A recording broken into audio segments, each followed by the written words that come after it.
In the darkness of the night, bathed in the gentle light of the moon, stands a lonely woman, driven by a tireless desire for something extraordinary. A hooded figure kneels on the ground, wielding a gleaming sword, shrouded in darkness, as if emerging from the shadows. The soldiers fall to the ground, their expressions frozen in shock and fear as a mysterious force, invisible and powerful, strikes them without warning. In the midst of the chaos on the battlefield, men screamed and horses veered, their faces filled with terror as they confronted the ominous danger lurking in the shadows of the night. The man's face, having witnessed unspeakable horror, is distorted with terror as he urgently begs his comrades to flee, his own instincts driving him to avoid the imminent danger. A fierce battle, swords shine and soldiers fall, and the desperate cry of a man is heard on the battlefield. The woman in royal robes looks on, alarmed and concerned, her question hanging in the air as the turmoil of conflict unfolds before her. In the dead of night, a piercing scream escapes her lips, a manifestation of the horror that has overwhelmed her.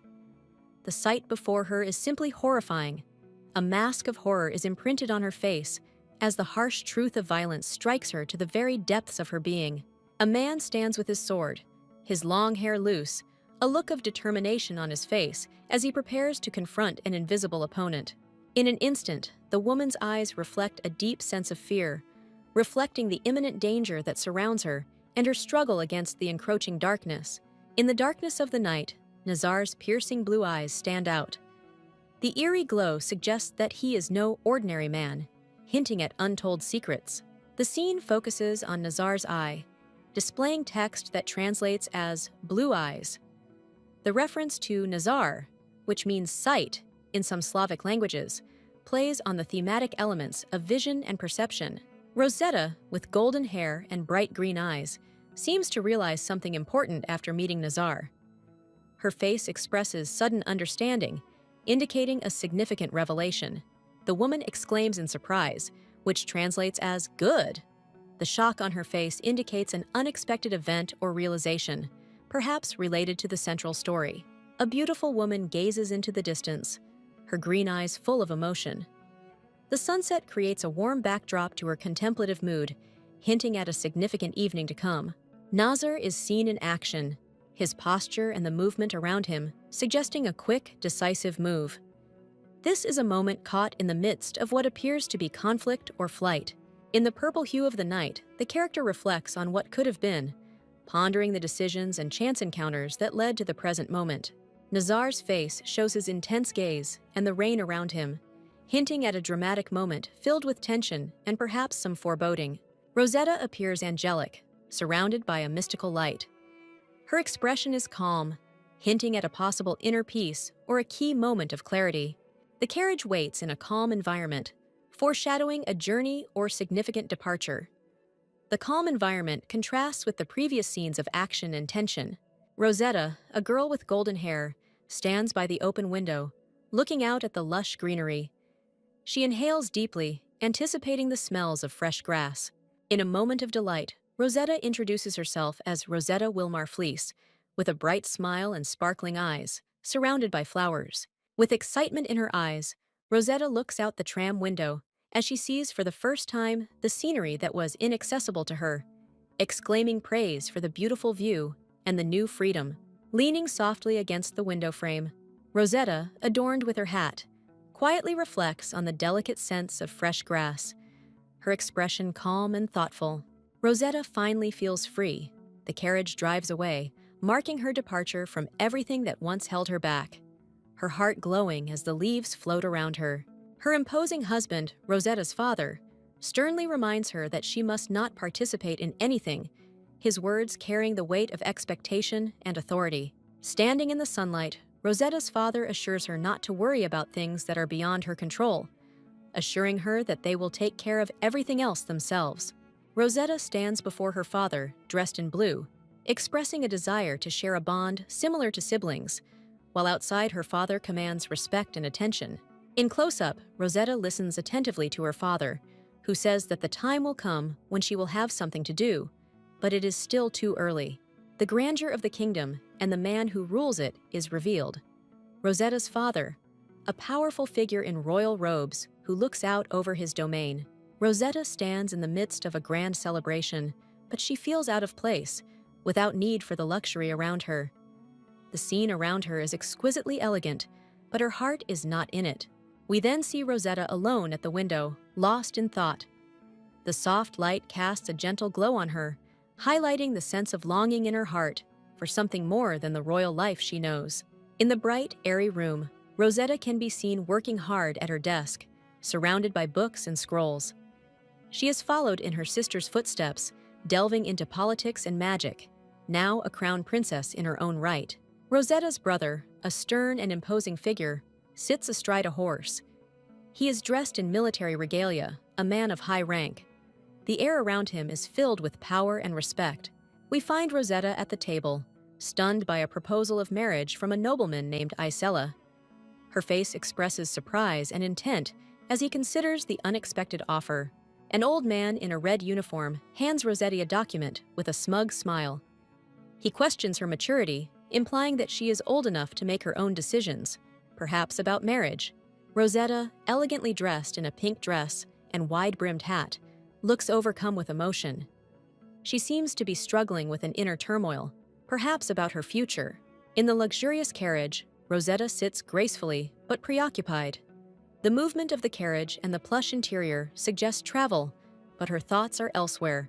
The nanny, solicitous and matronly, approaches Rosetta with a concerned air, offering her fresh air. It is clear that she has been a constant source of comfort and support in Rosetta's life. Finally, we witness a young man at a huge party, clutching his head in horror. He must have had too much to drink, because he complains that he needs fresh air, and his face shows signs of discomfort and regret. Rosetta, with golden hair, excitedly insists on traveling together, while her nurse looks on, feeling ill, worried about what the journey will cost her. As the elegant carriage drives away, Rosetta comments on the unexpected change in their destination, and her nanny quietly despairs over the lack of an ocean. Rosetta expresses a desire for someone to see, hinting at a plan, looking out the carriage window, lost in thought. The nanny, looking sad, discusses their purpose, and Rosetta informs her that the lands have long been part of the kingdom. To her surprise, outside, Alan calls from the top of his horse, addressing Rosetta as a princess and checking any instructions, ready to serve. Rosetta, worried, asks Alan for medicine, pointing out that her nanny may need help due to the rigors of the journey. The nanny complains to Alan that the medicine has not relieved her discomfort, with Alan humorously pointing out that he is a financier, not a doctor. Alan, a little disappointed, reminds the nanny that she shouldn't have taken the medication on an empty stomach, which she apparently did, despite his advice. Rosetta watches from the carriage as Alan points out the mistake regarding the medicine to Nanny, while Nanny looks on, embarrassed by the omission. The nanny seems to momentarily become aware of the medication as Alan patiently explains how to take them correctly, highlighting the confusion. In a sunny, luxurious setting, a man in military uniform appears shaken as he drives a carriage after overhearing an argument behind him. Inside the carriage, a startled woman named Rosetta is blamed for causing the commotion. Rosetta's nurse, a mature woman, shouts out sharply, threatening to teach Rosetta a lesson. The scene unfolds inside an ornate carriage as Rosetta looks on, unentertained by her nurse's theatrics. The perspective changes to a stunning view from above of a carriage traveling through a lush green landscape. Two figures watch from afar, suggesting an escape from the constraints of natural opulence. Rosetta beams with joy, her face illuminated by the sun, as she asks someone off-panel if they are feeling better. Her bright eyes and smile suggest relief and happiness. A nanny, sitting on the shore of a quiet lake, admits to a man that her age makes traveling difficult. Her humility is palpable in her posture and facial expression. Standing by the water, Rosetta teases her nanny about her fear of potential marriage proposals, while the nanny sits looking tired and perhaps a little worried about the topic. Rosetta is shown looking sad and a little pensive as she rules out the idea of marriage, showing a prearrangement with her father. At the moment of revelation, the nanny appears delighted, relieved, and grateful, indicating that she may have understood or accepted something important about Rosetta's situation. A striking young man with piercing eyes and an air of nobility, he is described as next in line to a significant legacy. his demeanor exuding a mixture of kindness and attractiveness. The nanny is concerned about the young man's merits as a man, while Rosetta playfully acknowledges the nanny's efforts to find matchmakers. The nanny, her eyes filled with sadness, regrets the necessity of their journey. She confides in Rossetti, revealing her inner unrest, feeling that the journey lacks purpose and direction. Nanny looks at Rosetta piteously, her blue eyes searching for an answer. She defies the rules that bind her, the restrictions that have marked her tired expression all her life. Rosetta, adorned with a sunlit bonnet, listens as her nurse questions the fairness of the donations between brother and sister. Rosetta's silence speaks volumes, hinting that she is thinking deeply about her nurse's prospects. In a moment of tenderness, the nanny squeezes Rosetta's hand, her face becoming a soft mask of reassurance. This gesture conveys the depth of their relationship, permeated with mutual affection and understanding. The nanny, with a sad smile, reminds Rossetti that they will always be children in the eyes of their parents, a statement underscored by the quiet greenery that surrounds them, emphasizing the strength of their bond. As they walk across the sun-drenched lawn, Nanny shares her worries about her childcare responsibilities. Rosetta, lost in thought, listens but seems distant, her mind perhaps wandering to other concerns. The atmosphere lightens when the nanny suggests a quiet ride in the carriage. It seems that the previous conversation has weakened her spirit a little, suggesting a break from their previous conversation.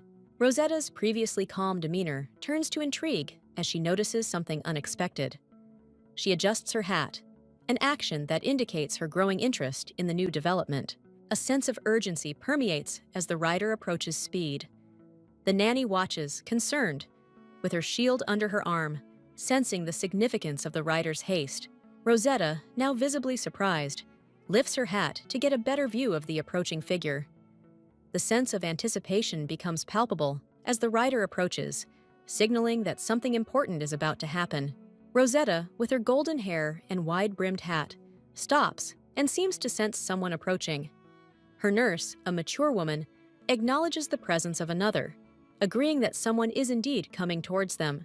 The nanny asks if Rosetta understands the language spoken by the person approaching her.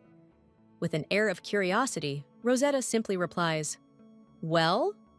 Zrenia, meaning a request for further information or clarification. The man on horseback is surprised to see a woman riding recklessly. He doubts whether the woman is really acting so fearlessly, as it is unusual for that time. The illustration delights in Rosetta's shining-eyed revelation, as she declares that women too can ride with such freedom and skill, challenging traditional gender roles. The rider urges his mount to gallop faster, his expression tense and focused, perhaps in response to Rosetta's previous display of equestrian skill. A dark, mysterious figure emerges, marked by a bright, ominous symbol, indicating the presence or entity of considerable power and possibly evil intent. Rosetta looks up at the stars, her hat missing, revealing her long, flowing hair. Her expression combines wonder and longing, hinting at aspirations beyond the norm. A young man, surprised and perhaps worried, screams. His facial expression is one of alarm, suggesting that something unexpected or urgent has happened. When confronted by the dragon's menacing figure, Rosetta and Nanny appear small and vulnerable. The dragon's glowing red eyes indicate that it is a fearsome and possibly threatening force. Rosetta, with her golden hair, shows a shocked expression. She lets out a gasp as her unique eye catches the viewer's attention. The mood changes as Rosetta appears stunned, tears flowing, and her silence suggests a cry of fear or grief. The eerie reflection shows not Rosetta, but a terrible creature with an open mouth, roaring powerfully in the depths of the mirror. In contrast, Rosie rides gracefully, leaping into the air with poise and confidence, the sunlight casting an almost ethereal glow around them. Rosie is faced with a sudden, terrifying explosion, his defensive position catching him off guard by the unexpected blast.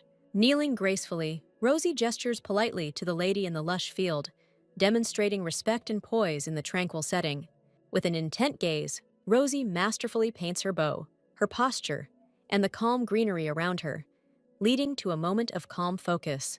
The trio, including Rosetta, approach the waterfall's captivating spirit with awe, the natural wonders inspiring a tranquil atmosphere. Rosetta expresses concern for her invisible companion, her question filled with anxiety about their condition. Relief washes over Rosetta's face during the light-hearted dialogue that confirms her companion is unharmed and ends on a note of gentle humor. Rosetta looks on in disbelief, her green eyes wide as she struggles to understand the foreign language, a glowing aura framing her shock. Rose, kneeling in the grass, looks up, confused and amazed as she recognizes the language Rosetta speaks, defying his expectations. In a quiet meadow, Rosetta, her dress flowing, questions the group about their knowledge of her language, hinting at a mysterious connection. Rose kneels on the ground, listening attentively to the poised Rosetta, her posture betokening her noble birth and gentle demeanor. Rosetta kneels before Rosie, assuring her with a compassionate smile that her help is given free of charge, without expectation of reward. Rosetta, surrounded by her group, refuses any compensation for her actions, insisting on her selfless nature, and Rose listens, touched by the gesture. Rosie responds to Rosetta's inquiry about her injury with a simple "ah." Zrenya, her face a mixture of pain and gratitude for the concern shown. With a look of confusion and slight denial, Rosie cannot understand how the group, seemingly local, could have failed to notice Rosetta's unique presence. Rosetta learns of the lake's dangerous reputation, its surface glittering as she hears tales of monsters lurking beneath, a note of caution in the air. As night covers the sky, Rosie whispers of monsters, her fear palpable in the darkness, heightening the sense of foreboding and wonder. A pair of polished boots stand amidst a sparkle of lights, suggesting that someone has made a grand or sudden appearance. The accompanying text suggests surprise or realization. A young man with short black hair, identified as Alan, looks at him curiously, inviting a closer look. His uniform suggests a formal or military context. A young woman with chestnut hair, Rose, is seen in profile. She appears thoughtful, with a soft "oh," indicating a tender recognition or awareness. Rosetta, a young woman with golden hair, pleads earnestly, clasping her hands. She asks for trust in Alan's expertise, her expression a mixture of hope and expectation. Rose seems cautiously optimistic when responding to someone off-panel. Her gaze is direct, but her words suggest she'll give in when it doesn't hurt. Surrounded by a green background, the group is engaged in a discussion. The text above suggests a sense of urgency or a problem solving the problem associated with the carriage. Alan reassures the headmaid with a skeptical look. His confidence is obvious, contrasting with her doubts. His reassurance is interrupted by the word confident in the dialogue prompt. A splash of light, Alan smiles confidently as he reflects on the correctness of his diagnosis. His pride in his conclusion is obvious. Rosie looks up, her expression full of worry and self-doubt, wondering if her actions were really helpful.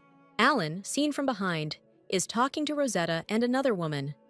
The cab driver's dialogue heightens the urgency of the scene, hinting at an impending deadline. Alan stands confidently, the sunlight shining on him as he proclaims his intentions, his words reflecting a determined determination. Rosetta, full of admiration, enthusiastically praises Alan, her brisk gestures emphasizing his achievements. She clings to his hand. While speaking to a dark figure, Rosetta, dressed in royal attire, notes the secrecy of her royal persona, her stance portraying a mixture of power and pleading. The carriage, illuminated by a golden glow with Rosetta inside, conveys the beginning of a magical journey surrounded by an aura of charm.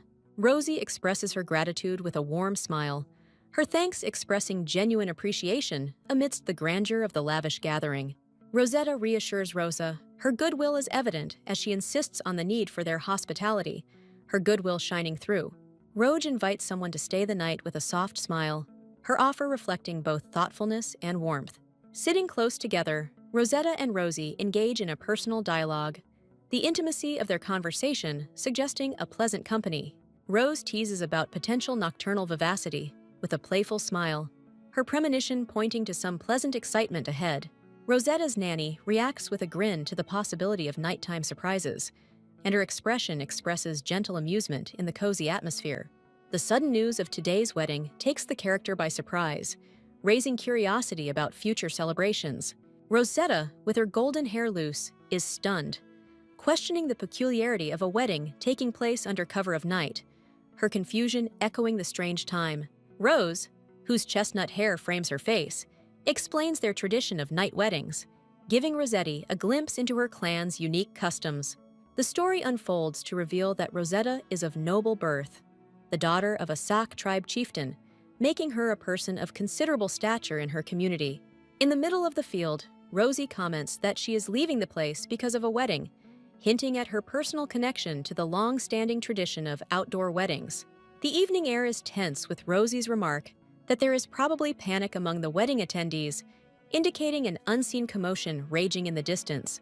Looking for a momentary escape, Rosie admits she simply needs a breath of fresh air, signaling a break from the heavy events of the wedding.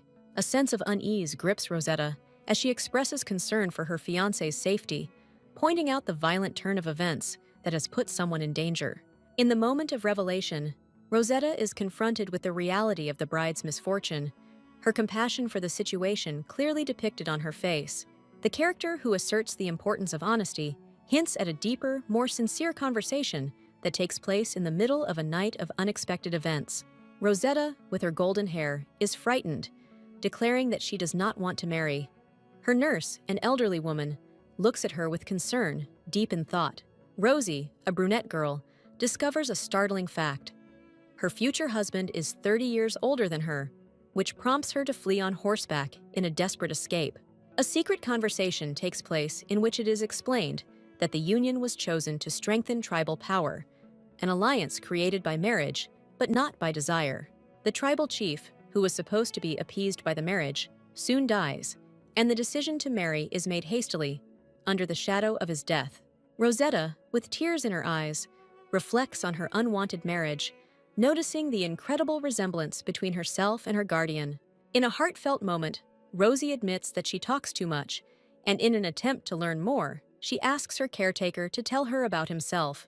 Rosetta introduces herself by name, and her caretaker is overcome with emotion, correcting Rosetta that her real name is not being revealed.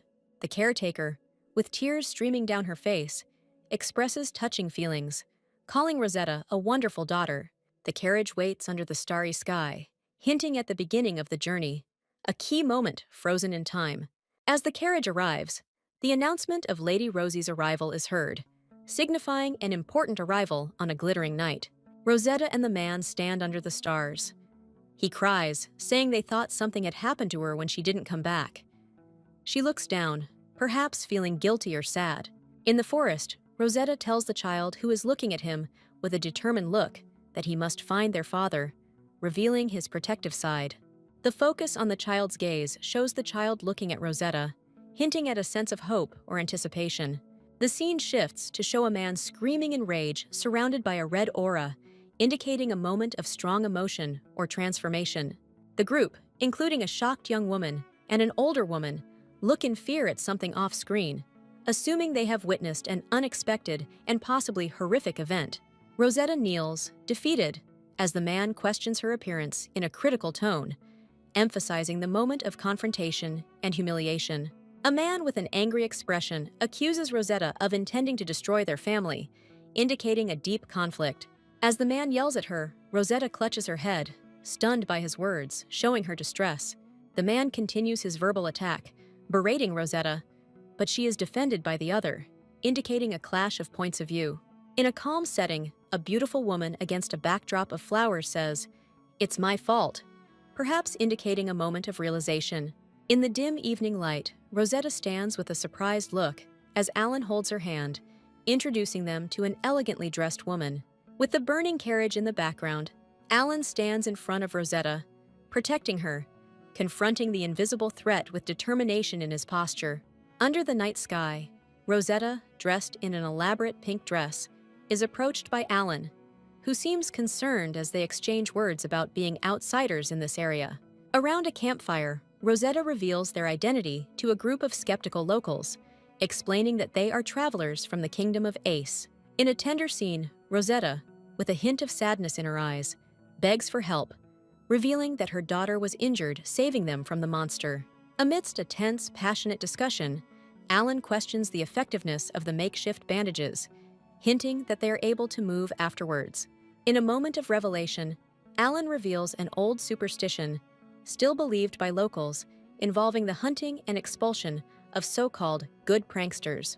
As he rides away at night, the figure on horseback carries a wounded man illuminated by a mysterious light, hinting at secret traditions still practiced in some places. The conversation with the bride's relatives takes place in a pastoral setting, under a flag with a characteristic emblem indicating negotiations or traditions involving the community. Alan helps Rossetti mount her horse before they set off, signaling a journey or escape under the starry sky. In a dimly lit room, a stern-faced man in fur-trimmed military fatigues asks his subordinates, his words filled with seriousness and foreboding. "Can you imagine what you've done?" Under a night sky, a woman with loose golden hair, Rosetta, hands a pair of white gloves to a grim-faced man while a dismissive older woman watches. Rosetta looks forward, her eyes reflecting a vibrant green, full of complex emotions that leave her speechless, as if in a moment of profound realization. Standing among blooming flowers, Rosetta, dressed in an elegant pink dress, ponders the possibility of persuading her husband's side to reduce their demands, her expression a mixture of hope and uncertainty. In a shadow-filled room, a man with a grim expression orders the brown-haired Rose to wait there. His tone suggests a serious conversation about the tribe's expectations. Roga stands in the darkness, her face a mixture of worry and resignation as she softly acknowledges her father's presence, hinting at a troubled relationship. Surrounded by a circle of spectators on a cold night, Rose and Rosetta, embracing in a moment of comfort, stand in the center as a man asks about Rosie's condition. In a moment of vulnerability, Rosie expresses her concerns to Rossetti about the expectations of the groom's tribe, and her eyes betray the fear that the marriage is fragile. While Rosetta sits with the older couple, there are talks of alliances and unifications with another tribe, involving a strategic marriage against a backdrop of political intrigue. Rosie's words reflect deep fear as she compares the threat of an imminent attack to the terrifying roar of a lion, her profile captured against the soft light coming through the window.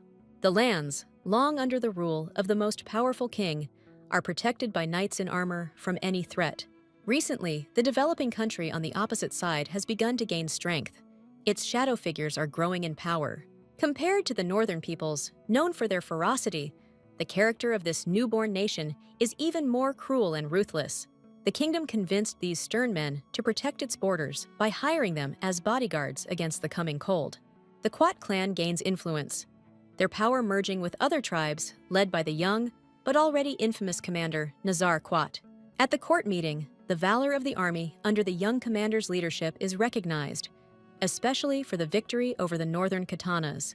In a room filled with soft light, Alan asks if Nazar is really a young commander, and Rosetta, with her golden locks, looks at him in surprise. Recognizing the exceptional nature of Nazar's actions, the young commander appears among the nobility, confirming his personality with poise. The conversation returns to the rarity of such perfection in the Quat bloodline, hinting at the many stories surrounding Nazar's reputation. Alan asks Rosetta, taken aback, if she knows Nazar, to which she hesitantly admits that she has heard rumors of his cruel behavior in the war. Alan stands among the crowd with an unwavering expression as rumors of his coolness circulate, indicating a man who is unaffected by either warmth or gloom. Rosie expresses her concern, stating that the marriage, which is likely arranged for power, promises a secluded future, hinting at the network of alliances already leaning towards Alan. Rosetta's nurse seems deeply concerned as she discusses the complexity of their predicament, and Rosetta listens intently, her eyes reflecting her mind working on a possible solution. With a glimmer of mischief, Rosetta suggests a bold idea, considering using decoys at her wedding, hinting at a playful escape from her duties. The nanny, looking out over the dimly lit evening scene, supports Rosetta's bold plan, seeing in the shadows her ally in deception. Rosetta casts a skeptical glance, doubting the feasibility of Rosetta's plan, while Rosetta herself seems confident, not questioned in Rosetta's eyes. In the shadow of the evening's festivities, a secret plot to swap brides is unfolding, and Rose is ready to take Rosetta's place. During a lighter moment, Rosetta jokes with Alan about potential wedding night accidents, playfully bringing up his injury to diffuse the tension. The nanny and another guest laugh, amused by the idea that Alan, in his drunken state, is unaware of the events of his wedding night. The story reaches its climax as the wedding night approaches, when the women are ready to make their transition under the guise of celebration, a ruse that is ready to change their destinies. In the large room stands a man, suggesting that the only option left is the double. Rosetta and another woman listen to him, as if considering the situation. Rosetta, dressed in a sparkling pink dress, looks delighted with joy. Her eyes closed and her hands clasped. She insists that there is little time left, and they must quickly gather the girls. As night falls, two women stand by the fire, one of whom triumphs, proclaiming her victory. Rosie is shown with a surprised look, as someone off-camera announces that she is not happy with the choice. She has been chosen. The older woman shows a resigned smile, realizing that her age does not allow her to be chosen. Together, Rosie, the old woman, and the others seem disappointed by their refusal, wondering what to do next, while Rosetta looks at them with a worried expression. Rosetta thinks to herself in hope that they need to find more people, her gaze hinting at urgency. Rosetta admits that she only took her maid with her, surprising everyone. Rosetta looks upset when she realizes that they have only one option left. The seriousness of the situation is clearly visible on her face. The woman comments that the height matches Rosetta, but they still need a slim girl with long hair, which adds another criterion to their search. At a noisy party, Rosetta stands confused, her long golden locks falling down, as she collides with Rose, who seems startled, shouting a single word out of surprise. The chatter around them indicates the high energy of the gathering. Rosetta is the center of attention, her green eyes wide with embarrassment as she asks why everyone is looking at her. Her elegant pink dress and striking appearance make her the center of attention among the swirl of flowers and light. Surprise turns to recognition as Rosie urgently calls out Rosetta's name, her hand outstretched in disbelief, underlining the urgency of the situation. Their gazes lock in a moment of intense connection. During a close encounter, brown-haired Rosie begs Rosetta to become her double. The closeness of their faces indicates the seriousness of her request. Rosetta, now in shock, repeats the word double in disbelief as she realizes Rosie's suggestion. The background is interrupted by floral images, highlighting her surprise. The scene suddenly changes to a dark night, where a cry of refusal, "No, no way!" echoes, accompanied by the sounds of gunshots. The silhouettes of people running contrast with the bright flashes behind them. The woman, Rosetta's nurse, is horrified by the word double, illustrating a shocking twist even to those familiar with Rosetta. The dark, ominous background heightens her fear. Rosetta, in a different setting, radiates calm and determination. Surrounded by bright flowers, she reassures someone that there is nothing to worry about, and they have an agreement. During a heartfelt conversation, Rosetta's nanny is reassured by the young woman, who confidently tells her that everything will be fine and that she was not mistaken. Warm colors create a calming atmosphere.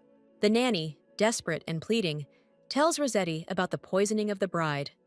Her expression and the gloomy decor of the room emphasize the seriousness of the situation under discussion. Rosetta stands in front of the mirror. Her wedding dress is lace and elegance. She reflects on the dress, its imitation a bitter reminder of cultural traditions and expectations. In a moment of vulnerability, a man in noble attire clutches his forehead, a worried expression on his face. He worries about the consequences if the kingdom learns of certain secrets. Rosetta looms over an elderly woman, her nurse, sitting in a rocking chair. She asks if she can be carried away, asking what will happen to her companion. The nanny assures the young woman with the tiara that the secret will be kept silent, even if a man eavesdrops from behind a column, the promise hanging in the air. The nanny solemnly promises Rossetti to keep her secret, unaware that the eavesdropper has overheard everything as he peeks out from behind the screen. A chestnut-haired woman bursts into the room, exclaiming in delight. Her sudden appearance seems to take everyone by surprise. Rosetta faces the brunette newcomer, expressing gratitude for her support, her expression a mixture of relief and appreciation. The brunette hugs Rosetta tenderly, promising to always remember her help, her face flushed with emotion. Rosetta reflects on her decision, surrounded by flowers, and the weight of her choice is evident in her contemplative gaze. A grateful Rosetta thanks the brown-haired woman, sincerely hugging her, expressing her deep gratitude for the help she received. Rosetta, with her golden locks, excitedly tells her nanny what she wants to give to someone, clasping her hands as if praying. The nanny looks on with a caring, almost protective attitude. Hiding at night, Alan peeks out from behind a tree, hoping not to be seen by the bride's party. He is on horseback, shrouded in darkness, the bright moon illuminating the scene. Under the cover of night, a lantern glows brightly, symbolizing the search for bridesmaids under the guidance of the stars. The stage exudes charm, with twinkling lights and a calm atmosphere. Rosetta stands under the starry night sky, holding a lantern with a mysterious yet gentle smile on her face. Her eyes shine like the stars above, hinting at untold secrets. Rosetta, wrapped in her wedding veil, reassures her worried nanny that all is not as it seems. Despite the tension, the softness of the night is felt around them. The nanny, worried and concerned, suggests to Rossetti that perhaps they should take other action, her face a mixture of worry and urgency. Rosetta holds a glowing knife and ponders how to wield it to devastating effect. Her expression is calm, but her eyes are determined, hinting at an inner strength and a plan. Rosetta's nanny expresses disbelief that such a night could have happened, while Rosetta questions Alan's whereabouts. Torches crackle in the background, lending a sense of urgency to the conversation. Alan rides through the night, his silhouette framed against the starry sky. His posture suggests haste and a hint of desperation, hinting at the urgent business that awaits him. Under the glow of blooming flowers and the ethereal glow of the night, Rosetta expresses her intention to express gratitude for someone's return, her face calm but thoughtful. Rosetta, adorned with a lace veil, reacts with surprise when she receives unexpected news from Amon, her eyes shining with emotion. In the Great Hall, Alan, with his short, neat black hair, makes an important discovery, and his face is a mixture of surprise and intent. Rosetta clasps her hands, hoping fervently for something. Her anguish is palpable in her tense posture and the serious expression on her face. A determined Alan pledges to fulfill any wishes during their journey, his face set in determination to fulfill his promise. When this is understood, Rosetta learns of Alan's intention to support her, and relief appears on her face, her eyes softening in gratitude. Moved by this gesture, Rosetta is quietly grateful, her closed eyes and calm expression indicating her deep gratitude. A scene of urgency unfolds as the riders ride furiously through the night, their movements swift and purposeful under the starry sky. The silence of the night is broken by a call. A voice demands that the riders stop, introducing a moment of tension and uncertainty. Rosetta seeks answers from her nanny about the disturbing sounds, her face a mixture of confusion and worry under the moonlight. Rosetta watches the night with a sense of unease, her intuition giving her a hint that something is wrong. Nazar and his fellow soldiers rush through the dark forest, stop signs flashing amid the flurry of traffic. Their determination is evident as they gallop through their mission. The intensity of the chase leads to a stumbling block. A young soldier lies on the ground, his face twisted in fear, screaming for help as chaos unfolds around him. Rosetta, poised and calm, stands to the side. The sounds of conflict reach her, causing a puzzled reaction as she wonders about the origin of the commotion. Rosetta's elegance is evident against the night as she stops, alarmed by distant cries of quarreling, her anxiety growing. A dark figure on horseback commands the scene with his ominous presence, the clash of swords highlighting the danger the soldiers face. Nazar faces a powerful foe as his comrades are defeated, their desperate cries and the clanking of metal underscoring the ferocity of the battle. As the battle escalates, Rosetta's stricken expression reveals her fear. The night is alive with the sounds of conflict, its outcome unknown. Stunned, the soldiers lie scattered across the ground, their collective defeat palpable in their cries of hopelessness. Rosetta stands resolutely, bound by a magical barrier. Above her, a pop-up message warns of approaching danger. Nazar clutches his shining sword, ready for battle. The tension in his stance suggests he is on the verge of springing into action. A mysterious figure on horseback, shrouded in darkness, rides furiously under the moonlit sky, their cloak fluttering behind them. Rosetta appears to be badly wounded, supported by an ally as they are surrounded by a fiery battlefield, urgently calling for haste. Under cover of night, Rosetta and her companion choose a secret path, illuminated only by the soft light of nearby lanterns. Nazar's face is determined, his blue eyes focused forward, indicating a clear sense of purpose and intensity. In a flash of action, the man raises his sword, shouts in defiance or challenge, ready to engage in a desperate fight. The silhouette of a horseman gallops, his sword dragging in the light, while in the foreground, a fallen enemy futilely reaches out his hand. Looking down shows the character directing an influx of energy, possibly casting a powerful spell as dark leaves swirl around. A shadowed, cloaked figure stands over Rosetta, who is enveloped in radiant energy, suggesting a protective or healing power at work. In a moment frozen in time, hands join with the promise of warmth, their union glowing on a cosmic canvas where the words attention glow brightly, hinting at a mysterious meaning. Wide-eyed with sudden fear, Rosetta's expression records the moment of shock as her name pulses into the night, an eerie glow illuminating her face in the encroaching darkness. An outstretched hand to the nanny grants authority. A stern white prompt demands attention with one word that resonates with irresistibility. As the scene changes, the cloaked figure rushes frantically across the dark landscape, their hurried steps punctuated by a sharp exclamation cutting through the silence, an echo of pain in the shadows. The nanny's face is etched with heartache, her plea for silence a sharp departure from her previous resolve, revealing a vulnerability as deep as her previous authority. Under the magic of the night, a figure in blue breaks through ahead, silhouetted sharp against the whispering leaves, and the cry to stop hangs in the air like a ghost. Rosetta, drawn by the mysterious figure in blue, protests against her fate. Her declaration, "I am not a bride," resonating as a bold challenge to her uncertain future. An insistent whisper of silence falls from the cloaked figure, their presence both a shield and a shackle for Rosetta to do nothing but let out a quiet cry, a stark contrast to her previous outburst.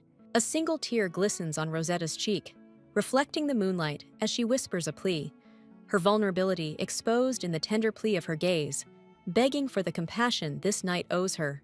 In the silence that has settled, Rosetta's eyes, filled with silent tears, seek mercy. Her voice barely whispers on the canvas of the night. Her pleas hang by a thread, along with the decision of the approaching kidnapper. Rosetta looks dismayed in close-up, and Nazar speaks to her softly but firmly, his tone indicating a warning. He warns her to remain silent to avoid falling and getting hurt. Under the shining moon, the duo quickly escapes on horseback. Nazar is focused and calm, while Rosetta, who has fallen over on her horse in front of him, appears to be losing consciousness or in a state of deep shock. Nazar warns Rosetta in a serious tone, telling her to keep quiet if she doesn't want to fall and hurt herself. Rosetta's face, illuminated by the moonlight, reflects fear, and her green eyes are wide with apprehension. The urgency grows as Nazar spurred his horse into a gallop, and the word haste escapes him. Rosetta, pressed tightly against him, looks upset and overwhelmed by the situation. There is a chase in the middle of the night. A third character, Rita, confirms to Nazar that there is no problem with the pursuers, while Rosetta seems to know nothing, focused on escape. Nazar is wary, checking over his shoulder for signs of pursuit. He notes that the people from the side of Rosetta's man are still at a distance. Companion Rita assures Nazar that everything was done according to his instructions. Meanwhile, Rosetta, looking back, seems to be struggling with the reality of the situation.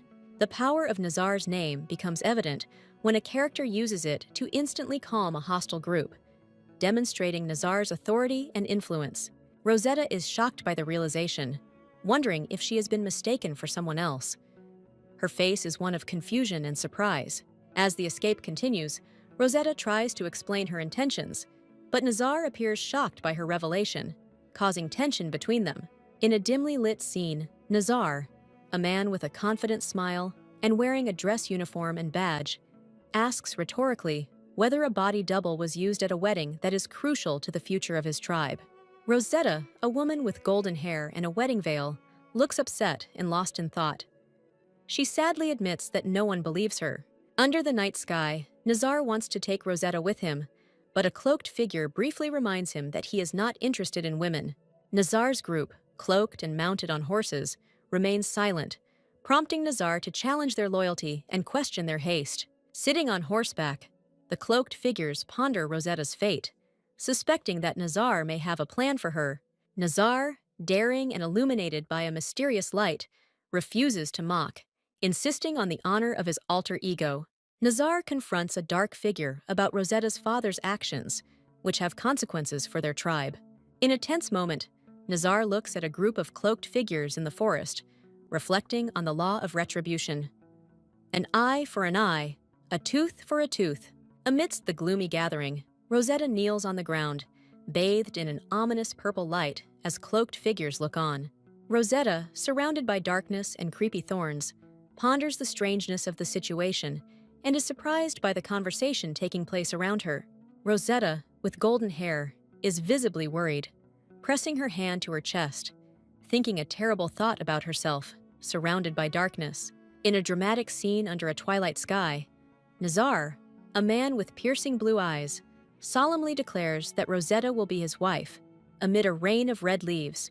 That same starry night, the man reacts with disbelief to Nazar's proclamation, doubting what he just heard, while others around him look at him with equal surprise. Another man on horseback, showing shock and concern, confronts Nazar about his intentions to marry Rosetta, the daughter of a prominent figure, expressing his surprise. One can see the fiery determination in the man's eyes as he condemns Nazar's actions, reminding him of past crimes that must not be forgotten. Nazar responds to the challenge with a piercing gaze, questioning the authority of anyone who dares to contradict him. A mood of confrontation fills the air as Nazar, shackled in the shadows, stands with Rosetta as he proclaims defiance to anyone who opposes his will.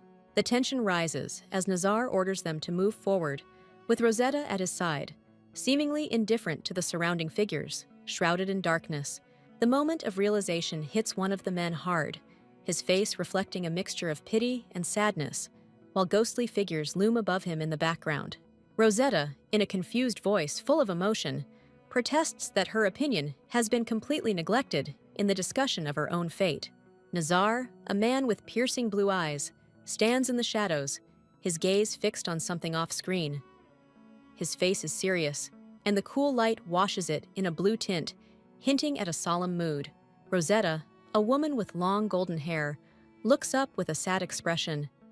She has a sense of unease as she seems to be caught in a moment of deep emotion, with the word liar written above reflecting a sense of betrayal or deception. In a room filled with sunlight, Rosetta, dressed in a green and yellow dress, stands to one side. Nazar, seen from behind, stands facing her. The scene seems tense, as if they are having a difficult conversation about a decision they have made regarding Rosetta's future. Nazar, now in a room glowing with soft blue light, speaks encouragingly. Despite the beauty of the flowers around him, his solemn face bespeaks a serious promise, respect, and patience. The sincerity of the moment is further enhanced when Nazar tenderly holds Rosetta's hands. Under a magical night sky filled with flowers and butterflies, he vows to wait until she is ready, no matter how long it takes, adding a touch of tenderness to the solemn promise. Under a moonlit sky, Rosetta is carried on horseback by a mysterious figure. They call on their companions to rest, indicating that they have traveled a great distance and the urgency of their escape is palpable. Rosetta, now in the arms of the dark-cloaked figure, looks dazed and confused. The eerie night and the stranger's presence create a mysterious and perhaps threatening atmosphere as she asks where they are. As she kneels surrounded by roses, Rosetta looks up humbly, acknowledging her inability to escape on her own due to her lack of horseback riding skills, which adds a level of vulnerability to her situation. Nazar, close and clouded, questions Rosetta's revelation with a combination of surprise and concern, highlighting his lack of knowledge of her predicament and perhaps awareness of her situation. Rosetta stands in the night, illuminated by a pale light, expressing her understanding that living amidst deception can lead to a loss of one's essence, but questions the depth of such a change, reflecting on her own experiences and inner turmoil. On a moonlit night, Nazar, with his piercing blue eyes, solemnly opens Rosette, who has heard about the daughter of a high-ranking official. Meanwhile, Rosette, adorned with her golden hair, quietly answers, commenting on the golden hue of her locks. Under the starry sky, Nazar stands tall and says, "You are right," in response to the unspoken truth. Rosetta, looking at him with serious eyes, barely whispers, "Indeed, I ... In the middle of a shady grove, Nazar firmly declares, "It's time to go," and his companions are waiting behind. Rosetta, who is firmly held by Nazar, resists, screaming, "No, I don't want to." Surrounded by a menacing crowd, Rosetta furiously demands to be fired. "Where are you taking me?" Her captors laugh mockingly, basking in her defiance. As Nazar restrains her, Rosetta's captor remarks on her tenacious spirit, hinting that she will not be easy to handle. Her eyes sparkle with fear and determination. Fear grips Rosetta as she begs, "No, don't come." The hijacker's laughter fades away, and Nazar's ominous presence looms over her, holding her hand. The night erupts into chaos as Rosetta, dressed in white, is captured by the crowd. Her voice cuts through the darkness. "Let me go!" as she struggles to break free from their grasp. In the middle of the night, Nazar stands bare-chested, a commanding figure, and Rosetta, trembling, insists on his departure. "I told you to go." Amidst the tension, Nazar's shadow looms as he grips his dark blade tighter, and Rosetta desperately pleads, "I told you to leave." The sequence ends with a powerful show of defiance, as Nazar, surrounded by dark patterns and roses, demands, "Step back." His figure is a combination of menacing and attractive. Rosetta, her golden hair falling over her shoulders, looks at Nazar with wide, innocent eyes, conveying a sense of wonder and hesitant acceptance of the situation unfolding around them, her expression a combination of fear and compliance. Nazar, with his piercing blue eyes, commands the space with an intense gaze that seems to penetrate the very air between them, his presence as menacing as the mysterious symbols glowing with an otherworldly light nearby. Rosetta's green eyes reflect Nazar's stoic image, a symbol of her concentration and the seriousness of their interaction, filled with an emotional intensity that connects their two worlds. Under the starry sky, Nazar's face is a portrait of internal conflict, the muscles of his jaw clenched as he firmly states his unwillingness to continue the mixture of fear and determination written across his features. The room resonates with Nazar's determined voice as he pleads louder, a plea that seems both desperate and commanding, his voice carrying the turbulent emotions raging within him, filling the silence with his powerful defiance.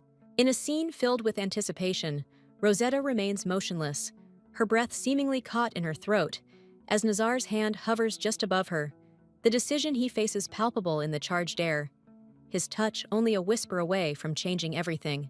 The atmosphere changes dramatically as we see Nazar's silhouette against a backdrop of swirling reds and darks, his sword drawn in a position that suggests a willingness to allow the violence and brutality the situation demands, hinting at a darker narrative lurking beneath the surface.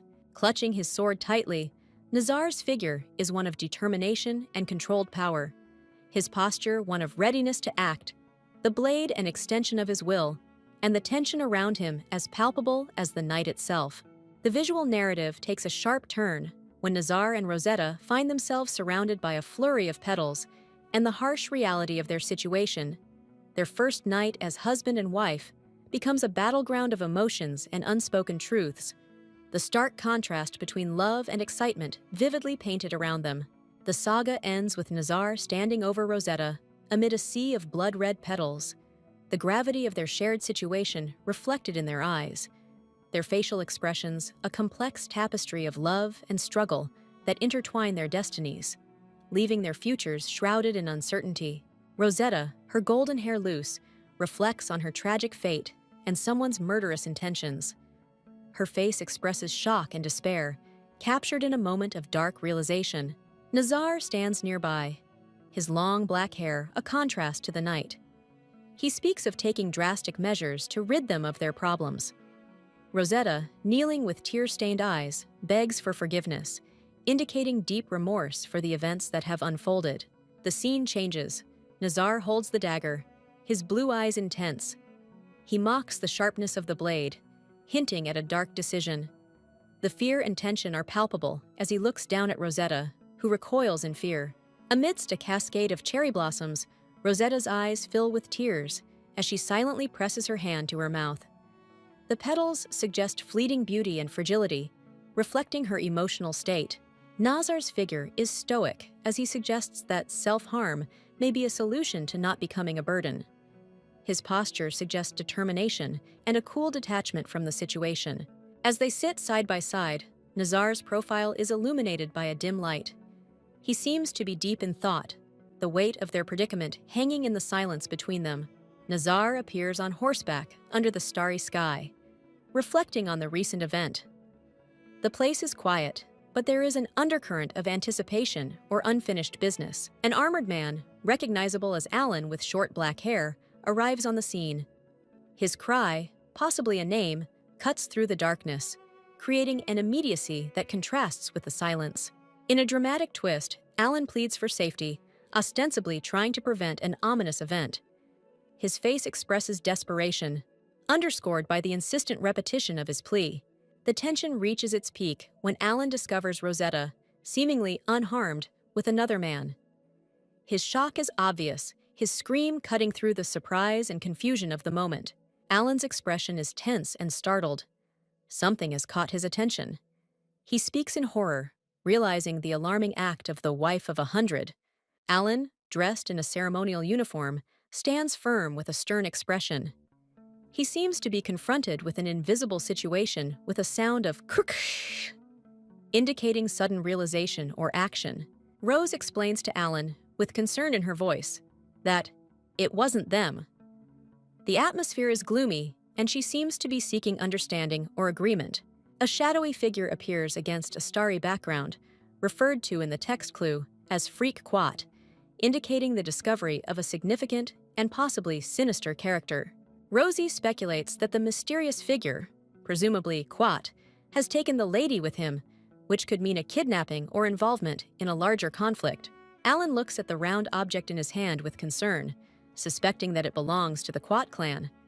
This artifact seems to have great significance, perhaps indicating trouble. Alan, determined and decisive, orders Rose to help, indicated by the sound krrng. It is clear that there is an urgency and need for action in their conversation. Under the night sky, Alan orders a gathering of capable men to confront, suggesting an inevitable battle or challenge to resolve the situation.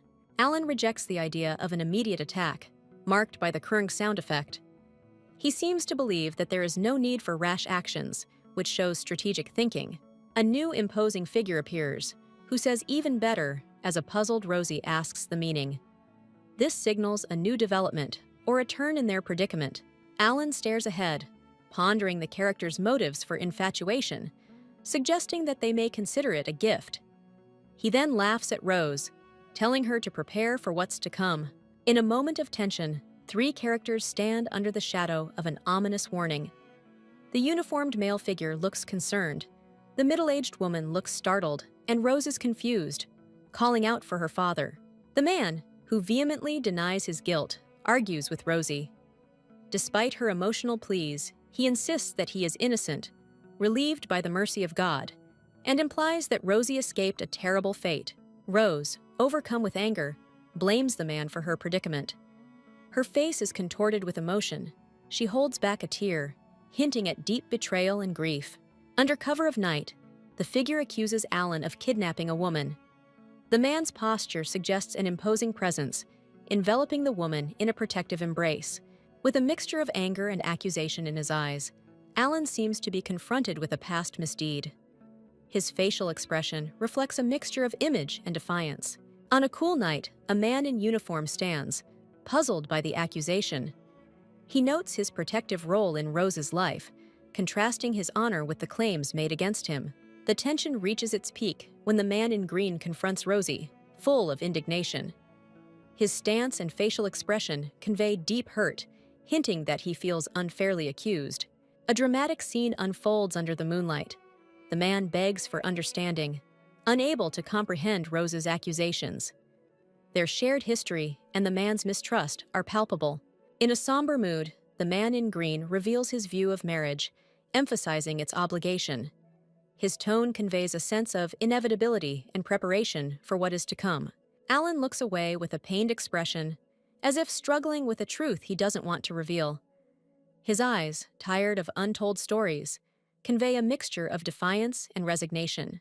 In a heated confrontation, Alan faces a larger figure who accuses him of a grave past crime involving a woman and her future man that casts a long shadow over their tribe's history. The prosecutor points out that the tribe knows the origin of his facial scar, which is evidence of an infamous incident Alan was involved in. Revealing the backstory of the scar adds a layer of depth to his character. Elena can see how he misses the woman. The soreness is clear in his posture and drooping lips. The woman looks wounded or worse, adding a dark note to the unfolding drama. A quick and sudden movement suggests an act of violence. The words, "Oh you, who are you?" express a moment of intense shock or recognition, hinting at a dramatic turn in the tale. When Alan encounters another character, there is a sense of desperation.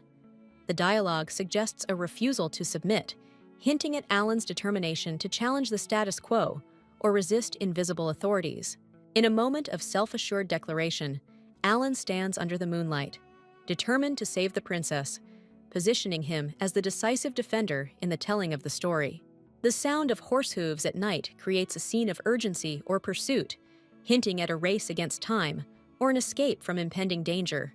Alan, on horseback, prepares to act quickly, perhaps to avoid admiration or to rush to someone's aid, emphasizing his role as an active agent in the story.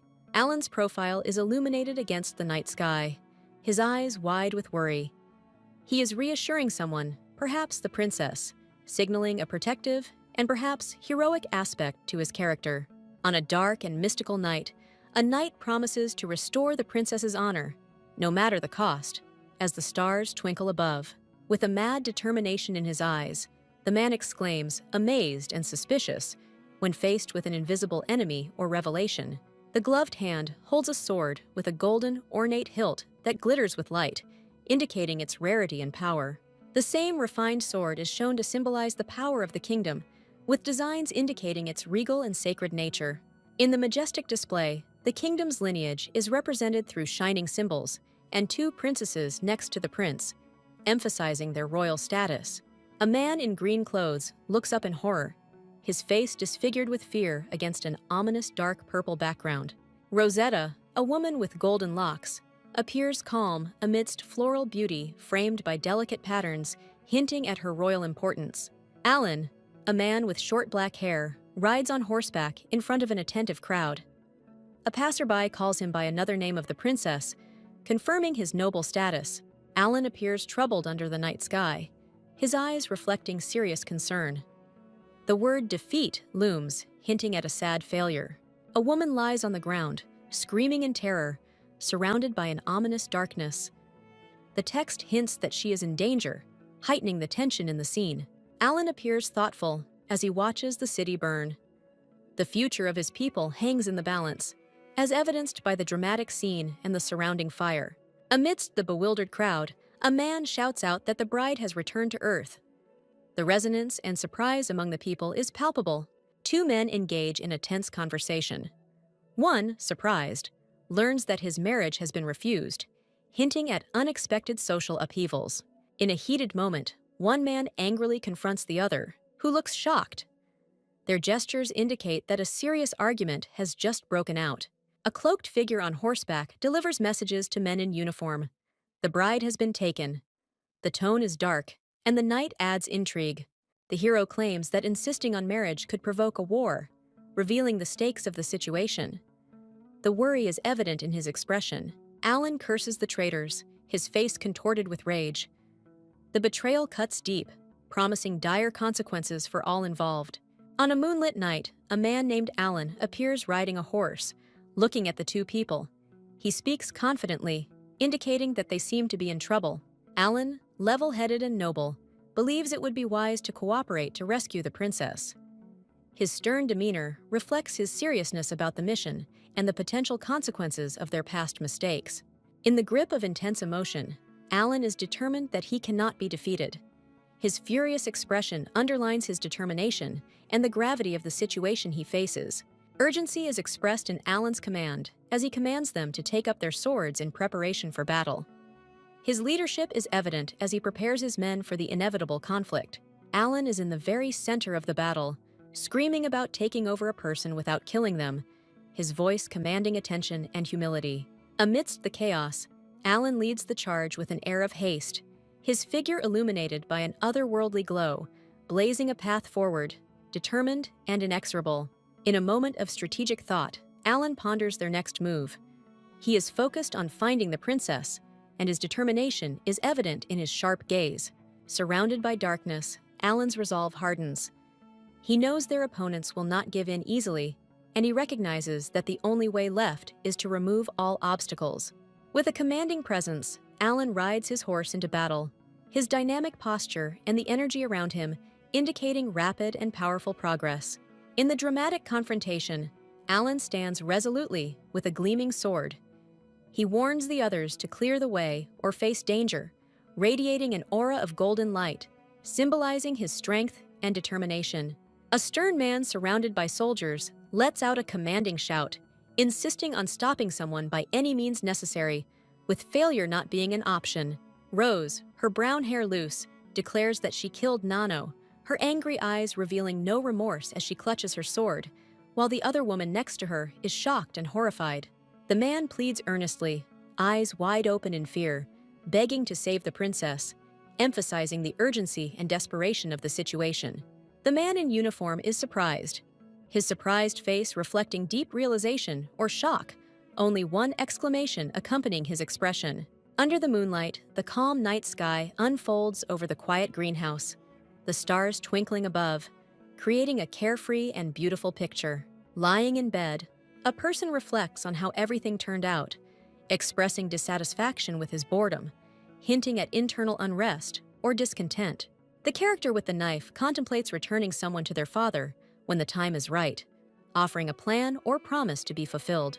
The reclining figure confidently proclaims that returning home will not change their marital status, hinting at a complicated relationship or arrangement.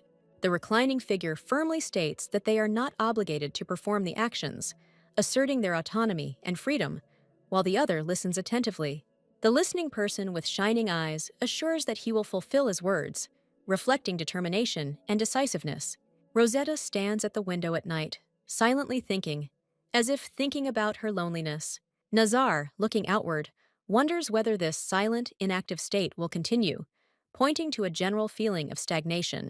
Lying shirtless, Nazar comments on the uncomfortably cool night, predicting a heavy, potentially restless sleep.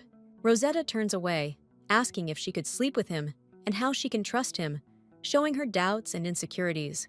Nazar dismissively states that he is not interested in a child like him, his tone indifferent, and perhaps hiding deeper feelings. Confused and surprised, Rosetta wonders what he meant by calling him a child, indicating that she was insulted and confused by his words. In the silence of the night, Rosetta looks at the sleeping Nazar. The expression on her face was deep thought and anxiety. Rosetta shivers and is conflicted, admitting to herself that she is cold and wants to sleep, but refuses to do so when he is around. Her stubbornness is obvious. Night falls over Rosetta as she curls up alone, telling herself that everything will be okay. Rosetta finds solace in Nazar's arms. The doubts of the night are calmed by his embrace, as they both are exposed to the vulnerability of the moment. In a serene moment, Rosetta sleeps under a blanket of peace, her breath visible in the cold air, signaling a deep and restful sleep. A shadowy figure stands by the bed, watching Rosetta rest peacefully. The word bubble at the top conveys a silent pause, a moment between words and silence. Nazar's eyes, dark blue and laden with unspoken thoughts, look down, reflecting inner turmoil or anxiety as he watches the sleeping Rosetta with a complex expression. Gentle and caring arms are wrapped around Rosetta, conveying a silent promise of care and protection as she continues to sleep, unaware of the attention he is receiving. Nazar's athletic silhouette stands over Rosetta, his protective presence a sharp contrast to her vulnerability in her sleep, underscoring the silent vow of the burn. Rosetta, an image of peaceful repose, lies with her eyes closed, her features softened by the calming glow that envelops her, symbolizing a moment of carefree sleep. The garden tale describes a whimsical gazebo created especially for Rosetta, illustrating a private and cherished escape amidst lush greenery. The text accompanying another image speaks of Rosetta's loneliness, as her siblings are too busy to join her, painting a picture of a princess who is often lonely but content in her bower. The query, "Where are you, Rosetta?" hovers in the air of the garden, someone searching for the princess in her sanctuary of peace and quiet. Rosetta, radiant and full of life, calls out, "Mama!" Amidst a burst of blossoming flowers, her face glowing with happiness, signaling a warm connection. Rosetta looks at the other character curiously and asks what was bothering them, referring to a casual but direct interaction. The girl with double golden buns and slightly flushed cheeks replies that she was busy playing, hinting at the innocent fun associated with the kitten. The mention of the kitten brings back memories for Rosetta, who looks away thoughtfully, her green eyes a mixture of recognition and introspection. Rosetta, speaking confidently, tells the younger girl that someone is very shy, so that person only plays with Rosetta. She looks for confirmation with a hopeful, "Yes?" Rosetta, with elegance and authority, states that the kitten is a gift for a young girl, expressing gratitude and asking if the giver is still around. A young girl with buns looks up in surprise and notices something on a tree. Her expression is one of awe and surprise. Revealing its beauty, a majestic golden-winged creature appears, hinting at the true nature of the kitten the girl was playing with. Rosetta's mother watches in amazement as the golden wings unfold, covering her mouth with her hand in surprise as she realizes the grandeur of what is unfolding before her. A young girl innocently asks the term "mother," a question full of naive curiosity and a desire to understand. Rosetta holds the young girl close, surveying the situation, her face benevolent and bittersweet as she considers the implications of their meeting. Rosetta lies unconscious with a calm expression, her hand gently touching her face.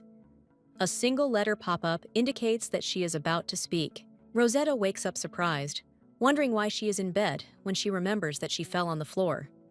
She sits up, wrapped in the sheets, confused and worried. Wide-eyed and confused, Rosetta grabs the necklace, shocked by the turn of events and the unexpected situation. She panics as she thinks about her answer, realizing that someone has returned to the room, and her face is a combination of fear and uncertainty. Rosetta sits in shock, clutching the sheets to her chest, when a man's figure appears in the room, casting a shadow over her. She looks at it with disbelief, doubting whether the events were as she remembered. The man's presence both startling and confirming her reality. The man, Nazar, with striking blue eyes, ponders whether Rosetta's clothing could be the cause of the misunderstanding, hinting at a deeper context. Nazar stands by the bed, relieved to see that Rosetta has woken up, his face a complex combination of worry and formality. He comments on Rosetta's deep sleep, expressing gratitude that he did not have to wake her himself, instilling a sense of duty and care. Nazar confirms that he carried Rosetta to bed, responding to her surprise with a direct confession, revealing pragmatic behavior. Rosetta sits in contemplative silence, her golden locks falling down as she reflects on the unexpected friendship that has formed between her and another. Nazar, whose eyes are a striking blue, speaks sharply, clearly communicating to Rosetta his disinterest in matters concerning children, and his profile is stern, with a mixture of surprise and defiance lighting up her bright green eyes. Rosetta asserts her maturity, rejecting any notion that he is an ordinary child and expressing her disappointment at her recent demotion in status. The image of a child who is ignored and isolated arises in Rosetta when he conveys a feeling of insignificance and neglect. Rosetta suddenly realizes her face is shocked. All this time, Nazar was not sleeping, observing everything unseen. Nazar stands casually, almost detached, doubting Rosetta's lack of appetite, hinting at a careless disregard for her well-being. Rosetta defiantly pressed her chin into her hands, her eyes closed, resolutely rejecting the offer of food, bluntly stating that she was not hungry and would not eat. With an air of stoic resignation, Nazar accepts Rosetta's choice, making it clear that her decision to eat or starve does not concern him. Nazar casually asks Rosetta about her ability to go without food until evening, hinting at the challenge behind his indifferent behavior. When Nazar announces his name and leaves, the distance between him and Rosetta becomes palpable, his departure marking a distinct and lonely end to their conversation. Nazar stands before Rosetta, declaring that he has brought what she asked for. The tone suggests a sense of duty or obligation fulfilled. In a quiet setting, Nazar tells Rosetta that he has found women's clothing that could be purchased in the village, but nothing new, indicating a certain limitation or disappointment. Nazar gives the clothes to Rosetta with a hint of pride or pleasure in his eyes, perhaps believing that she will appreciate his efforts. face, marked with a smile, and the text, "Ha ha," seems to be cheerful or pleased, perhaps with Rosetta's reaction to his actions. Rosetta looks at Nazar with curiosity and perhaps a little skepticism as he stands in his outfit, expressing his surprise with a "wow." Rosetta looks at the small, delicate dress with a soft expression on her face, her words showing that she finds it cute.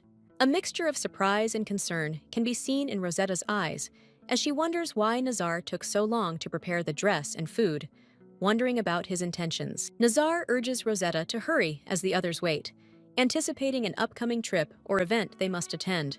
Rosetta looks up, her eyes full of worry, doubting whether someone, probably Nazar, will be able to reach their destination or complete the task, her face conveying a sense of urgency or anxiety.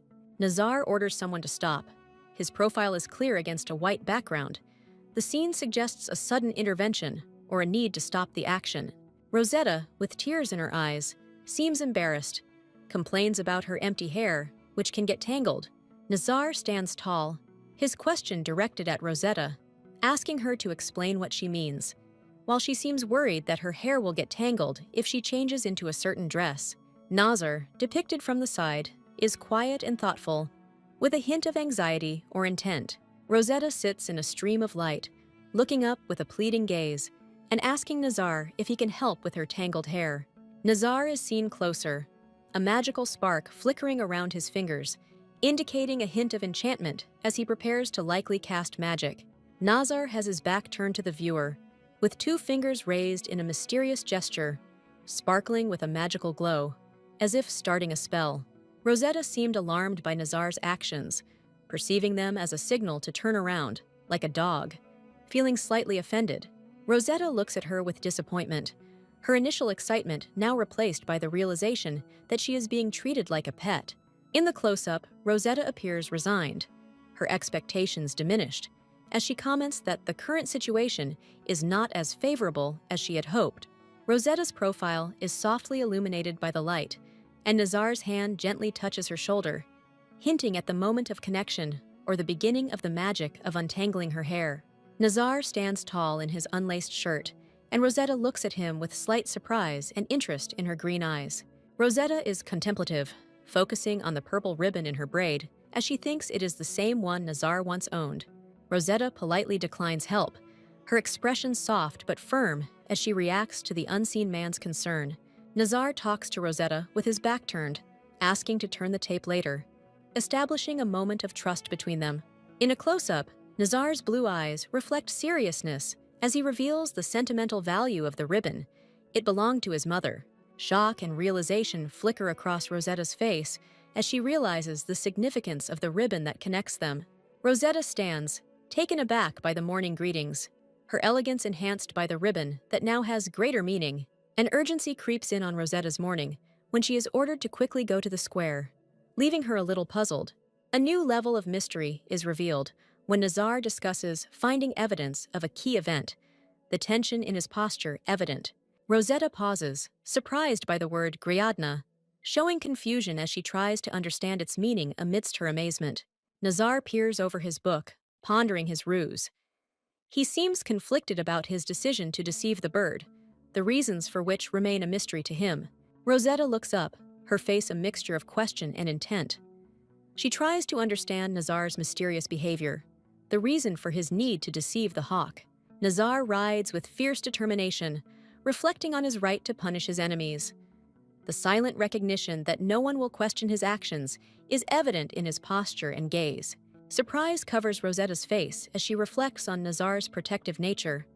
Her face is a canvas of confusion and silent gratitude for his unspoken guardianship. Nazar signals Rossetti their imminent departure with an outstretched hand. He speaks of haste, hinting at a journey more urgent and swift than any they have made before. Mounting their horses, Nazar and Rosetta charge forward. Their shared urgency is palpable, their pace rapid as they begin their journey, surrounded by a blur of traffic. In an instant, Nazar's intense blue eyes reveal a world of thoughts.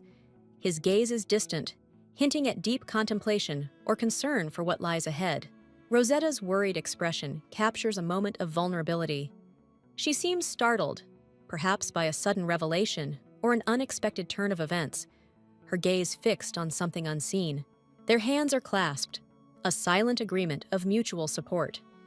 This gentle gesture speaks of deep trust, offering comfort without the need for words. Together, Nazar and Rosetta prepare for a quick escape. Nazar reassures Rosetta by reminding her to hold on tight, showing that they are ready to face whatever challenges await them. In a dimly lit stone hallway, Alan stands alone, his expression conveying a sense of compassion and responsibility as he acknowledges that the predicament they find themselves in is his fault. He suggests that they must have escaped their current location. Nanny Rossetti sits in a dark cell, expressing her sadness and forgiveness to someone invisible. She tells them that the old man has captured them, her words surrounded by cold iron bars and the shadows of imprisonment. In a tense standoff, Alan assures Nanny Rossetti, seen in the background behind bars, that their situation is not her fault. His hard gaze and assertive posture convey a defensive stance. Alan reflects internally, his face half-shadowed, admitting his carelessness and acknowledging his guilt for their current dire circumstances. His self-recrimination is palpable in the silence around him. Amidst a dramatic backdrop, Rossetti's nanny and another figure face an invisible threat, one of whom defends herself with a sword. The tension of the situation is heightened by a bold challenge. In the moment of shock, Alan's wide-eyed and mouthed expression reflects his reaction to the unexpected turn of events, emphasizing the urgency and unexpectedness of the moment. Alan speaks solemnly of the difficulty they would have in finding their way without their tribe, his tone serious and his eyes filled with a mixture of determination and regret. With pain on her face, Nanny Rossetti expresses her disbelief that someone would betray them, the blue tones of the scene highlighting the coldness of the deception. In a dark and reflective mood, Alan and Nanny Rossetti share a moment of quiet understanding, the weight of betrayal hanging heavily between them as they sit apart. Alan, his back to the bars of his cell, makes a solemn vow never to forgive, his profile etched with determination and a deep sense of betrayal. Alan stands behind the bars, looking worried, unaware of what is about to unfold. His expression is tense, as he is in a moment of surprise or anxiety. A pair of feet walk across the stone floor of a dimly lit, spacious dungeon, the environment evoking a sense of isolation and foreboding. Alan and Rossetti's nanny is visible in the cell, sitting and Alan squatting. The bars cast long shadows, emphasizing their captivity. Rose stands behind the dungeon bars, the fire raging behind her. Her expression is one of determined seriousness, perhaps indicating her intention to change the course of events. In the heat of the moment, Alan, eyes wide with shock, screams out in horror, reflecting a sudden, powerful emotion caused by an unseen cause. Rose gestures for silence, pressing a finger to her lips. Her presence is secret, indicating that she has come without the other's knowledge, perhaps to help. Bread is offered to someone who seemed to have been in the cell for a long time, an act of simple kindness in a gloomy environment. Alan refuses the bread with an expression of disbelief and disappointment, perhaps outraged by the situation or feeling unfairly accused of the charges brought against him. Rose speaks earnestly to Alan, her face illuminated by the light. The scene suggests a serious conversation about escaping or fighting the impending danger. Rosie warns Alan of the dire consequences if her father finds out she's missing, which means their safety is at risk and hints at a hopeless situation. Alan looks solemnly at someone remembering the difficulty of escorting him, given the surveillance he's under. His gaze is intense. A single tear trickles down his cheek. Rosie stands in the cell holding a flaming torch, expressing remorse for her actions towards those present, indicating that she had somehow offended them. She speaks with conviction of her intention to prevent senseless sacrifices, tears returning to her eyes. Roge seems determined, unafraid of her own death for the sake of her people. Alan confronts Rosie, questioning her motives, asking if her current actions are an attempt to help them. He confronts her sharply, wondering out loud what would change if they let her go, his profile casting a shadow against the light. Rose stands firm, declaring that she will let them go on one condition, her face half illuminated, determination etched on her features. A confused and concerned Nanny Rosetta stands next to Alan, her expression full of worry, repeating the word condition in an attempt to clarify Rosie's conditions. Rose, torch in hand, tells the silent spectators not to talk about the princess's kidnapping, her face serious and commanding. Alan, visibly disappointed, accuses Rosie of still lying and manipulating them, and threatens that if he decides to leave, his life will end. At the last moment, Rose accepts her fate, ready to die to save her tribe. Her silhouette framed by a soft glow, her expression peaceful and humble, Rose stands in a darkened hallway with determination in her eyes, holding a torch and contemplating her duty to protect something precious to her.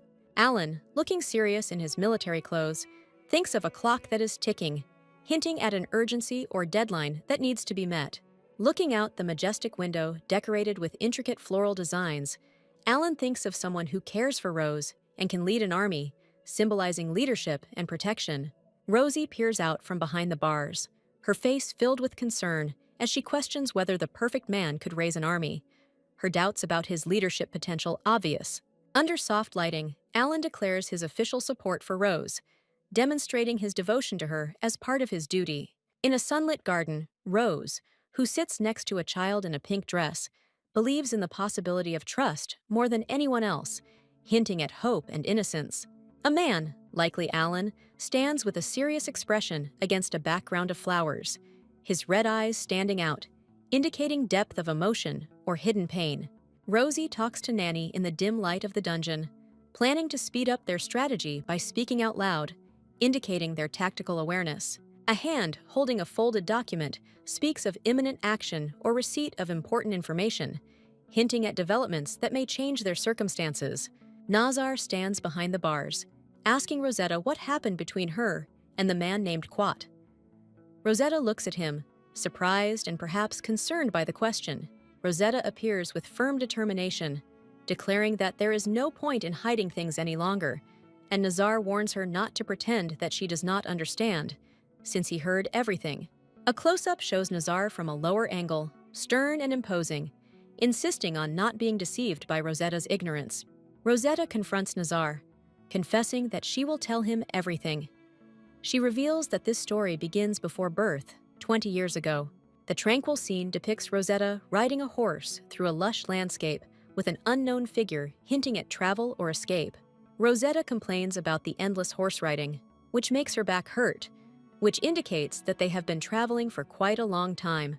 The story continues with Rosetta, visibly exhausted, complaining of the fatigue that permeates her entire body from the long horse ride. Rosetta, overcome by drowsiness or perhaps fainting, worries that if she gives into this, Nazar might not notice, hinting at her vulnerability and dependence on him. Nazar is depicted close up, his striking blue eyes full of concern as he looks at Rosetta, highlighting the moment of intimate connection between them. Finally, the scene captures Nazar and Rosetta on horseback, shrouded in a misty aura with the text Tic Diak, which probably refers to the sound of a galloping horse or the atmosphere of the moment. Nazar carefully puts the blade back into the sheath. His actions are precise and measured. His face has a concentrated expression. Rosetta sits alone on a sunlit lawn, seemingly lost in thought, the light playing around her, and the bubble suggests that she is reflecting herself. Rosetta, looking sadly into the distance, appears concerned about the looks she receives from those around her, as expressed in her thought bubble. Nazar stands imperiously, announcing their departure, and Rosetta looks on with a sense of urgency and a little anxiety. Rosetta stands by Nazar, looking at him with concern. Nazar, imperious and reserved, seems to reassure her, even as she expresses her concerns. Rosetta is stunned, bewilderment etched on her face as she looks up in response to the unexpected remark or event. Rosetta stands by her horse, a sense of realization dawning on her as she notices the absence of a saddle due to her bladder. Rosetta looks at Nazar, expressing her discomfort at his closeness, her face expressing slight anxiety. Nazar picks Rosetta up, her alarm turning to surprise as evidenced by her flash in the tooltip, and he maintains his composure. Rosetta, carried by Nazar, looks back in shock as they hastily retreat on horseback, the urgency of their departure reflected in the movement of the scene. Nazar's gaze is full of complex emotions as he appears to express remorse by saying "forgive me," hinting at a deep apology or regret for past actions. Rosetta looks surprised and a little upset when she responds to someone's confession, her words indicating that she would not have spoken if she knew a certain truth related to her mother's death. In a moment of intense conversation, Nazar declares his indifference to a certain object, emphasizing that it is not as precious to him as someone might think, while Rosetta looks at him with anxiety and slight distrust. Shock and confusion darken Rosetta's face as she internally questions the value Nazar places on an object associated with his dead mother, indicating a deep emotional conflict or misunderstanding. Nazar appears contemplative, lost in his thoughts against the backdrop of a clear sky, perhaps reflecting on his actions or the nature of his relationship with Rosetta, who stands next to him with a thoughtful and concerned look. The urgency of escape becomes apparent when Nazar mounts his horse, and the narrative focuses on the need to escape immediately, indicating a dangerous situation that requires quick action. In a tranquil wooded area, Rosetta can be seen from afar, sitting by a fire surrounded by people and horses, the light of the setting sun creating a serene atmosphere. Sitting alone with her thoughts as the day fades, Rosetta appears to reflect on the transience of moments, perhaps feeling a mixture of relief and dejection at the day's events. At dusk, Rosetta's expression conveys hunger and fatigue after a day spent in nature, revealing her human vulnerability and the physical demands of her circumstances. Concern for Rosetta's well-being is implied in the final image, where someone asks if she has caught a rabbit to cook, demonstrating concern for her nutrition and comfort amidst the trials they face. Rosetta appears worried and curious, wondering if she has eaten a rabbit, her eyes wide open and her fingers pressed to her cheek. Nazar, worried, asks if Rosetta ate the rabbit earlier, indicating a preliminary conversation with a simple camping scene in the background. Rosetta is shown with a shocked and worried expression, wondering if she really ate the rabbit, her blonde hair highlighting her sad state. Nazar stands over Rosetta, huddled near the cannon, asking if she is feeling okay, hinting that she is feeling uncomfortable because of the fire near them. Rosetta, surrounded by a glowing aura and flowers, asks why people call her Reaction, expressing her confusion over the name. Nazar explains to Rossetti that Reaction is the name given to the boxer's wife, indicating a significant change in her status after marrying Afani. Another man leans towards the pot over the fire, completely absorbed in his task, filling the air with hissing flames. The man is then revealed as Reef, shown in a contemplative pose with blue flowers around him, indicating his thoughtful nature. Under the night sky, Rosetta, sitting on a log, looks surprised when Nazar explains that the man by the fire is known as Riff. Finally, Reef overhears the conversation and learns that Rosetta doesn't know Ifan's name, his stern expression, and the tense atmosphere. Nazar stands at night, arms crossed, offering his condolences for Rosetta's long day at the market. Rosetta, with tired eyes, confirms his observation, stating her exhaustion. In the moonlight, Nazar, with a frivolous expression on his face, suggests to Rosette that she should take better care of herself after a late night. Rosette looks up in surprise, surprised by his concern. Under the shimmering night sky, Rosetta, flushed and embarrassed, admits that she feels awkward, although she insists that nothing significant has happened. An imposing man confronts Nazar about his inaction and asks why he is not working. A startled Nazar seems taken aback by the sudden intrusion. The man sternly reminds Nazar that others, including Rosetta, need care, and subtly criticizes him for his apparent disregard for this. Nazar, with a hint of concern, admits his dissatisfaction with Rosetta's situation. The man insists on the importance of showing personal concern for Rosetta, especially given her unhappiness with her marriage. Nazar seems to have taken the advice to heart. With an assertive attitude, the man asks if Nazar has completed the task he was sent to do, his gaze fixed on Nazar. The night deepens around them. Nazar, smiling, assures that he recognizes the urgency of the case, but does not worry about the details.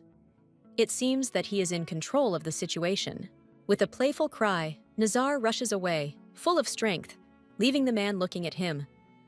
The night forest becomes their background. Rosetta, smiling secretly, reflects on the previous scene. Her amusement shows that she finds Nazar's antics cute. In a glowing fireplace scene, a fierce fire rages within a stone ring, its flames dancing madly, casting a warm, intense light over the surrounding area. Nazar kneels in the embrace of the twilight, tending the flames with care. Rosetta sits quietly beside him, her attention drawn to something beyond the firelight, her expression a mixture of anticipation and curiosity. Rosetta spins, puzzled by Nazar's request. She wonders why he asks her name when he already knows it, assuming there is more to the story she is about to tell. In a serene moment, Nazar is introduced as the flames are reflected in his deep blue eyes, surrounded by an ethereal backdrop of delicate white flowers that seem to glow under the starry sky. Looking into the fire, Nazar reflects on his name, feeling a strange but familiar connection with it, as if it were an echo of a life once lived. Suddenly, recognition flashes in Rosetta's eyes. Insight hits her, lighting her face with understanding as the fragments of her memory align. The scene shifts to a luxurious hall, where a grand reception is taking place. The nobles gather, dressed in their finest, under the golden glow of a chandelier, with all the close members of the royal family. A balanced Nazar stands by the window, his elegant figure attracting the admiring glances of the crowd, everyone wondering who he will perform for. Nazar stands before a majestic harp, surrounded by expectant faces. The crowd speaks in anticipation, guessing that his performance will honor the wisdom of the first princess. With a confident smile, Nazar declares that he is singing for Princess Rosetta. His hands are ready to bring the harp to life, ready to weave a melody for the golden-haired princess. In the large room, Rosetta and the other members were carried away by a song called Light of the Soul. The atmosphere was elegant, with whispers of admiration for the performance.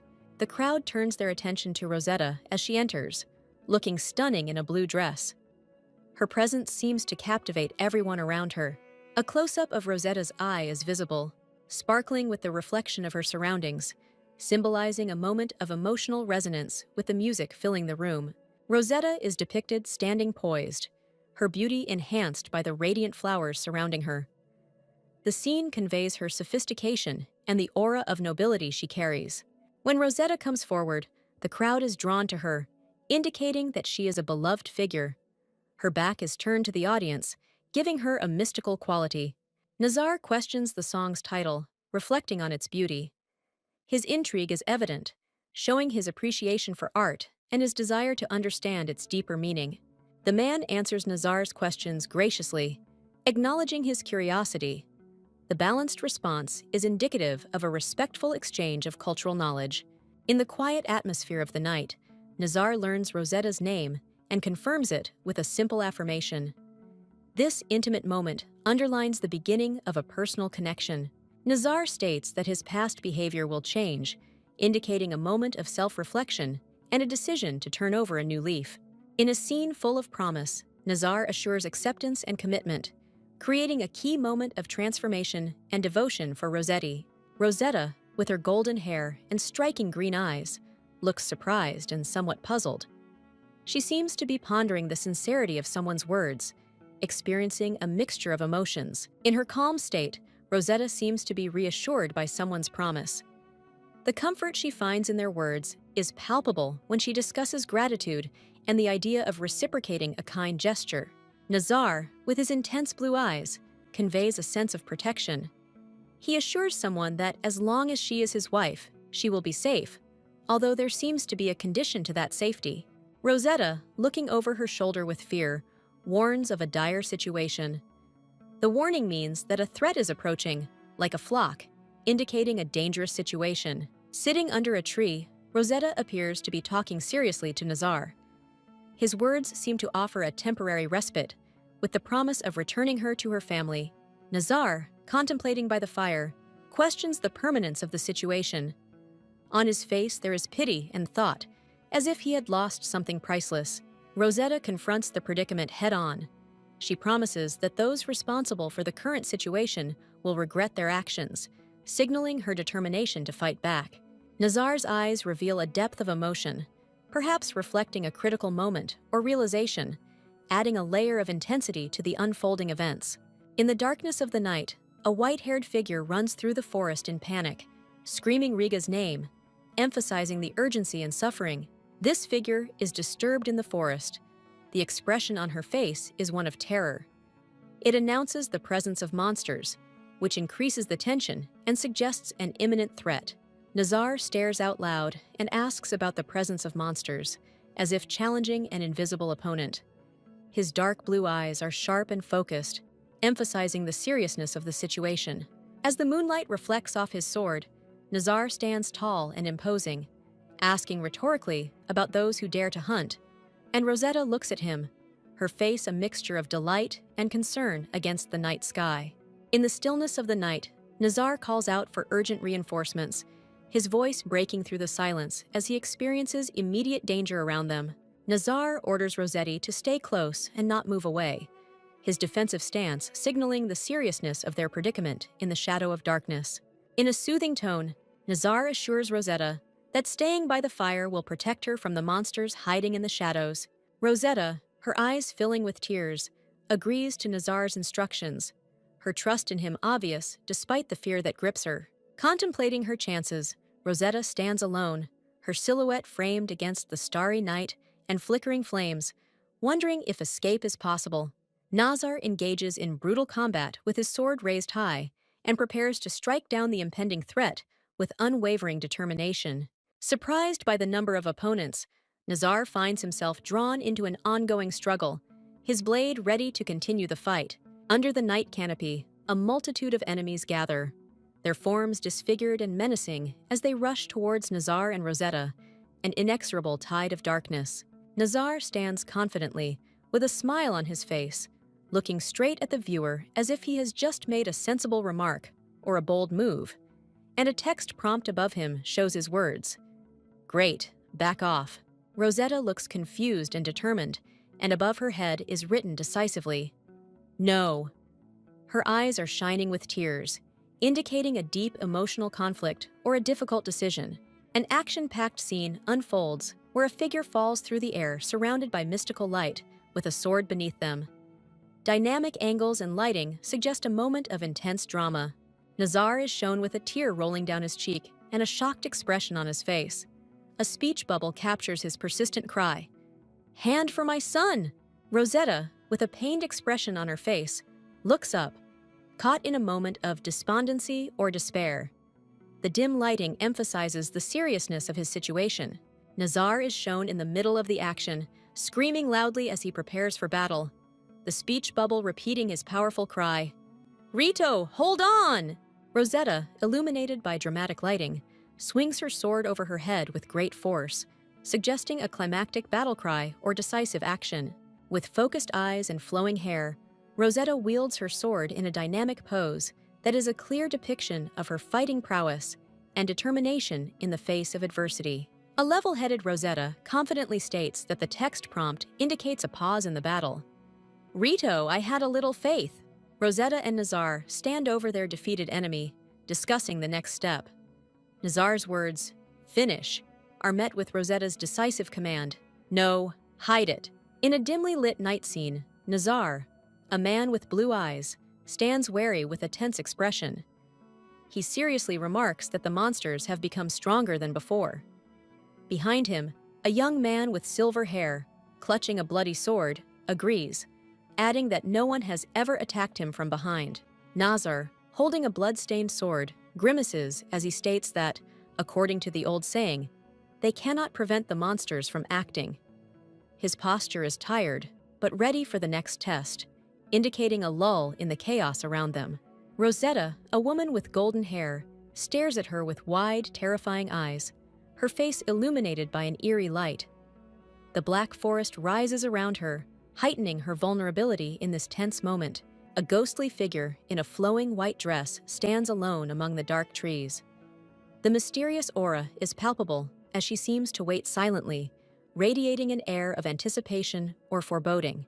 The ghostly woman is now seen from a different angle, looking up at the starry sky. Her pose suggests longing or patient waiting. The word "please" hovers in the air, emphasizing her silent plea. Rosetta moves through the elegant hall, her braid trailing behind her. Two red-clad guards stand in the background, statuesque and indifferent to her presence as she walks with purpose. Bathed in sunlight, Rosetta stands at the window and looks out.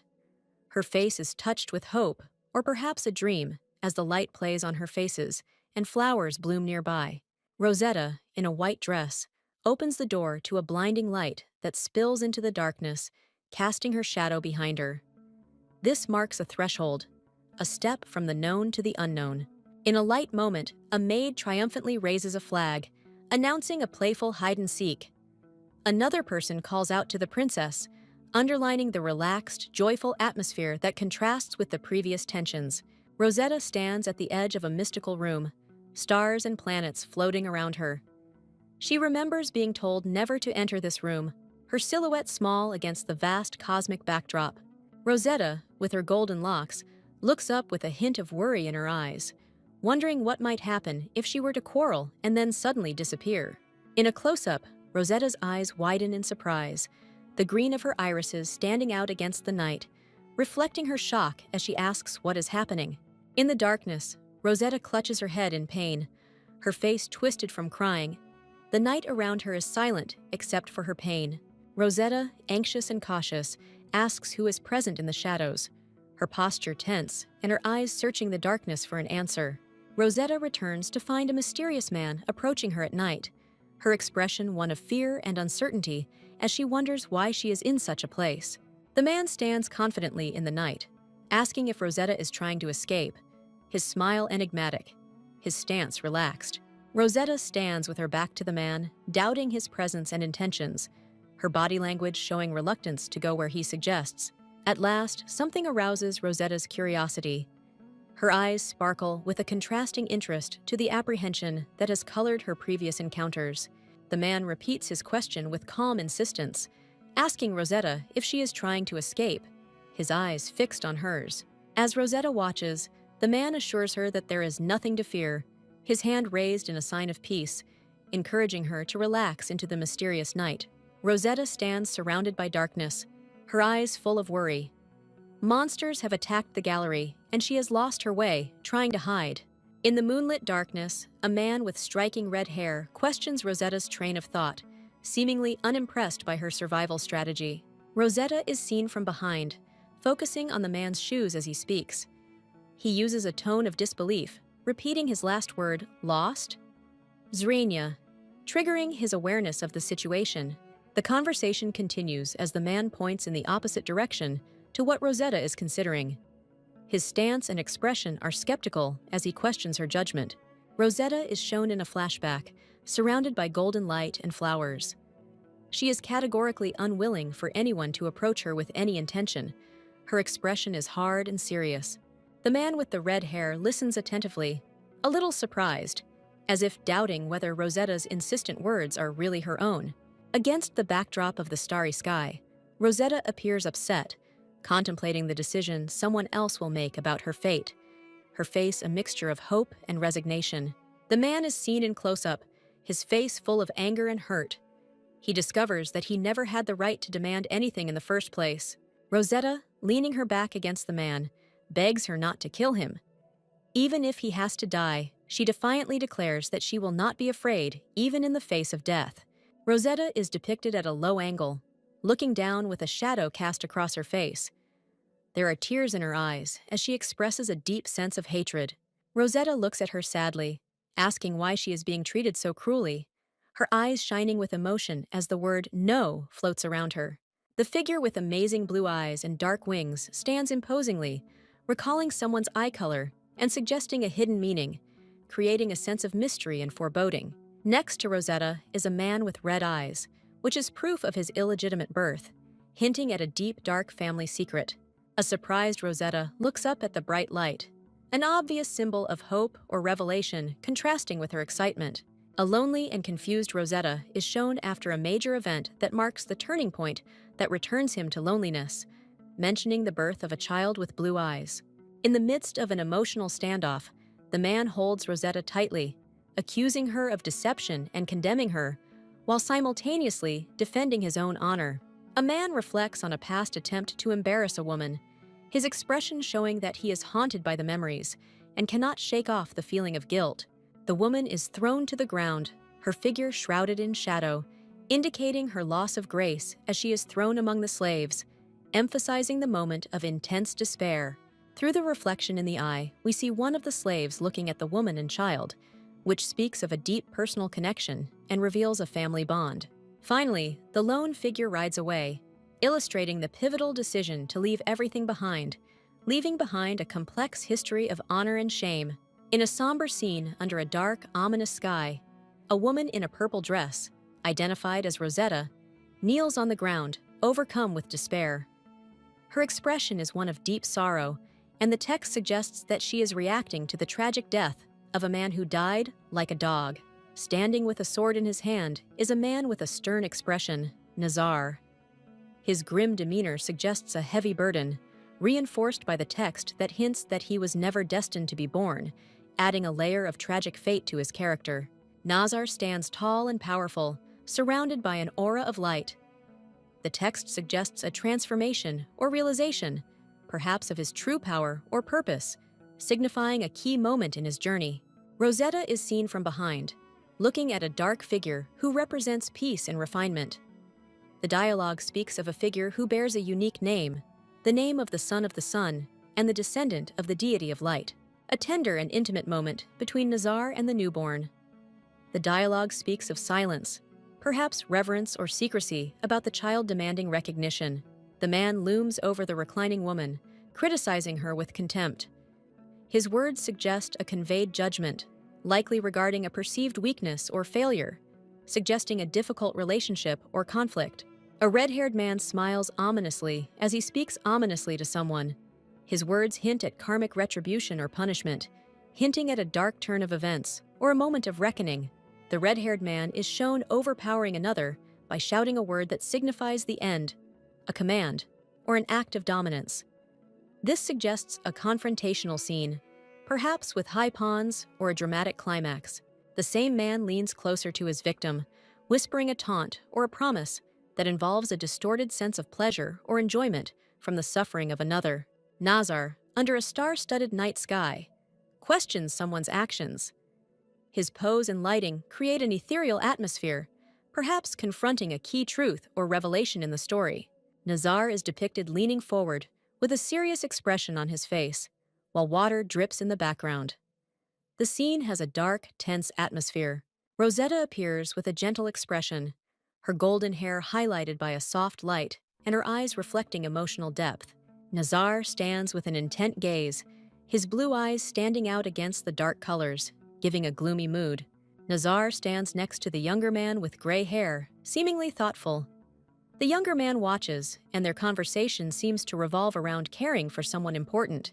White-haired, it seems, unexpectedly, with Nazar's hand on his head. He speaks of the woman's safety, hinting at protection and care with his words. Nazar and the white-haired man stand side by side in the night, discussing past events with serious expressions on their faces, hinting at a common history. The text recalls a great battle between two tribes 5 years ago, setting the historical context for the narrative. In a sunlit scene, Nazar is told that he is the only survivor of the Katana clan. The man speaking to him seems to convey a combination of respect and the burden of confrontation. The white-haired man is depicted in a moment of contemplation, his youthful face marked by loss, but his eyes have a determined gleam. Nazar appears to offer guidance and mentorship to the young white-haired man, who demonstrates a desire to learn and an aptitude for leadership. Reflecting on the recent battle with the Cathay tribe, the character with impressive gray hair firmly decides that their actions should leave no room for doubt in their loyalty. Caught in a thoughtful pose, this hero is supposedly preparing for something important after Sidko's confession. Nazar, a man with bright blue eyes, appears serious when talking to someone off-camera, possibly discussing important matters. Rosetta is depicted in a radiant, almost ethereal manner, described with admiration, as if she were an exquisite creation made of the finest materials, a figure of magical beauty. Nazar listens attentively to the woman's suspicions about Rosetta's true nature, and a hint of surprise appears on his face at the suggestion that Rosetta might be pretending to be someone she is not. The dark-haired woman notices Rosetta's instant influence on Nazar, her tone teasing as she comments on his obvious instant attraction to the golden-haired girl. Expressing deep gratitude, the white-haired character acknowledges the life-saving act of a man named Ria, stating his desire to repay that debt by becoming a part of Ria's life. With his eyes closed, Nazar seems to distance himself from the family that seemed to have fallen from grace, his demeanor one of calm humility. As they walk together, Nazar discusses with the woman whether she has ever felt awe in someone's presence, hinting at the growing trust and openness between them. In a moment of vulnerability and care, a shirtless Nazar protects Rosetta, indicating a deepening connection and perhaps a protective streak in their relationship.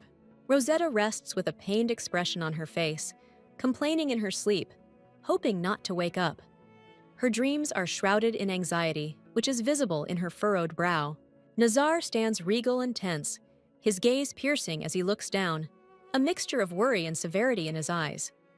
Rosetta's golden hair falls over his arm, hinting at a defensive stance. Rosetta rests her head on Nazar's back, her presence gentle but heavy with unspoken truth. Nazar is thinking somewhere, with his back to her, symbolizing emotional distance. Rosetta sleeps with a calm expression on her face, her hand tightly clutching what seems to be her only anchor in a sea of worries. A sparkle surrounds her, suggesting a delicate calm amidst the chaos. Nazar's profile is drawn with stark intensity, his eyes reflecting a storm of emotions, from contemplation to ominous prediction, and Rosetta's hair falls over his shoulders. Two figures speak under the night sky, one pointing out Nazar's absence. The elder, with a serious expression, notes that Nazar often disappears, hinting at a mysterious habit. The younger one expresses disdain for Nazar, hinting that envy and resentment are seething beneath his words. His face is tense with judgment, which speaks of deep rivalry. In a vivid, moonlit scene, the young man's true feelings are revealed, displaying a mixture of ambition and an image that paints him as both a victim and an antagonist. Their confrontation reaches its peak when the young man shouts, "Rita!" a cry that cuts through the tension, revealing a mixture of desperation and confidence in the charged air. The showdown is tense as the young man's accusations are heard at night. Nazar's imposing figure steadfastly resists the verbal attack, and his face becomes an enigmatic mask. Nazar, a man with piercing blue eyes, stands in the dark and gloomy surroundings, his gaze intense and focused. There is a certain foreboding in his gaze, as if he is on the verge of making an important decision. In a dimly lit environment, Nazar is confronted by a kneeling figure and appears confused. The man asks what is going on, bringing a sense of urgency to the scene. Outside, the kneeling figure suggests desperation or exhaustion. Rosetta, a girl with golden hair, looks at her with wide eyes filled with worry and confusion. The text shows that she is puzzled by the well-being of another character, adding a layer of anxiety to the atmosphere. Nazar consoles Rosetta, his expression softening as he reassures her. Despite the reassuring words, "Don't worry, we're here now," there is a sense of mystery surrounding their interaction, suggesting an underlying tension. Rosetta appears relieved but thoughtful. The lyrics, "It's strange," and then her thoughts, "I'm safe, the lions can be freed," hint at a recent escape from danger, adding a layer of intrigue. Nazar peers over the railing into the water below, where a figure is visible in the depths, hinting at a connection to previous events. The accompanying dialogue indicates a moment of realization or revelation. The moment of accusation unfolds when one character discovers that Rosetta has tried to escape, and tensions mount. The character's frustrated stance and dialogue convey conflicting interests and confusion about the situation. During a close encounter, Nazar sternly asks if anyone tried to escape. The closeness of the characters and the simplicity of the dialogue enhance the urgency of the request. The red-haired character feels cornered, aware that he lacks arguments and seems to be waiting for consequences. His facial expression and the icy space around him emphasize the gravity of his predicament.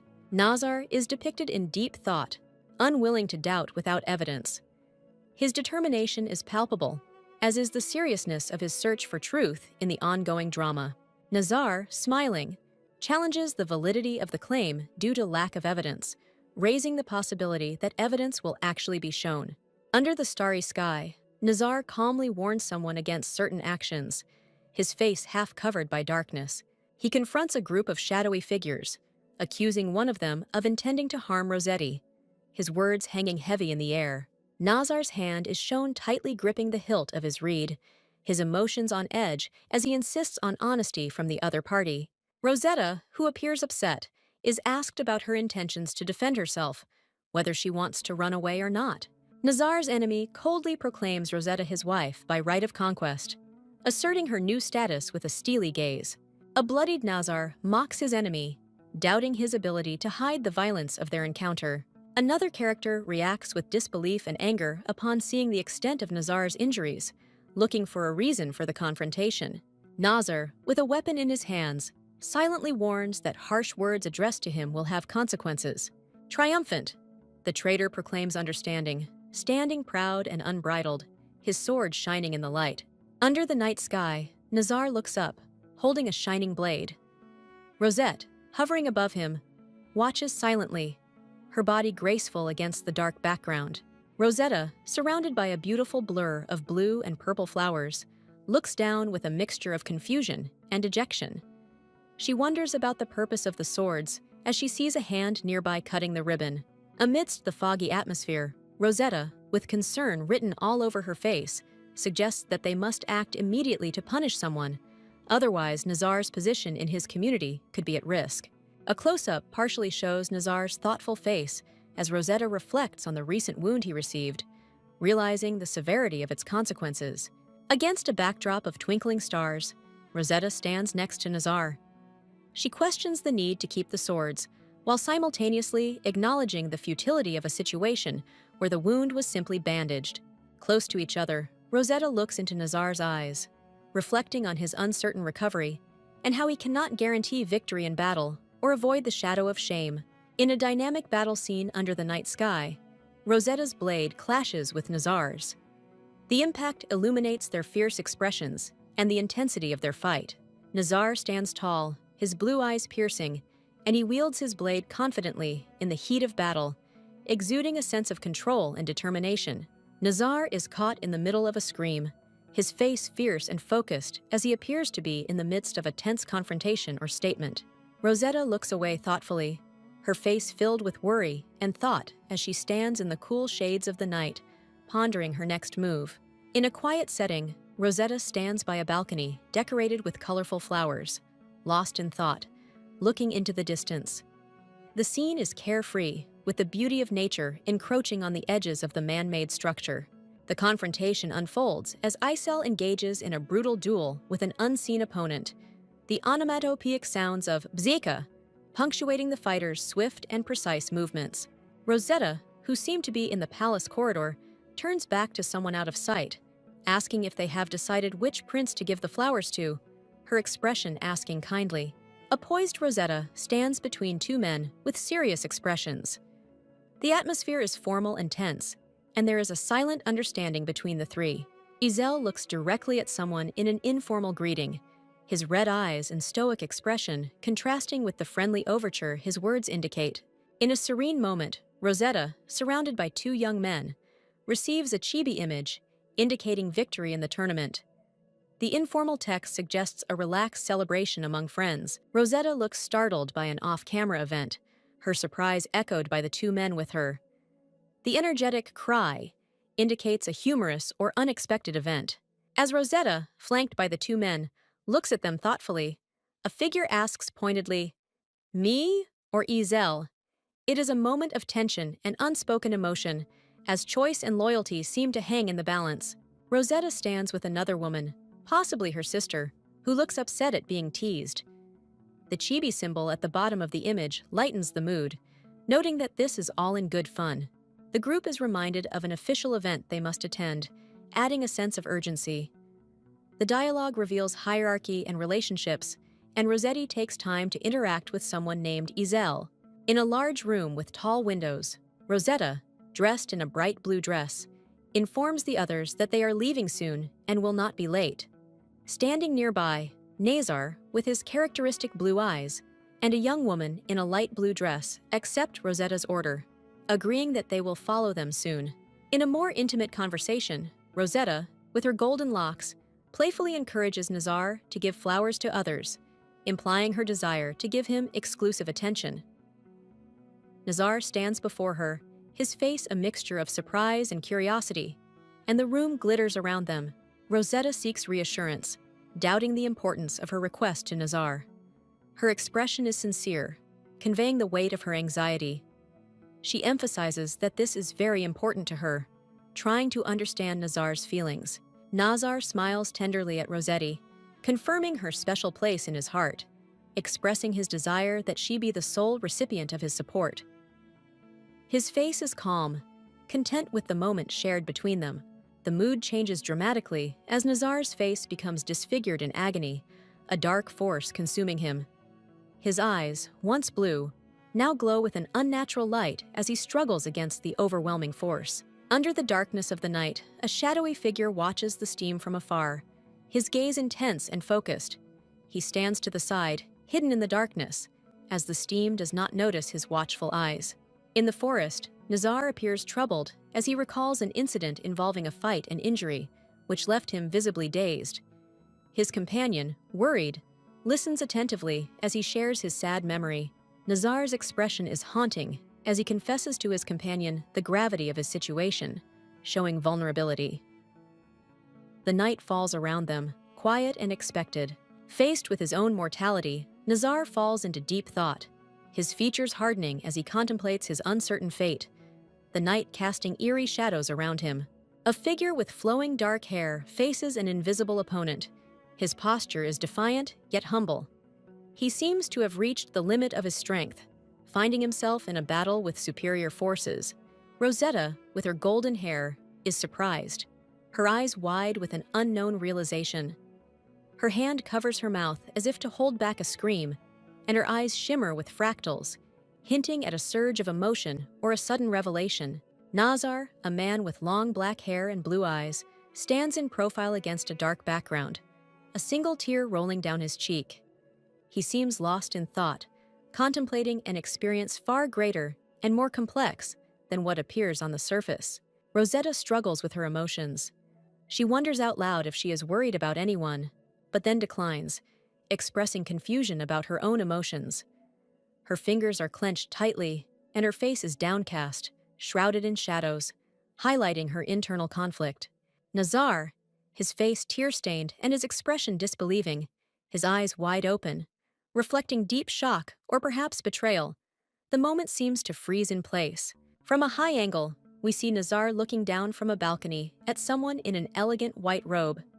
The conversation turns to whether Nazar's arm is paralyzed, adding a layer of physical turmoil to the emotional turmoil. Nazar stands high on a balcony, holding a glowing sword as he faces a man in a white outfit.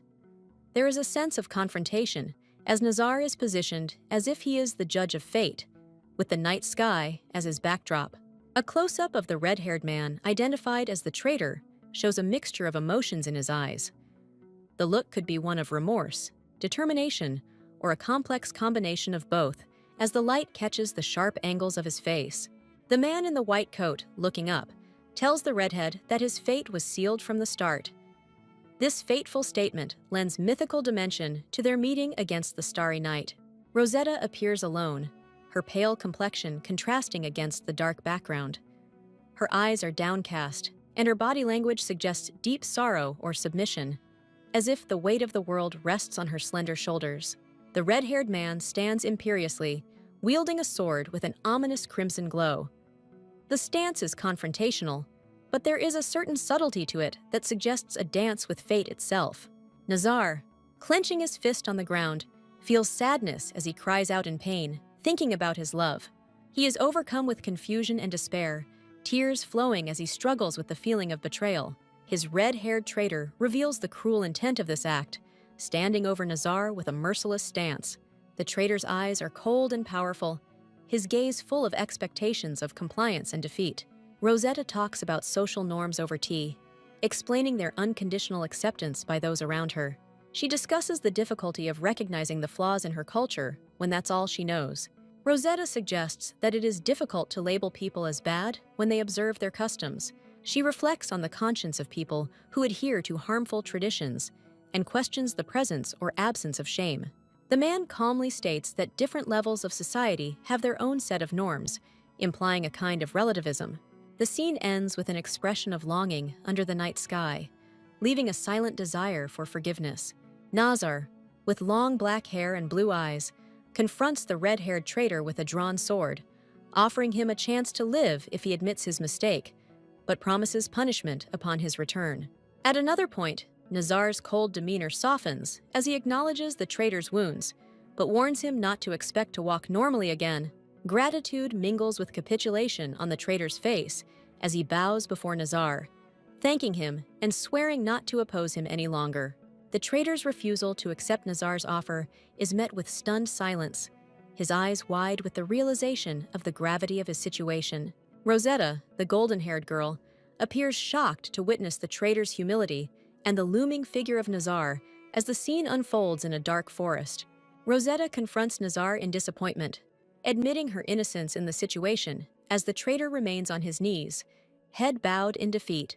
Her face is disfigured with emotion. Rosetta cannot speak. The gravity of the events makes her speechless.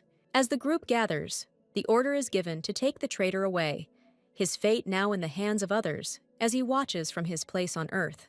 While the traitor is in custody, the white-haired man assures Nazar of his faith in their cause despite the bloodshed, his expression sincerely convinced.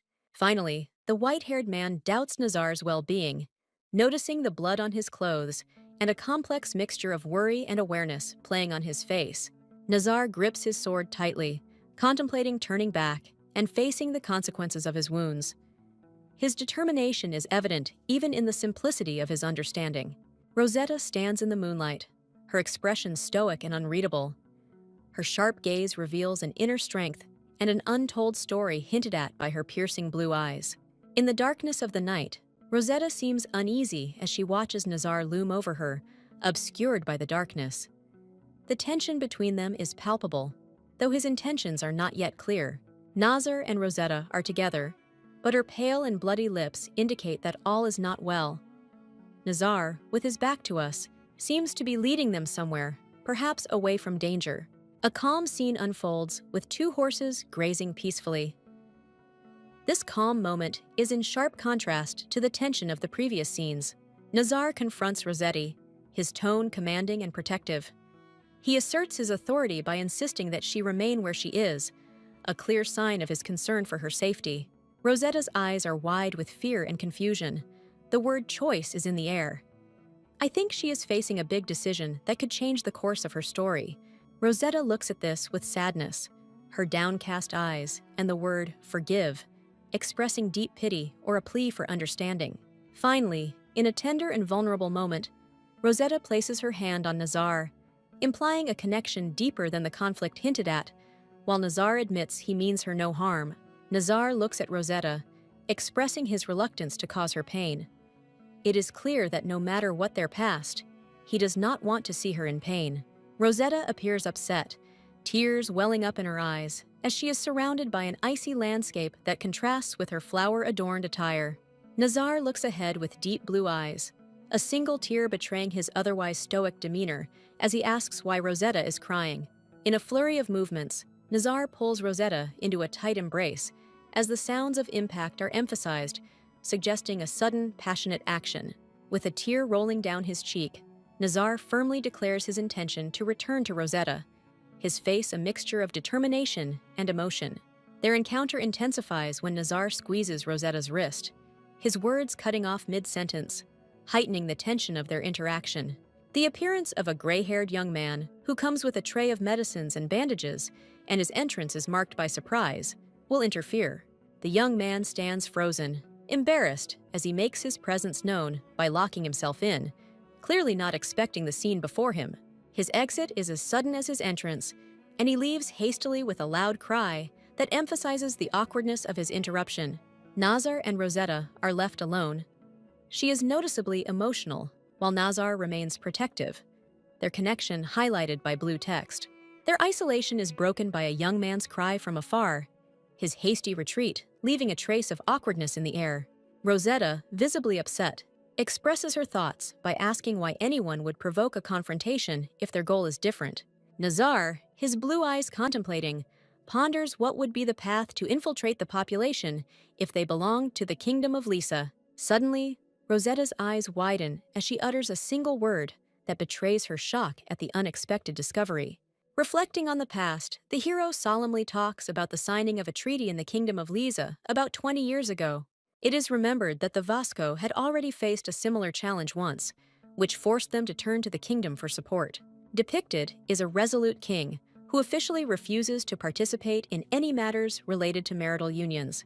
Rosetta connects the dots with her mother's stories, hinting at a deep-rooted secret that runs deep in her family's past.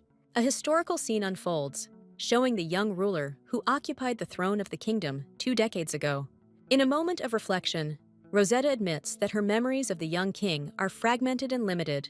Rosetta stands alone, small and isolated against the backdrop of a vast emptiness, accompanied only by words that foreshadow the harsh reality.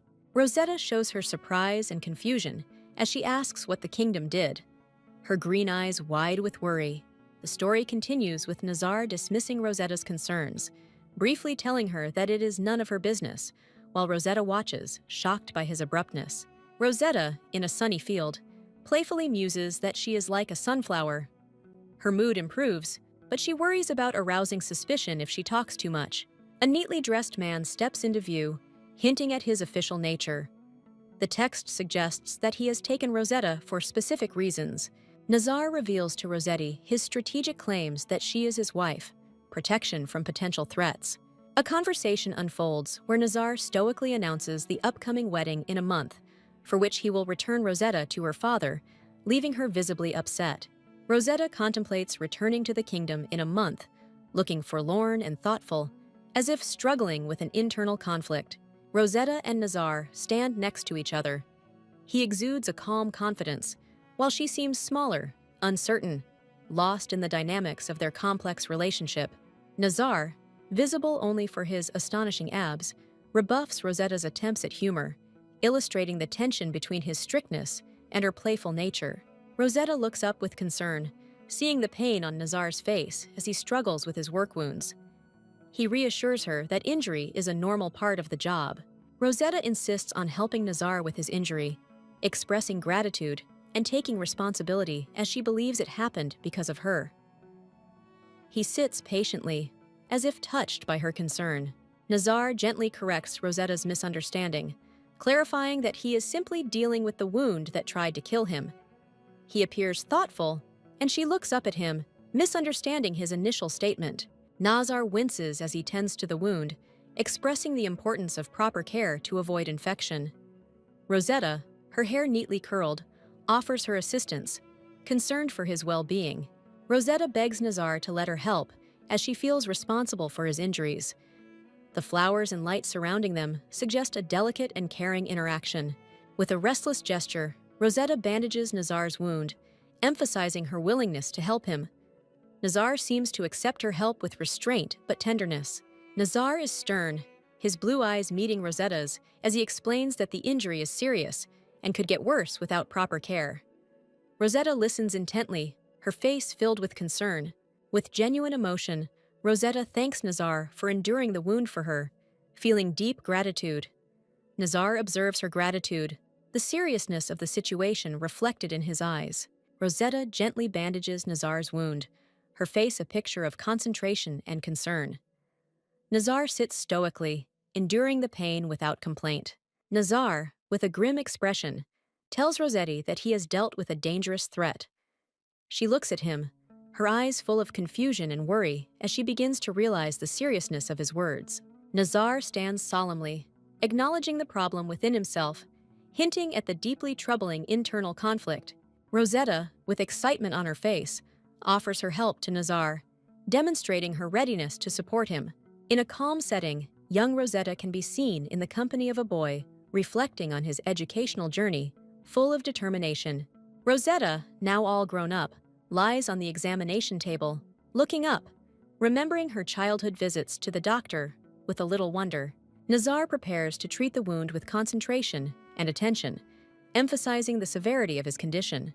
Distinct physique subtly shows the physical demands and perhaps the cost of his battles. Rosetta's eyes are full of concern, highlighting her deep concern for Nazar's well-being as he faces hardships. Nazar twirls a bandage around his waist, indicating a self-care routine and possibly the chronic nature of his illness. Rosetta's downcast gaze and anxious thoughts indicate that she is struggling with an awkward and difficult situation.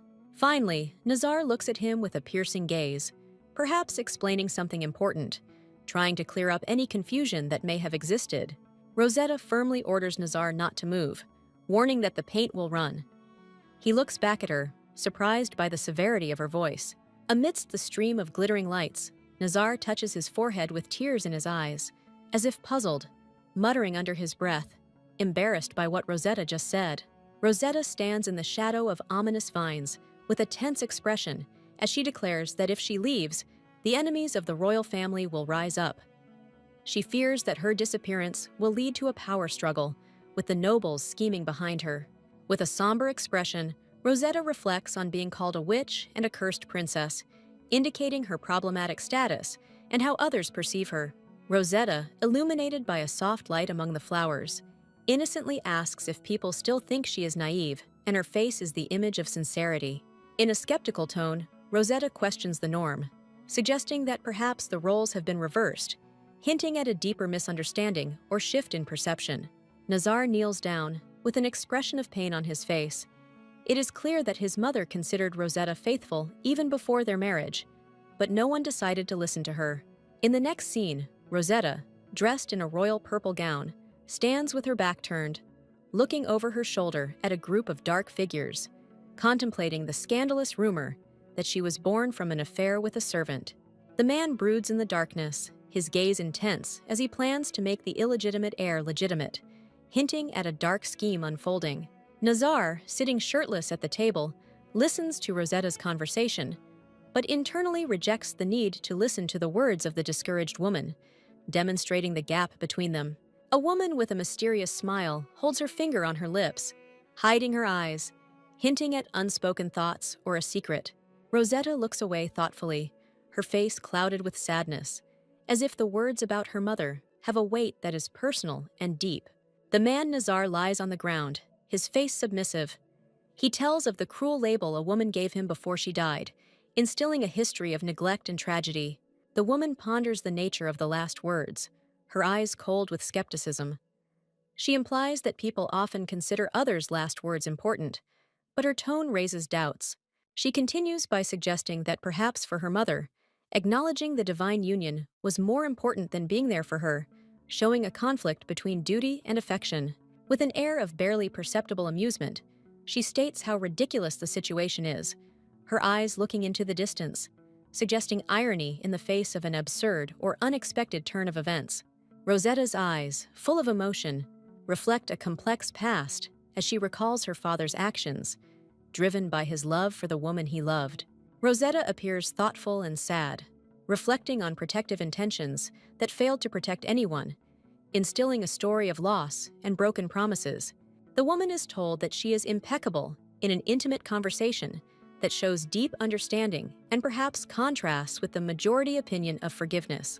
Nazar, with a strong and intense gaze, appears to be deep in thought or facing a moment of realization, his facial expression conveying a mixture of emotions.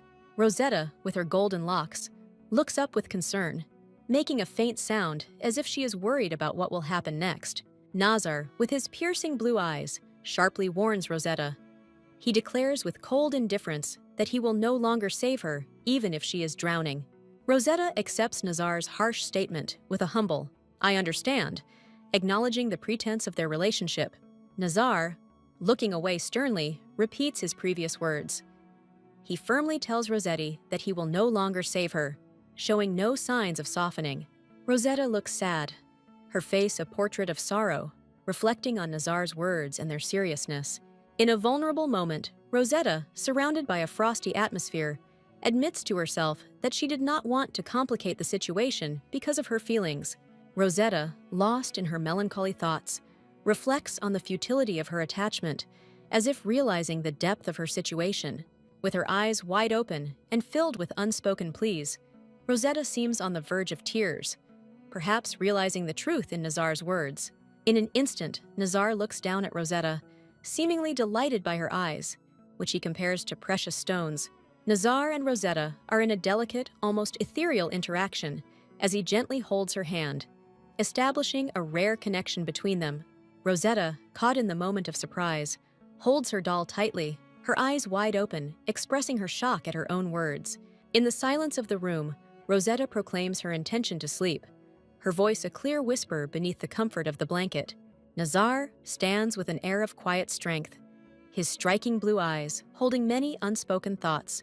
On a round wooden table inside the bucket lies a blood-stained piece of cloth, next to a softly glowing candle, casting a warm light onto the gloomy scene. With his back to the room, Nazar's white shirt is spattered with blood, a silent testament to an invisible event as he stands over something or someone. The night is quiet when Nazar sits by Rosetta's bed, a silent, wakeful presence while she sleeps with innocent calm, her doll nearby. Up close, Nazar is a canvas of anxiety, and his eyes reflect a soul caught between duty and care. Rosetta lies motionless, her pallor and stillness causing a whisper of fear from someone invisible regarding her well-being. Rosetta's hand is raised as if she is about to touch her own face, signifying a moment of introspection or self-knowledge. In a dingy alley, Nazar, a man of imposing appearance, denies the claims, his posture rigid with defiance.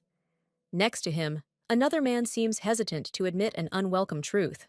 In the shadows, a well-groomed man with a mustache doubts the foundation of reality, his face a mixture of suspicion and defiance. The tortured figure stands, a cascade of light falling around him. He seems determined to atone for the sins of his father, the burden imprinted on his silhouette. The warrior stands among fallen foes, her blade and presence unwavering. She is a vision of vengeance and power, a force to be reckoned with. Rosetta, with her golden locks, speaks of protection and new status. Her eyes reflect the depth of emotion. Nazar, his blue eyes intensely, quietly ponders. His face is a mask of inner turmoil and secrets yet to be revealed. In an intimate moment, Rosetta's face is caressed. A mixture of tenderness and despondency passes between them. A shared drowsiness draws Nazar and Rosetta into a peaceful rest, a rare peace in the midst of confusion. Rosetta lies in thought, the warmth of the bed bringing back memories, as if the past and present were intertwined in her thoughts. In a darkened scene under a starry sky, a child pleads with an elderly woman, asking if they can leave the found object in hopes of permission. Nazar stands tall in the daylight, reflecting that while company is good, a wolf is better off treating his own kind by setting expectations of belonging. As Nazar's hand hovers over the creature, he emphasizes the urgency of returning her to the pack now, lest she ever join them, with an important decision in mind.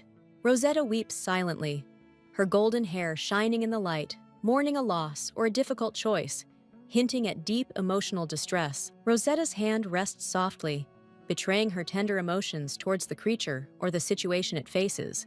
A moment of connection and sadness. She turns, looking over her shoulder, her face etched with sadness and thought, as if she were saying goodbye or reflecting on the past. Rosetta looks at the creature, asking if it ever sleeps, showing her care and concern for her well-being amidst the unfolding events. Nazar, framed in a doorway, brings sustenance, a simple loaf of bread, hinting at an offer of comfort or basic necessities in the face of adversity. As Rosetta holds the bread, her face mixes gratitude with concern, perhaps pondering the meaning of the gesture in the current circumstances. Rosetta smiles faintly, her eyes meeting Nazar's, a combination of gratitude and lingering sadness hinting at the complex emotions at play in light of recent events. Nazar sits with his imposing posture restored to him, facing Rosetta. His question, full of expectation, hangs in the air as she turns to face him, a mixture of curiosity and anxiety playing on her face. The atmosphere brightens when Nazar, lost in his memory, remembers his beloved cat. Rosetta, taken aback, asks about the pet, revealing a hint of their shared history, or perhaps a deeper connection. A sudden shift to fantasy shows a large, blue-eyed wolf next to a petite, confused Rosetta. The juxtaposition captures her inner confusion in the midst of their strange exchange. Rosetta, with a twinkle of mischief, compares herself to a she-wolf, seeking confirmation from Nazar. Her playful question momentarily lifts his composure, revealing a lighter side to their relationship. In a moment of quiet acceptance, Rosetta acknowledges Nazar's strategy. Her willingness to accept silence signifies a deeper understanding of his intentions and the underlying dynamics of their interaction. Standing still, Rosetta contemplates the future. Her thoughts return to the man's intention to marry a young, beautiful woman, which prompts reflections on society's expectations and his place in them. The room fills with the sound of Rosetta's laughter, a sharp contrast to Nazar's unwavering seriousness. Her mirth adds a moment of levity to their otherwise tense conversation. Nazar, smiling wryly, challenges Rosetti's self-perception, hinting that she considers herself the epitome of youth and charm, and his tone hints at tender familiarity. Rosetta calmly rejects Nazar's playful accusation, returning the conversation to a deeper contemplation of necessity and desire, opening a window into their intimate discourse. The silent figure of the white-haired warrior Nazar gives a hidden triumph, and his presence is a quiet testimony of seriousness, emphasizing the frivolous jokes between Nazar and Rosetta. Rosetta winks playfully, letting out an airy, "Ah!" as she announces a successful shopping trip. She exudes confidence and charm, blissfully unaware of the day's adventures unfolding. Nazar stands nearby, his deep blue eyes looking at Rosetta, asking gently if she was hurt the day before. Their closeness suggests a connection beyond mere acquaintance, and emotions simmer just beneath the surface. In moments of reflection, Nazar's eyes soften, indicating a sense of peace as he remembers quieter times. The intensity of his gaze indicates a protective nature, as well as the depth of his feelings for Rosetta. Nazar's hand gently cups her face, and Rosetta's eyes widen in a combination of surprise and vulnerability. The gentle gesture speaks of their closeness and Nazar's concern for her well-being. Sitting at a table decorated with white roses, Nazar and Rosetta share a quiet moment. Nazar's relaxed posture contrasts with Rosetta's strict formality, illustrating the different worlds they inhabit.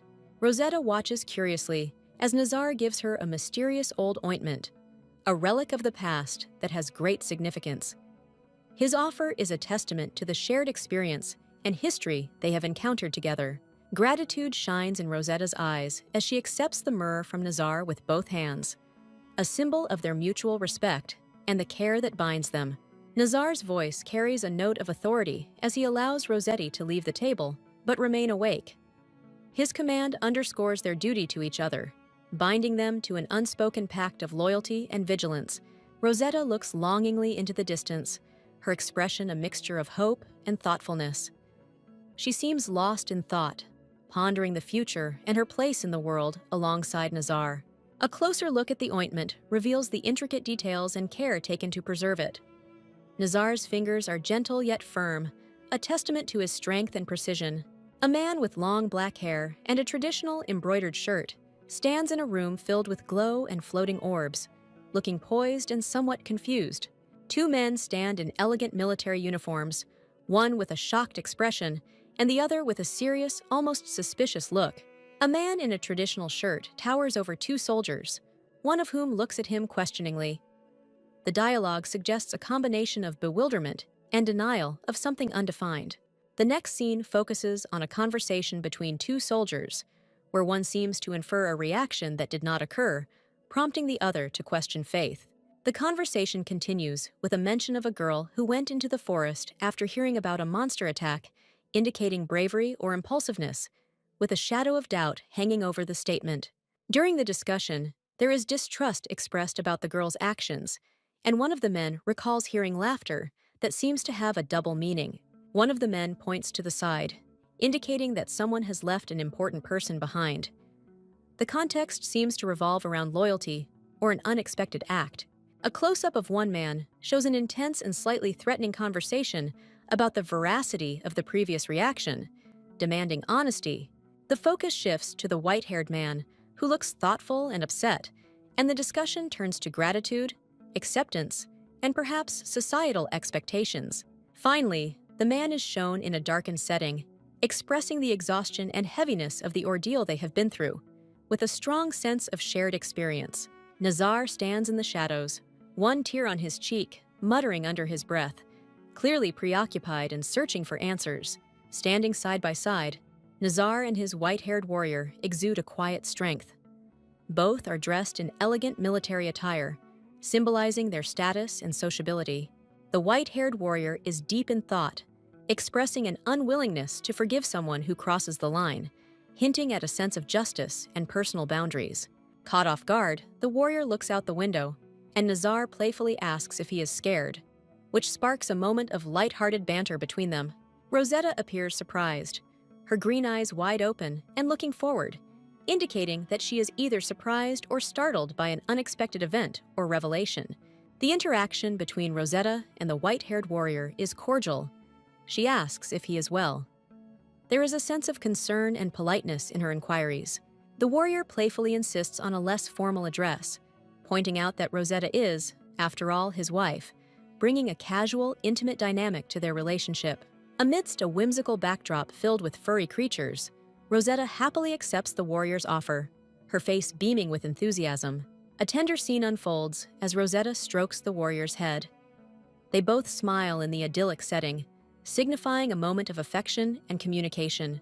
In a tender confrontation, Rosetta seems to ask herself out loud, while the warrior, a little surprised, reassures her, revealing the protective and comforting aspect of their relationship.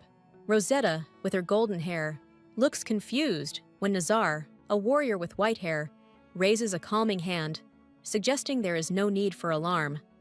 "Don't worry, it's just a bruise," he says. Rosetta stands by the dark horse, her expression softened, her eyes relieved. It seems the horse has been carrying her for 2 days, indicating a connection between them. The horse presses his nose against Rosetta's dress, a gentle gesture that makes her wonder about his intentions. This intimate moment suggests a deeper connection. Rosetta appears delighted by the horse's playful behavior, with a speech bubble indicating that the horse rarely behaves like this, but he seems to like it. Nazar looks at him with a combination of surprise and understanding, commenting on how he understands the horse's intentions, distinguishing when he wants to bite and when he is just playing.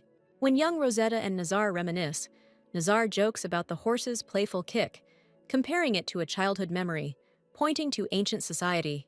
Nazar assures Rosetta that the horse is now as gentle as a lamb and asks her to watch carefully, demonstrating the horse's calm behavior. The horse shows restraint, does not bite the fingers offered by Nazar, much to Rosetta's surprise. Nazar's assurance turns into a frivolous moment between them. Rosetta seems reassured by Nazar's control over the horse, her tension easing as she reaches out to pet the animal, showing trust in Nazar's words. Finally, Rosetta approaches the horse, her initial hesitation giving way to a smile as Nazar watches, affirming the importance of their journey together and the bond it has created. Against a calm and floral backdrop, Rosetta and the dark horse share a tender moment. She admires the horse, gently touching his muzzle, conveying a sense of deep connection and affection. The scene shifts slightly, highlighting the horse's head, with Rosetta's hand caressing his muzzle. The bubble reveals the horse's sense of Rosetta's uniqueness, accompanied by text about how no one but girls has ever ridden him. Rosetta, surrounded by flowers, looks lovingly at the horse. Her words, full of admiration for its beauty, are surrounded by an aura of warmth and deep gratitude for this creature. Under a bright sky, Nazar appears next to Rosetta, who seems to have been taken by surprise. His presence is calm and reassuring, hinting at the close relationship between them. In a more intimate perspective, Rosetta is shown introducing the warrior Nazar to the horse. She appears pleased, and the dialogue suggests a breach of custom, hinting at a strong bond between her and the horse. Amidst laughter and clear skies, Nazar's warrior jokes with his horse, declaring that they are friends. The relaxed atmosphere highlights the carefree dynamic between them. Rosetta, radiant and joyful, smiles brightly. Her laughter and happiness are evident, adding a layer of serenity to the narrative. Nazar addresses his warrior sternly, pointing out his position and suggesting that he step back. Rosetta's laughter fades as a hint of worry appears on her face. Rosetta stands poised and elegant, refusing to accompany Nazar and his warrior. At the same time, she chooses the company of a horse, asserting her decision with a reserved demeanor. Finally, a surprised expression appears on Nazar's face. The text tells of the consequences of inviting a woman to a man, with Rosetta's unconventional choice causing different reactions. In a tender moment, Rosetta tenderly holds the scepter, and Nazar looks at her with a feeling of respect or longing. The soft light and flowers around them create a romantic atmosphere. Rosetta, with a sad expression, asks if roses can feel emotions around them, especially when they are stepped on. The question seems to spread like a whisper, adding a layer of curiosity to the scene. Nazar helps Rossetti onto her horse, a simple gesture that hints at a possible journey or adventure ahead. They are surrounded by a lush field, signaling a departure from a comfortable location. Nazar makes a statement about the norms of society, perhaps hinting at the societal expectations or rules that govern their behavior, emphasizing the platonic boundary between them. Rosetta answers questions that seem to challenge Nazar's prior assertion. Her tone seems to combine innocence with a keen desire to understand the rules that bind them. In her moment of defense, Rosetta seems upset by Nazar's words about the boy. Her protective nature shines through as she speaks tenderly of the boy's bravery and kindness. Rosetta understands the consequences of being seen with Nazar and suggests an alternative to avoid rumors, perhaps signaling her awareness of the social consequences of their actions. Rosetta and Nazar sit on a horse, discussing the concept of beauty. Nazar's philosophical approach contrasts with Rosetta's straightforward appreciation of beauty, and he humorously criticizes the horse they are riding. Rosetta discusses her unusual childhood vision of beauty, considering things to be beautiful that are not traditionally beautiful, such as insects and pine cones.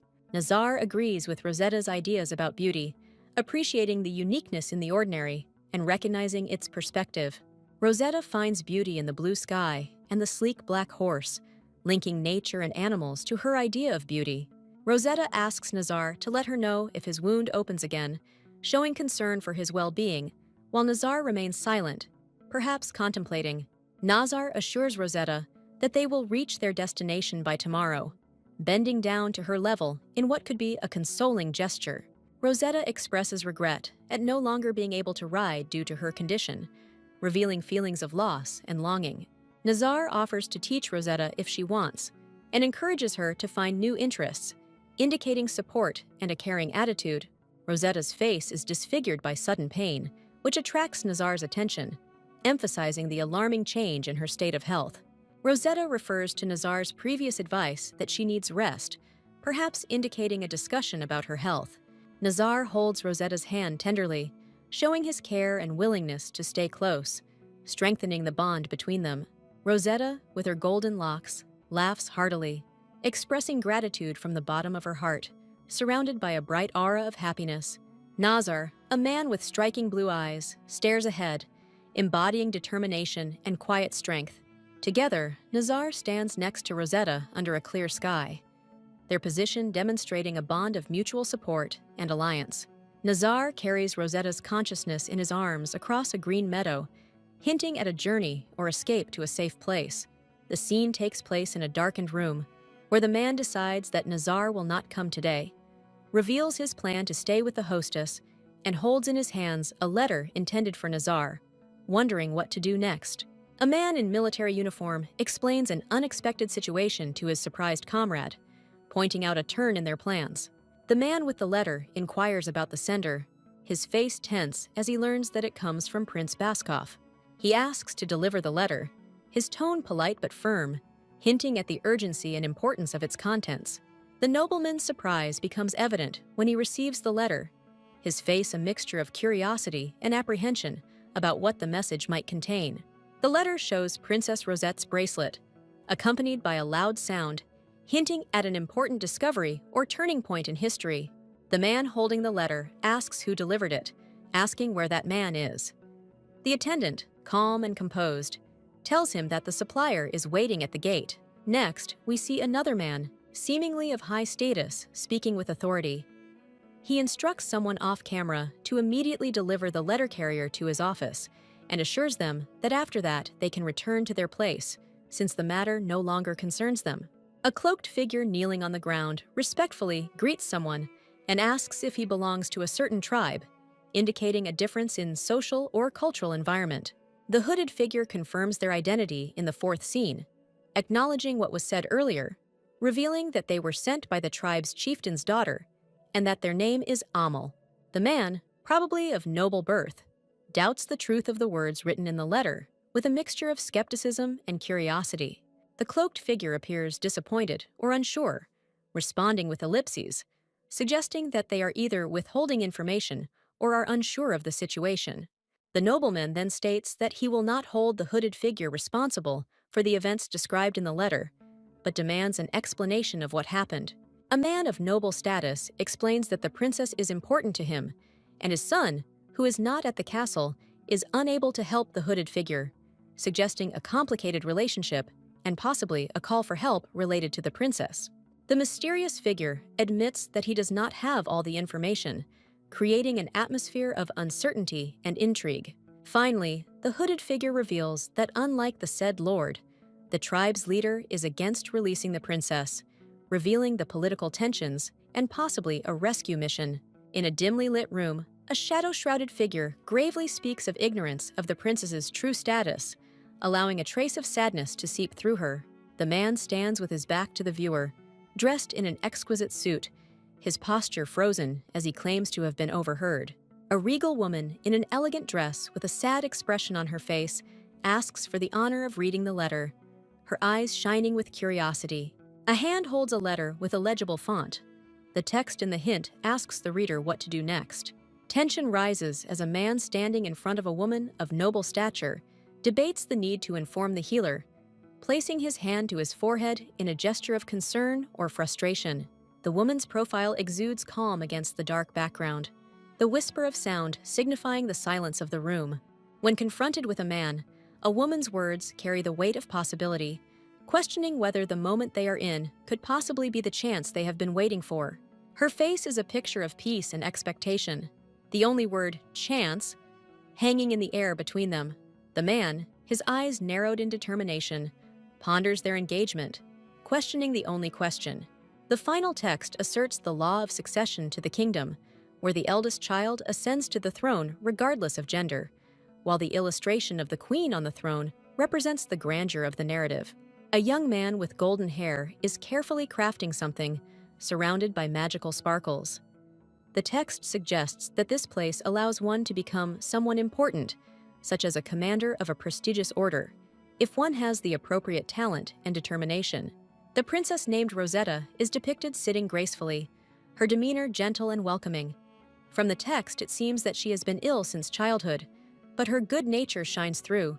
She lacks everything except a magically timid and welcoming presence. The two figures are depicted in a dimly lit space filled with lilies, focusing on the elder one, comforting the younger one with a gentle touch. The dialogue suggests that they have sent the elder princess to be healed in the hopes of winning her over. Ezel, one of the characters, chose Rosetta over the elder princess Tanit, indicating an important decision represented by the bright light separating him and the other character, a woman with blonde hair and violet eyes that radiate nobility. The speech bubble states that they do not need a princess, implying a renunciation or release from someone's status or presence. The scene shows a close-up of two hands. One holds a letter, hesitantly signing a name. The text expresses regret for taking too long to make a decision, suggesting a difficult or weighty choice. In an elegant hall, a man and a woman stand facing each other. The man says, "And you too, I think." It would seem to be a moment of mutual understanding or recognition between the two. The same man, in a luxurious setting, asks how to recognize a soulmate, revealing his introspective side. He seems to be pondering the nature of soul ties. He admits that he has forgotten something important among his considerations, hinting at a moment of realization or recollection of an important fact or feeling that was missed. Finally, the woman is shown with a soft expression and the statement, "She loves him." This indicates romantic feelings, ending the episode with an affirmation of love. In a brightly colored greenhouse, decorated with flowers, two noble women are talking over tea. The woman with silver hair, dressed in a crimson dress, says that she will bring something else when she gets home and hopes that it will not be refused. The woman in blue replies, assuring that she will not refuse affection. The conversation continues as the silver-haired woman modestly expresses her anticipation of the gift, while subtly emphasizing her status as a queen. The younger woman in blue, with a thoughtful look, contrasts herself with the other children who have received more than a basic education, while reflecting on a girl named Rosetta who grew up without such privileges. Amidst an elegant tea party, a woman in blue shares her worries about Rosetta reaching marriageable age and fears that it might affect how others perceive her. The silver woman, expressing concern, asks who would dare to court the princess, hinting at the deep pressures and expectations of society. In a tone tinged with resignation, the woman in blue laments the inevitable gossip that follows the nobility, finding solace in the fact that only a man named Ezel truly understands Rosetta. In an effort to reassure, the silver-haired woman consoles her companion, hinting that it is time for the princess to accept the realities of life by reflecting on social norms. In a moment of loneliness, a woman in blue stands by the window, her posture reflecting a sense of hope. Returning to the conversation over tea, the woman in blue expresses her desire for Rosetta to lead the simple life she loved as a wife and mother, in contrast to her current royal burdens. The silver woman looks out the window, a storm of emotions hidden behind her reserved appearance, reflecting on the heavy expectations a princess must bear.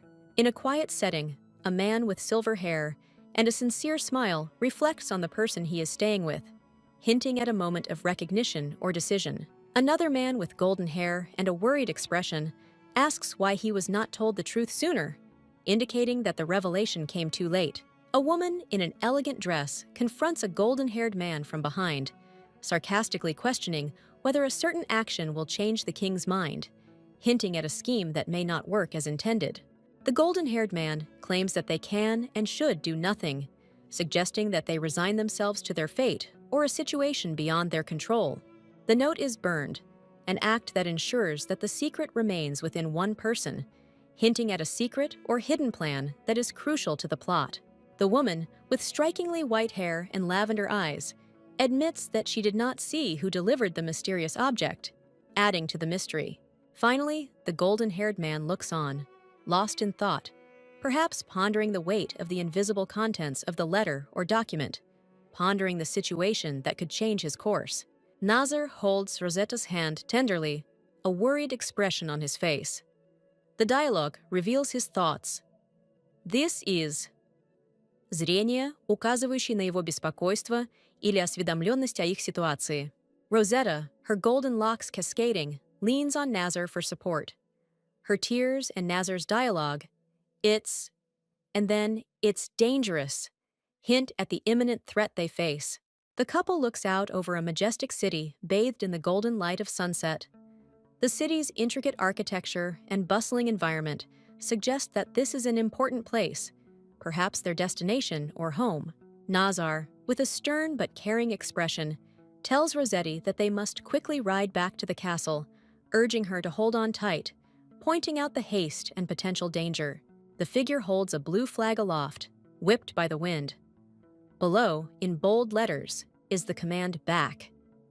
Zrenia, likely a call to action or an order to retreat, indicating an urgent situation. The door opens on command, emphasizing action and urgency, as if a critical event is unfolding that requires immediate entry or exit. Nazar, Rosetta, and their companions approach the front door of the castle, the setting sun casting long shadows, indicating their arrival at an important moment. The man at the entrance announces their arrival with antimony, a traditional sign of honor or important news, emphasizing the importance of Nazar and Rosetta's return. The retinue led by Nazar marches under the proud flags of the city, symbolizing a moment of triumph or a significant arrival, because the townspeople could have witnessed a key event.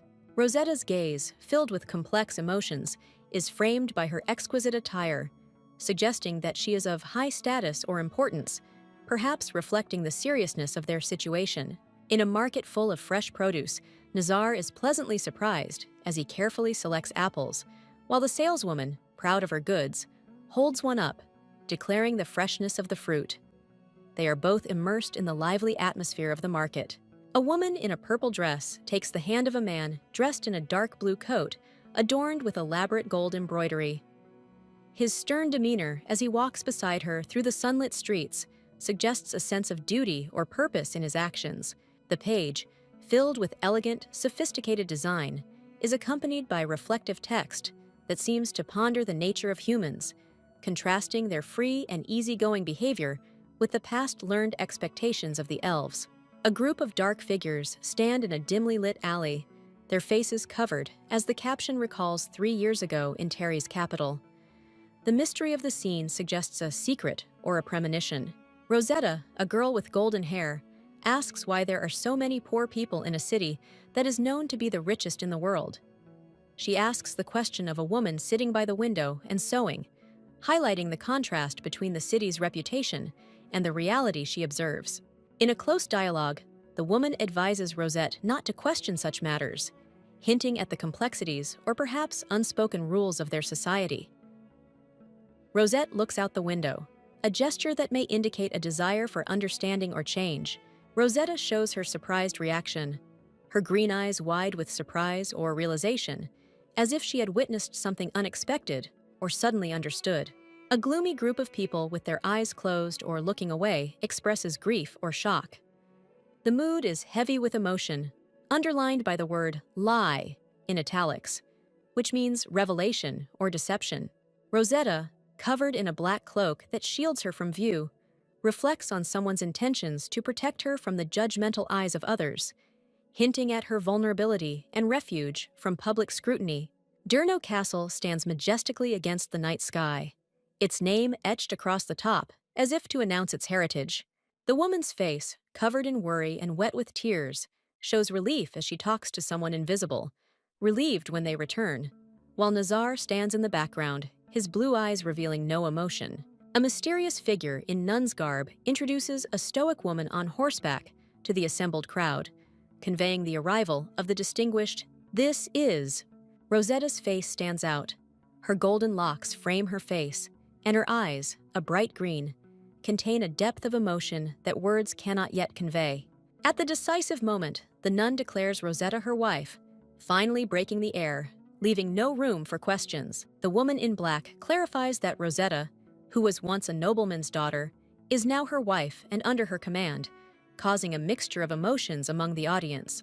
Silence permeates the courtyard, and the audience stands frozen, their expressions reflecting the shock of the discovery, underscored by the echo of the name Inna.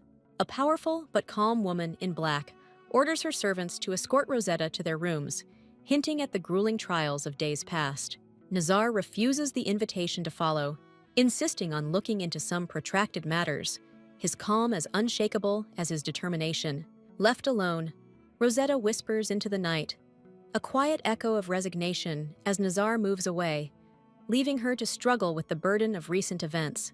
In a moment of surprise, Nazar clutches his shirt tightly, asking, "Who are you?"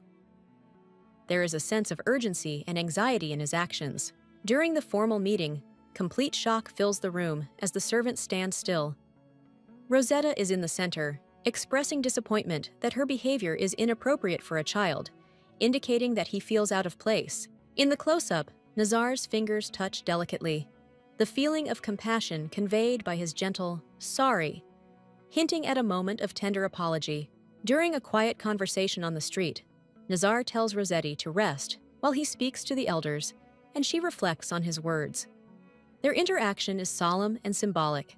As Nazar leaves the building, the red-haired maid humbly expresses her joy in caring for him, demonstrating her loyalty and devotion to her role. Nazar is seen leaving with 2 guards by his side. A determined and somber mood permeates the scene, hinting at the seriousness of his upcoming task. A distressed Rosetta is seen with tears in her eyes, indicating deep emotional distress and worry, possibly about Nazar's departure. Holding her hand gently, Rosetta stands thoughtful, her face sullen as she considers the gravity of the situation, her gaze a mixture of determination and apprehension. The red-haired servant invites Rosetta to follow her, a gesture of support and guidance during a difficult time for both of them. Finally, the image showcases the paintings and bust displayed in the room, hinting at the culture and sophistication of the characters, creating a backdrop of heritage and history. Rosetta, the girl with golden hair, looks surprised and somewhat confused. The servant with red hair seems to be explaining something to her with a somewhat worried expression. She remembers something about this place not being as brightly cheerful as it seems. In the close-up, Rosetta's eyes are wide open, perhaps full of curiosity or concern, as she talks to someone, perhaps asking if they want to know more about something, indicating a willingness to share information or learn. Rosetta and the servant are in a hallway, and the servant points to the walls and floor. Rosetta seems interested in the artwork that once adorned them, hinting at a change or loss that she has noticed. The servant, looking thoughtful and a little gloomy, seems to share some knowledge with Rosetta. She talks about the unique nature of the trees and flowers, perhaps explaining why the place looks different from what Rosetta remembers. Rosetta looks thoughtful, perhaps even worried, when the servant reveals information about a unique paint that is coveted by many, including a kingdom that demands it as tribute, hinting at the paint's considerable value and rarity. The servant looks proud and excited as she explains the importance of paint to the family's wealth and status. Rosetta listens intently, her expression indicating that she is absorbing new and possibly disturbing information. Looking down from above, Rosetta and the servant are shown from afar, creating an atmosphere of isolation or contemplation as they perhaps decide their next move or destination in the vast, ornate space. As they walk together, the servant seems to debate whether to share the information with Rosetta or keep it to himself, hinting at a deeper, perhaps darker secret. The servant appears troubled as she looks into the air, perhaps contemplating the implications of the conversation or the weight of the secrets she holds as she looks out into the outside world. Rosetta returns to the servant in the dark room, her expression serious and searching, as if she is about to confront the servant or ask a difficult question about what they think of a person named Rhea. Rosetta, with her golden hair, smiles softly, complimenting an invisible person for his kindness and thoughtfulness. She is surrounded by a soft floral background, giving her an angelic appearance. The brown-haired maid stands alone, her expression grave and her eyes downcast. She says nothing. The silence speaks volumes about her contemplative mood. Rosetta's eyes are wide with surprise. Her lips are slightly parted. She is looking into the distance. In short, this ribbon signifies the realization or discovery of the importance of the subject in question. In a more intimate setting, Rosetta graciously receives a ribbon from a servant who explains that she had nothing to hold up her hair. The gesture seems to carry the weight of kindness and history between them. The servant asks if the recipient realizes the significance of the ribbon, implying that there is more to the piece of cloth than meets the eye. Rosetta looks away, clutching the ribbon, revealing that it belongs to someone's mother. This revelation adds depth and sentiment to the seemingly simple ribbon. The servant watches, her internal monologue expressing her shock that a personal and valuable thing was given to her so freely, especially considering the giver's usual restraint. The tension rises as Rosetta, holding the ribbon, seems to sense something is wrong. The servant's words, if something is wrong, add to the feeling of discomfort. A close-up of the maid shows her apologizing and somewhat regretful. She is amazed by the gift she has received, hinting at a backstory filled with emotion and perhaps pity. Rosetta looks thoughtfully at the tape, realizing that it is not a simple object. There is a certain premonition that indicates that the tape's history is complex and perhaps even dangerous. Rosetta, with golden hair, stands in a large room, looking a little surprised as she says, "I didn't know." The atmosphere is tense and uncertain. The red-haired maid thoughtfully comments, "Zaire is famous for its colors," looking at this with a serious expression, perhaps pondering the meaning of this information. In a lighter mood, Rosetta, with a shy and hopeful look, asks if she can start by taking a bath. Thought bubbles indicating her anticipation and slight embarrassment after the long journey.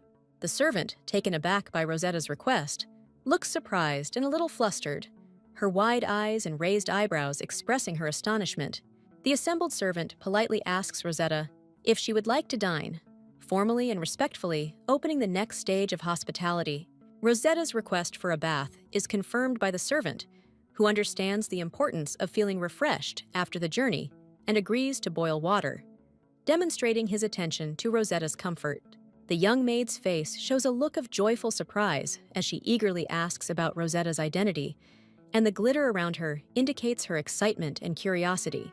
In a secluded corner of the large estate, a red-haired servant shares a serene moment with Rosetta, revealing that despite her brief interaction, she is still unfamiliar with the guests, highlighting the need for more time to get to know her. The servant admits that Rosetta cannot speak the Ardennes language, which Rosetta confirms, laying the groundwork for a cultural exchange and a potential language barrier in their interactions.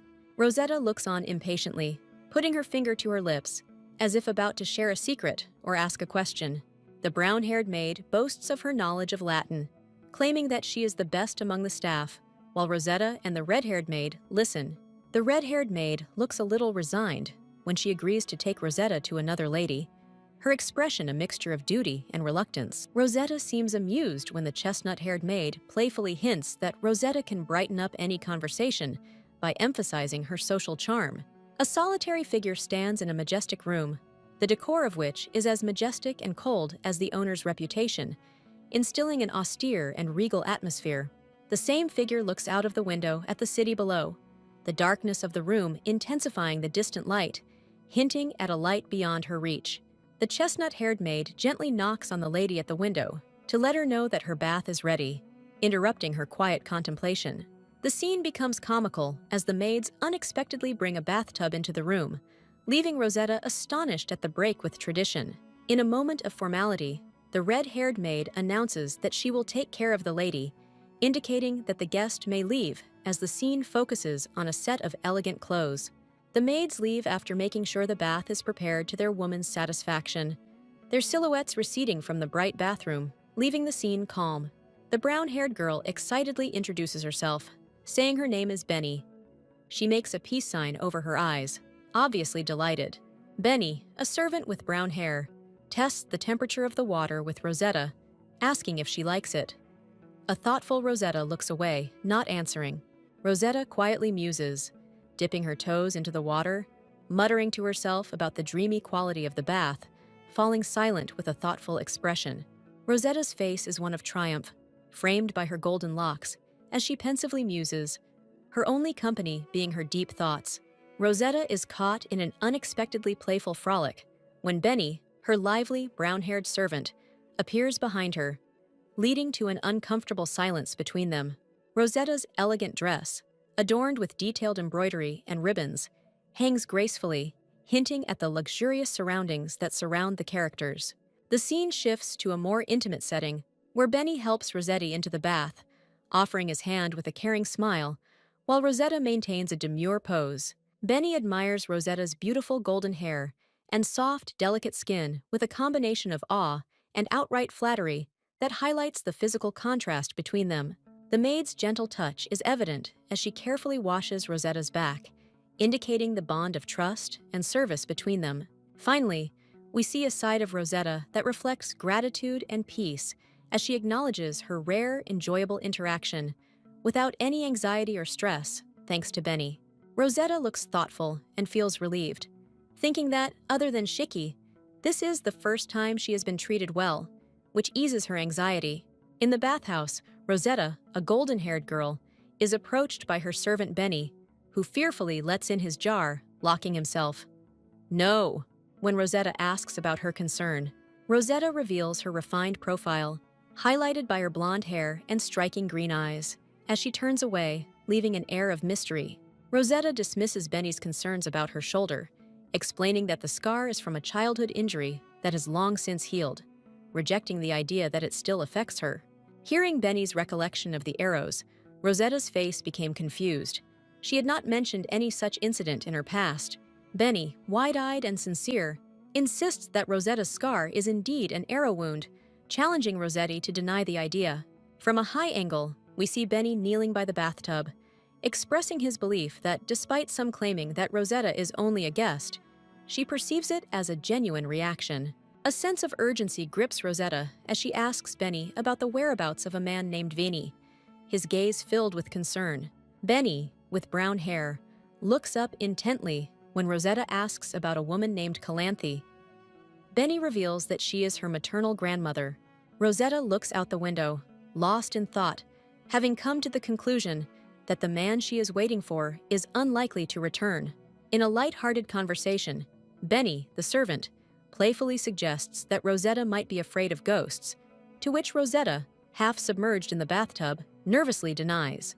As night falls, Rosetta reflects on her eternal loneliness, warning Benny not to freeze as they prepare to spend the evening together.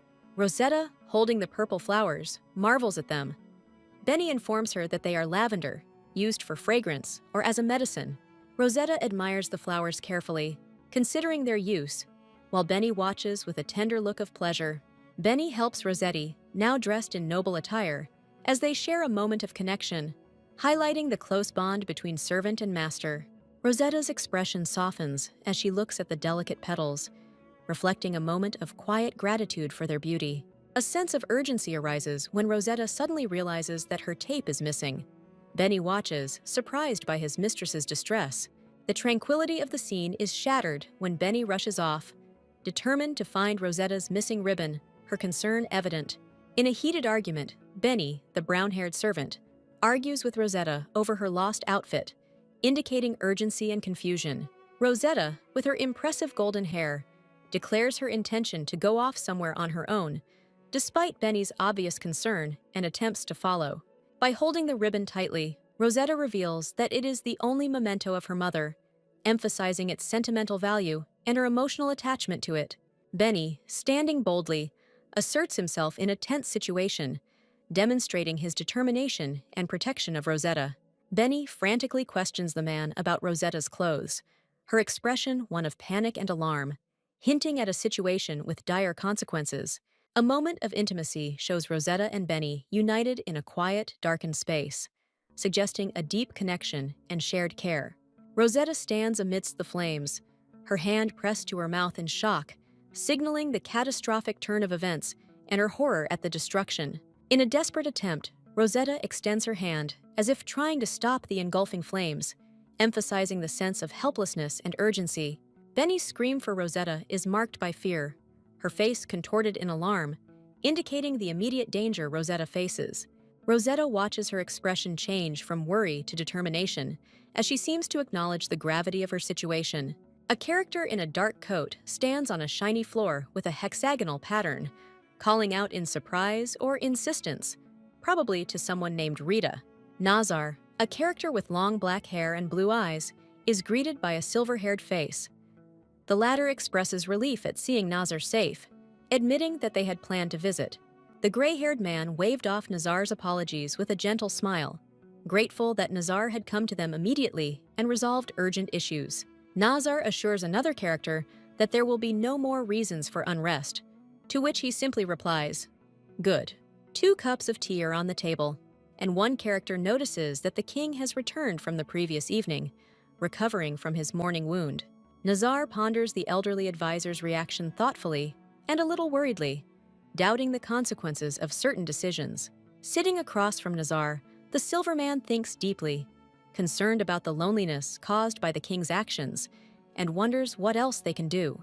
The silver-haired man warns Nazar, explaining the proximity of their lands to those of powerful enemies, implying that accusations could lead to greater conflict. There is a pause in the conversation as the silver-haired man ponders, leaving a statement hanging with, "So." In a dimly lit room, Nazar sternly says that it would be best to distance himself from the king as soon as possible, implying a sense of urgency and anxiety. Nazar stands in a dark room, his long black hair framing his face as he looks at someone with a mixture of emotions, reflecting on his previous thoughts of accepting someone's death. Reflecting, Nazar reflects on his initial decision to end his life, admitting he has changed his mind. His striking blue eyes are full of intensity as he reveals his inner turmoil over the harm he has caused. In a poignant moment, Nazar talks about the injustice he experienced, talks about his pain because of the resentment towards himself and his wife, revealing the depth of his feelings and the seriousness of the resentment. Surprised by the mention of his wife, Nazar doubts the other's knowledge, his expression changing to shock, doubting the intent of these words. He looks seemingly defeated as he acknowledges the difficulty of the situation with a simple, "Well, that's how it turned out," hinting at resignation to the unpredictable consequences. With his back to us, Nazar listens to someone telling how 3 days ago, someone interfered in an important family relationship, causing significant upset. Nazar's thoughtful gaze drops down as he asks if the bride is really to blame for searching for an answer in the midst of confusion. In close-up, we see Nazar's face, expressed with distrust, his eyes reflecting the gravity of the situation when he doubts the seriousness of the claims made. Nazar firmly states his intention to bring someone back to the family, expressing a sense of duty and the impossibility of accepting them as a wife due to discord between the families. Finally, with one word, I understand, Nazar accepts the full seriousness of the revelations, his face a portrait of awareness and acceptance as he comes to terms with the situation. Nazar, with long black hair and blue eyes, demands to be told what is happening, showing his frustration and haste. In close-up, Nazar reflects on a recent meeting in the area that left him with long, tender memories. Sitting at a table with another man, Nazar listens as he is told about someone from the past who was involved in guarding the castle. The conversation turns mysterious when the man starts sharing strange stories about the castle, and Nazar listens attentively. The narrator appears stunned, claiming to have seen something in the castle, which further piques Nazar's curiosity. Nazar leans towards him, eyes wide with anticipation, asking what exactly the man saw. A dark story unfolds about a hunt that took place in the castle 10 years ago, and Nazar questions the purpose of such events. The story culminates in a blinding flash of light that envelops the castle in an aura of mystery and charm. Nazar expresses skepticism, believing that the incredible stories he has heard could be true. The memory of the Ice King's death 10 years ago resurfaces, linking it to the narrator's mysterious story and calling into question the past. Nazar stands in the Great Hall, reflecting on the past disregard for tradition and the ruler's death, considered an accident due to a fall. His surroundings are luxurious but cold. He ponders the hidden body of the king, questioning the mystery of whether the death was simply an accident.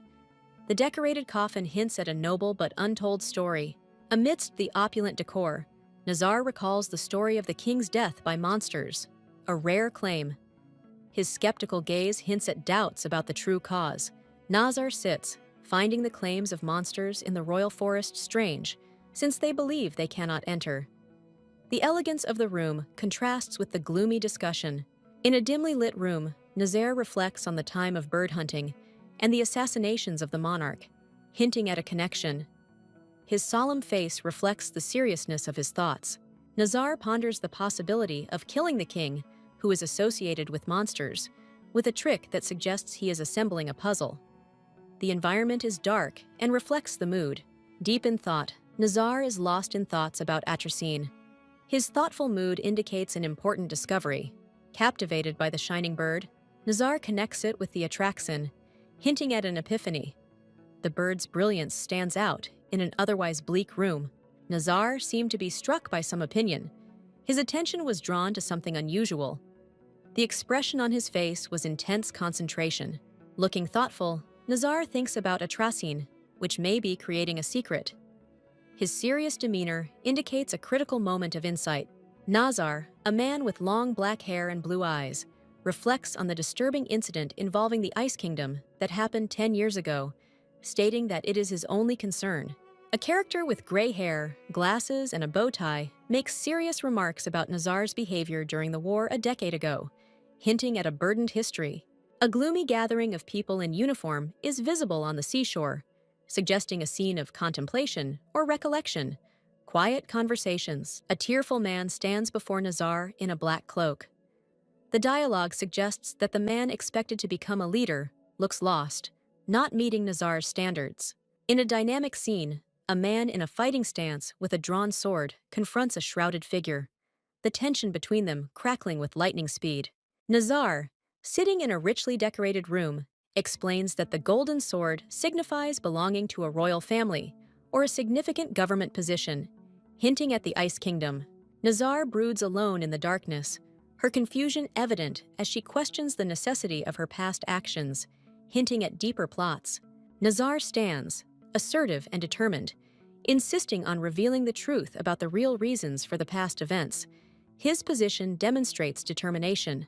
In the blink of an eye, Nazar, fingers pressed to his lips, promises to reveal the truth when the dust settles, demonstrating strategic patience. Finally, Nazar and the man encounter each other, the mention of a feast hanging in the air, hinting at an upcoming event that may be more than it seems. In a dimly lit room, a man with long silver hair and a suit is talking decisively about the need to decline an invitation to a wedding. His face is serious, indicating the seriousness of the situation. With an air of submission, the same man acknowledges that someone is unaware of the situation, implying a secret or burden he is carrying. His fingers are elegantly placed, suggesting a gesture of clarification or explanation. A blond man solemnly delegates a task to someone else, assuring that a third party will be in charge of the preparations. His eyes are downcast, conveying a sense of authority and trust. Standing alone in a large hallway, a man calls out, asking for anyone else to be present. His stance is poised but expectant, a combination of elegance and attentiveness. A man named Nazar, with a bowed figure, orders him to invite the woman to the castle to meet as soon as possible. Nazar's tone is commanding, but there is a hidden urgency in his order. Thoughtful and pensive, Nazar stands with his hand on his chin, deep in thought. The luxurious surroundings indicate that important decisions are made in the seat of power. The thoughtful Nazar is depicted close up, his eyes looking into the distance, indicating concern or deep thought. His hand partially covers his mouth, hinting that he is having difficulty speaking or making decisions. The scene shifts to a view of a castle at night called Ellinge Castle. The tall structure is illuminated against the night sky, radiating mystery and grandeur. The woman with long black hair standing by the horse at night is represented as Nazar. Her gaze is distant, and her pose suggests that she is waiting or contemplating something deep. Finally, a woman is mentioned, believed to be Nazar. It is suggested that she is probably sleeping from exhaustion, so deeply that she would not notice the intrusion, hinting at vulnerability despite her strong appearance. Nazar, a man with long black hair and blue eyes, ponders why thoughts about a certain person increasingly occupy his head. Under cover of night, Nazar, cloaked and determined, strides towards his waiting horse, his figure in the moonlight creating a mysterious appearance. The woman screams in fear as Nazar approaches.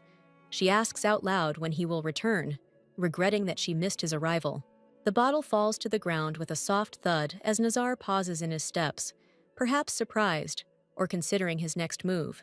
A man named Mark, who appears drunk, bumps into Nazar, who is standing next to his horse. Nazar asks if Mark is drinking again. While Nazar stands sternly, Mark admits that he had been drinking, but insists that he was only a little thirsty, not drunk. Mark pleads with Nazar, suggesting that they have come a long way and deserve a rest. He offers to look after the beautiful horse, looking completely serious. Mark, clearly worn out, leans on his horse, talking to Nazar about someone who only listens to him, possibly referring to the horse. Surprised by Mark's sudden realization, he exclaims in delight, reflecting on the implications of his own words and their meaning in relation to Nazar. Nazar addresses Mark with a certain coldness, hinting at a secret or private understanding they share regarding the horse. Nazar, a man with blue eyes and long black hair, claims that there is still someone else he wants to talk about, recalling the need for a modest and calm mare. The man with the mustache appears confused, referring to my wife in a sleepy or possibly drunken state. The mustachioed man, now fully awake and alarmed, repeats, "What? Wife?" as if the reality of the situation had just hit him. With a look of realization and a little panic, the man with the mustache admits that he heard something, but explains that he learned a lot from frequent eavesdropping. Nazar questions the mare's identity, wondering why such gossip is circulating in their house, while the mustachioed man looks on in shock, his mouth open. In the scene overlooking the balcony at night, Nazar points out that they have just returned from the Basque country, raising the issue of the sound heard at the wedding.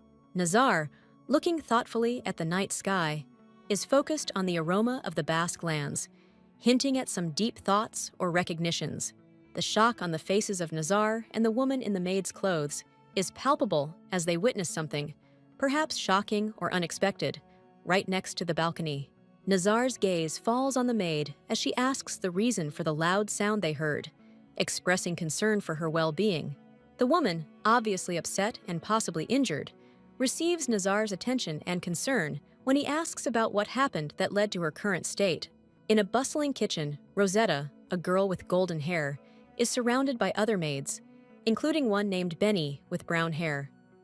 The maids seem worried as they rush toward Rosetta, who looks confused and sits on the floor. Rosetta is seen up close, with a surprised and slightly frightened expression on her face. Benny extends his hand, helping Rosetta up, simultaneously expressing concern and worry. The man, Nazar, with piercing blue eyes and long black hair, looks furious and defeated. The text suggests that someone has insulted Rosetta because of her origins, to which he responds with the word indignation, tightly clenched hands with emphasis on a sudden firm squeeze, indicating urgency or a defensive reaction. Nazar holds Rosetta's hand tenderly, looking at her with a thoughtful and concerned gaze. The atmosphere is tense, but intimate. The close-up of the hand shows damage, and the text inhales sharply, indicating pain or discomfort during the autopsy. Rosetta appears in the semi-darkness, looking down, her face filled with sadness and resignation, hinting at a deep, unspoken sorrow. Rosetta, speaking quietly, hints at her reluctance to share something that is bothering her, hinting at a secret or problem that she does not want to reveal. Nazar defends Rosetta, holding a sword and appearing authoritative and confrontational, demanding answers about who harmed his wife. The focus shifts to the maids in the semi-darkness. The mood is sullen and tense, as the question of who injured Rosetta's hands hangs in the air. Rosetta kneels down, her expression full of worry as she looks at Benny, who is sitting on the ground, apologizing sincerely for the accident with the purple hair ribbon. Benny, in a green dress, looks upset, admitting her guilt in the accident that happened. Holding the ribbon and looking at Rosetta, with her eyes open, Benny continues to blame herself for the incident, noting that if she had known, she would never have allowed the tape to be thrown into the fire. Nazar, with long black hair and blue eyes, looks down solemnly, expressing regret and apology. His remorse is palpable. Rosetta insists that Benny is not to blame, explaining that the situation was caused by a poorly placed hairband. Benny listens, her eyes wide with shock. Rosetta's eyes are full of confusion as she repeats the word ribbon, the cause of the chaos slowly dawning on her. Explaining the gravity of the situation, Rosetta stands behind Benny, her expression disappointed as she explains how close the tape was to being destroyed. Clutching the ribbon, Rosetta reflects that it was the only item she managed to save from the flames, symbolizing its immense personal value. Nazar kneels before Rosetta, his face marked by grim realization as he acknowledges Rosetta's bravery in returning the ribbon, a memento from her dead mother. Rosetta, blaming herself for her recklessness, holds the ribbon close, her actions driven by the irreplaceable nature of the object. Rosetta, with her golden hair, turns to Nazar, a man with piercing blue eyes and long black hair, suggesting that they discuss something later. Nazar's solemn expression suggests that he is thinking deeply about the conversation. The chestnut-haired servant Benny is kneeling on the floor with a worried expression. She states the urgency of treating Rosetta's wounds, emphasizing the risk of scarring if not treated promptly. In a tender scene, Rosetta and Nazar share an intimate moment surrounded by a warm glow. Rosetta seems surprised when a shirtless Nazar looks at her with a soft expression, signaling the close connection between them. Rosetta instructs Nazar on how to hug her without touching their hands, indicating a delicate situation where contact should be minimal. Nazar responds by carefully spreading his arms. Nazar carries Rosetta in his arms, ready to take her to the doctor immediately. The urgency is evident in his quick reaction to Rosetta's weakened condition. Benny, embarrassed, sits on the floor, clutching her skirt tightly as she watches Nazar carry Rosetta. Her face expresses concern and helplessness. In a fit of anxiety, the chestnut-haired servant gathers materials to treat injuries, following Nazar to tend to Rosetta. Her face is focused, ready to help. The red-haired maid speaks of wanting forgiveness and praying for both herself and Benny, emphasizing her sense of duty and remorse. Nazar gently advises Rosetta not to use her hands, saying they need to rest. His concern becomes apparent when he looks at her bandaged hands, indicating her vulnerability. The red-haired maid looks upset and thoughtful, touching her chest as if contemplating the seriousness of the situation, her eyes full of worry and regret. Nazar, a man with striking blue eyes and long black hair, adjusts his glasses. He examines his superficial skin burn, feeling confident that it will heal quickly, but it reveals a deeper, more disturbing pain within. Rosetta, the golden-haired woman, stands firm, her face a canvas of determination. Nazar, looking away, is excited, promising to prevent any harm to the kingdom, while insisting that he will not give in. A single bottle gleams under the lamplight on the table at the center of Nazar's intentions. He leaves behind a painkiller, its potency indicating its prominent placement, and an implicit trust in its effectiveness in alleviating suffering. In the large room, Rosetta sits at a distance, her gaze fixed on something, while two servants, one with chestnut hair, Benny, and one with red hair, stand together. The mood is gloomy, a prelude to the unfolding of a drama. Benny, the chestnut-haired servant, is consumed with remorse, taking full responsibility for an unnamed transgression. The weight of her guilt is palpable, as she is prepared to bear the consequences herself. Rosetta objects sharply when she intervenes to protect Benny. The air around her crackles with her refusal to acknowledge Benny's guilt, her emotions underscored by her vivid facial expressions.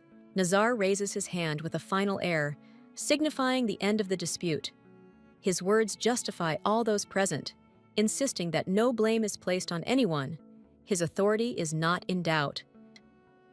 In an intimate moment, Rosetta reflects on Nazar's behavior, noticing a sharp contrast to his usual presence, a rare glimpse of vulnerability that seems to have slipped past his wary exterior. In a tense standoff, Nazar, sword in hand, confronts the ice, his physique striking. Rosetta watches, her expression a mixture of worry and fear, emphasizing the gravity of the situation. Rosetta ponders alone, regretfully intertwining her thoughts. She complains of her lack of caution, of her backward glance, tinged with the desire to turn back time, a desire that remains unrealizable in the silent room. Rosetta looks puzzled, her eyebrows raised, wondering what to do next, thinking, in this situation? She talks to someone, showing her hunger by saying, "I haven't eaten yet." Another, who is not visible, offers to cook something, asking, "Oh, make something?" Two women peer through the door, one of whom shouts, "Shh," as they secretly listen in on the conversation, hinting at an eavesdropping scene.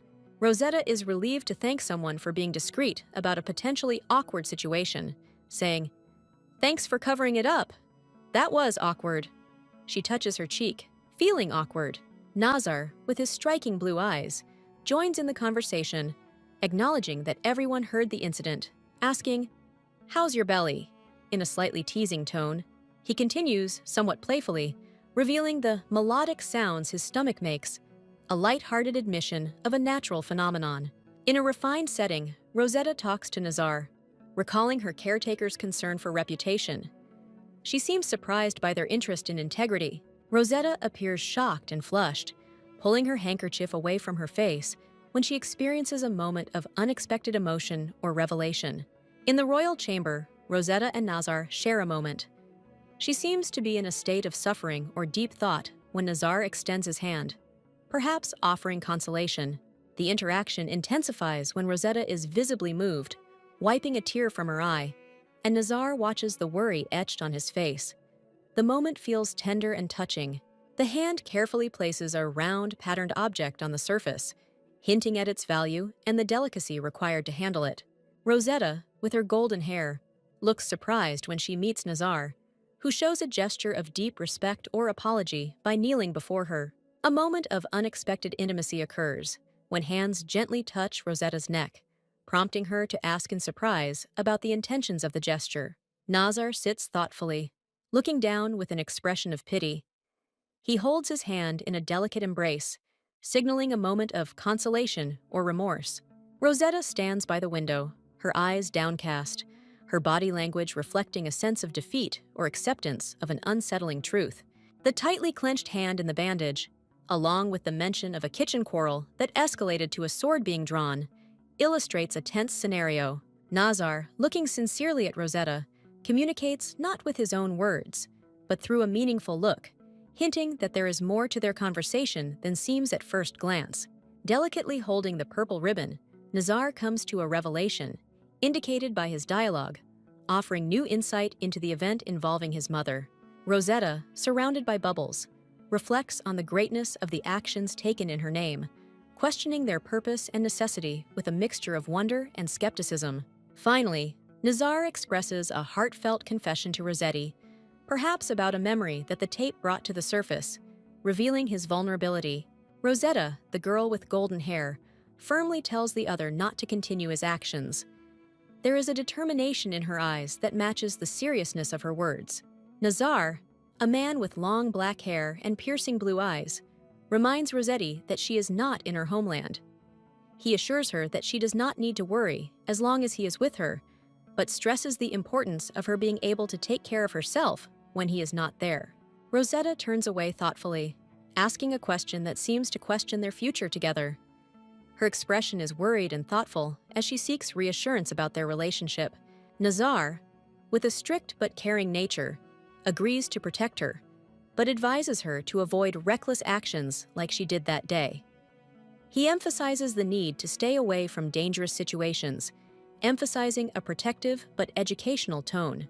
Rosetta smiles gratefully at Nazar, her face lighting up with a sincere "thank you." Her joy is obvious, and the flowers around her indicate the warmth and gratitude she feels. The scene moves to a more intimate setting, where Rosetta and Nazar share tender moments, exchanging meaningful glances.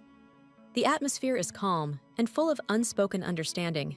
A close-up of their hands gently touching a basin of water captures a moment of caring and communication.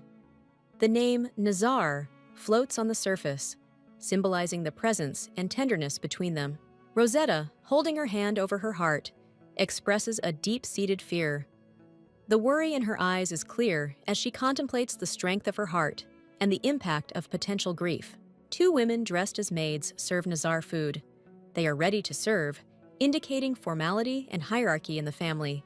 Finally, Nazar instructs Rossetti to remain where she is, his raised hand still. The tone is cautious, perhaps indicating a developing situation that requires her to stay safe and away from potential harm.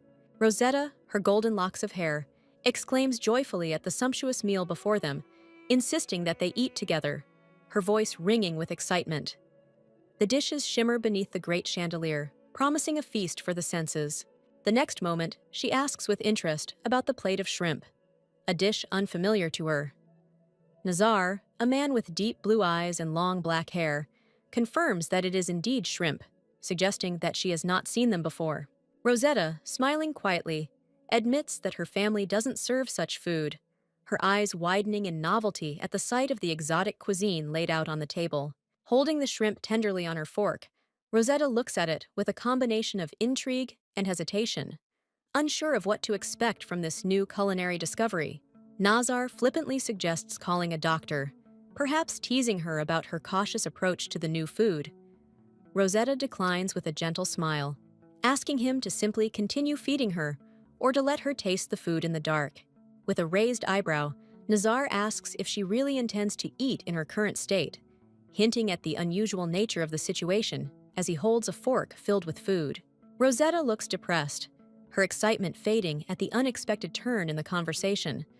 Her anticipation turning to mild disappointment, Rosetta takes a careful bite, the anticipation and reality of the new taste imprinting a moment of surprise on her face, her previous doubts seemingly dissipated. Finally, Rosetta beams with joy, the taste obviously exceeding her expectations as she proclaims the deliciousness of the shrimp, and the experience turns out to be delicious, despite her initial reservation.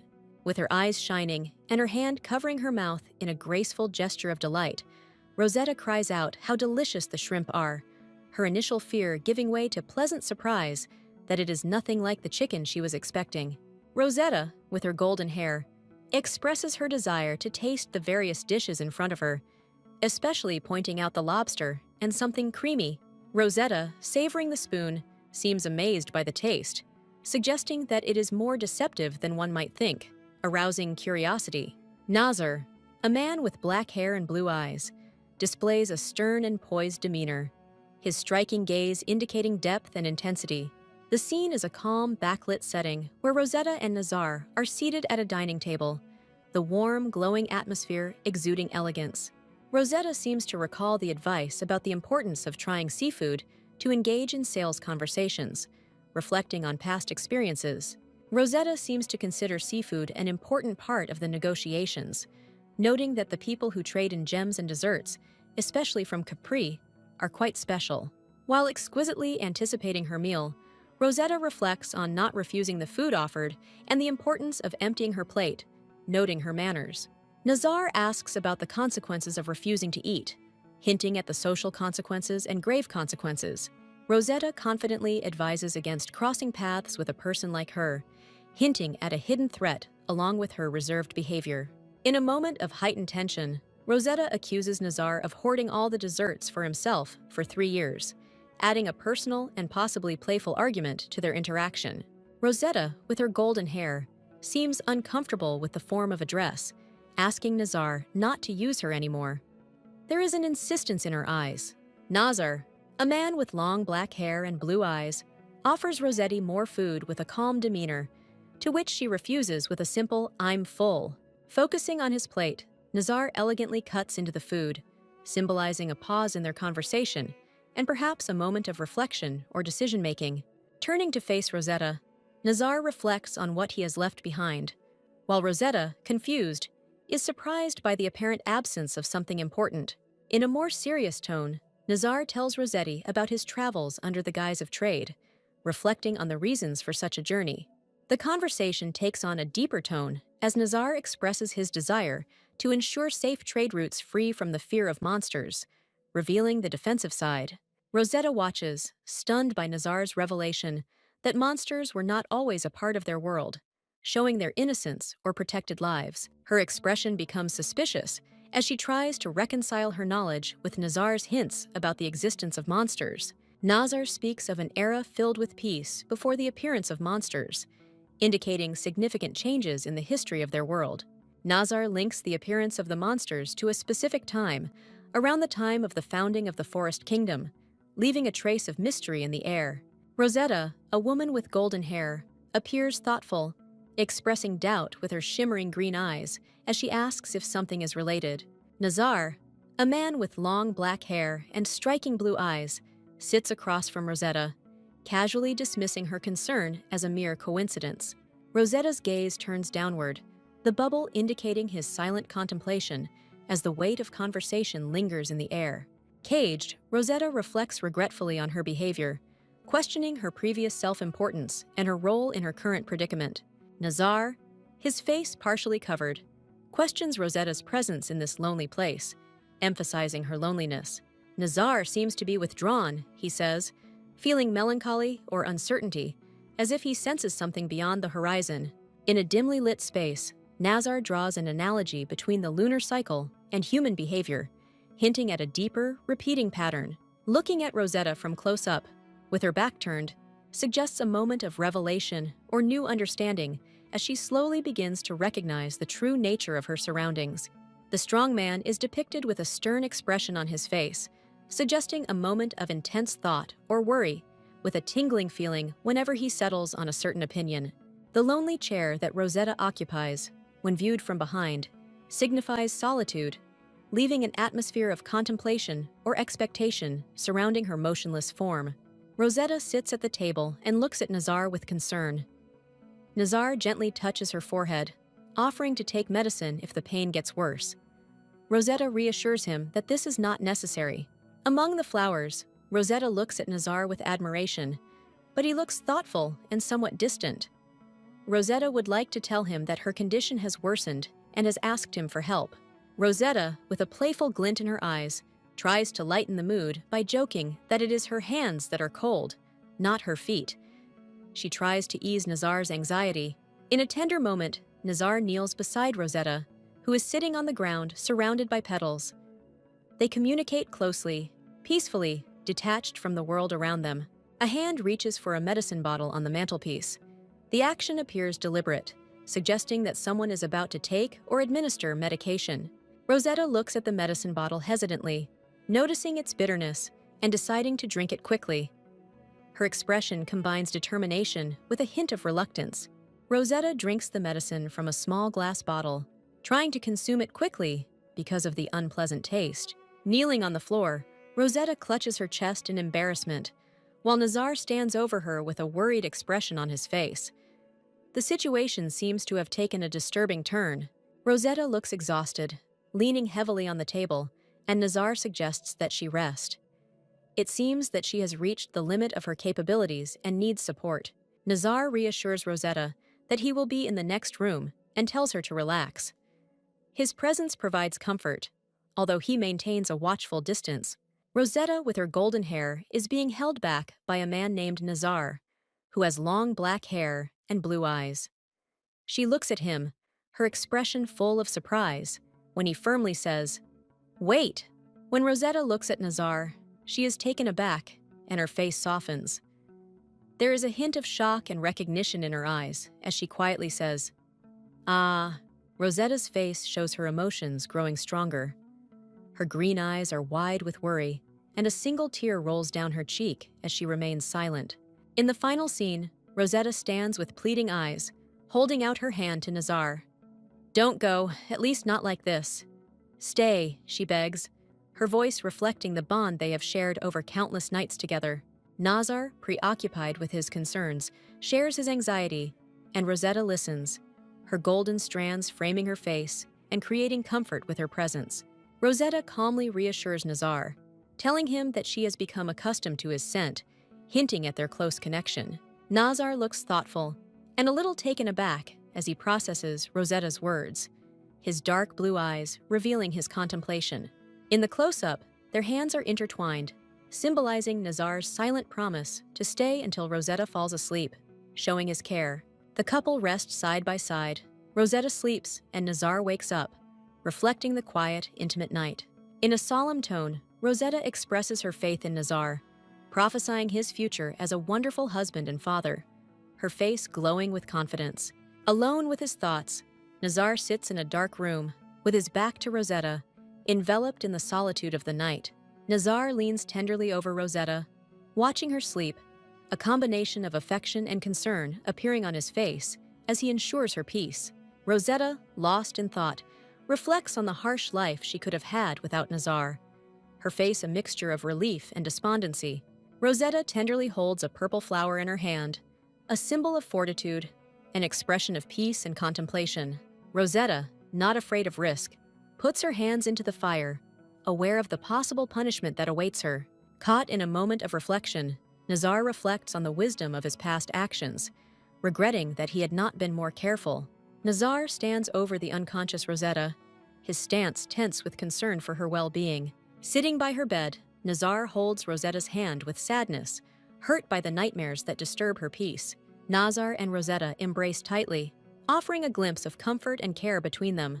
Rosetta's profile is an image of peace, although she continues to sleep, unaware of Nazar's watchful presence. Nazar rests next to Rosetta, his expression expressing guilt, hinting at a deeper unrest within him.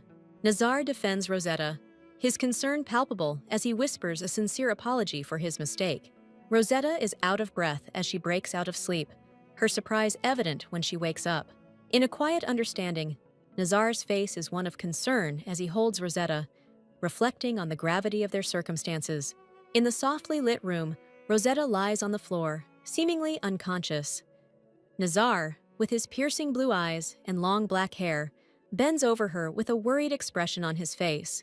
Benny, the brown-haired maid, bursts into the room, her eyes wide with shock as she exclaims in surprise at the scene before her. From the doorway, Benny watches as Nazar kneels beside Rosetta, who lies motionless on the ground. The mood is tense and urgent. A close-up of Rosetta and Nazar shows him hovering above her, their faces close against a backdrop of soft pink flowers. There is an air of intimacy and care in the air. Nazar holds Rosetta's hand tenderly, his fingers intertwined with hers, conveying a sense of comfort and connection between them. The sitting and waking Rosetta apologizes to Nazar for not noticing his presence, hinting at a polite and respectful relationship. Nazar checks Rosetta's forehead for fever. His touch is gentle, his face expressing concern. It is a tender moment of care. Nazar stands up, offering Rosetta a day's rest. He is domineering but caring, and she looks at him with concern but obedience.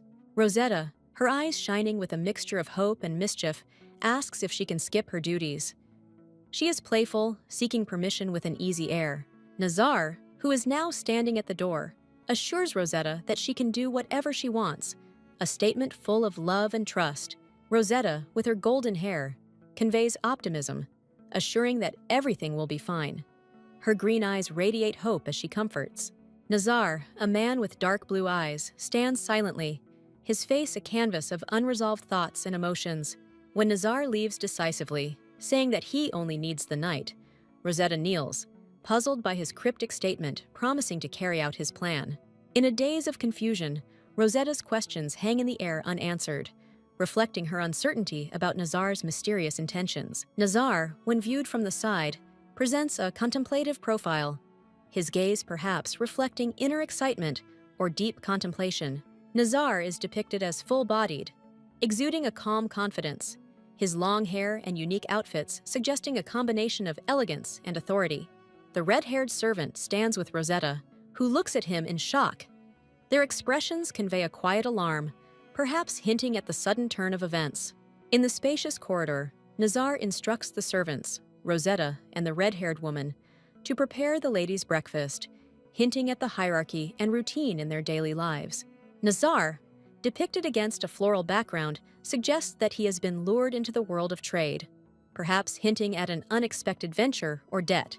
The red-haired servant looks concerned as he asks if her tasks are meant for the lady, perhaps indicating confusion or a new, unexpected task.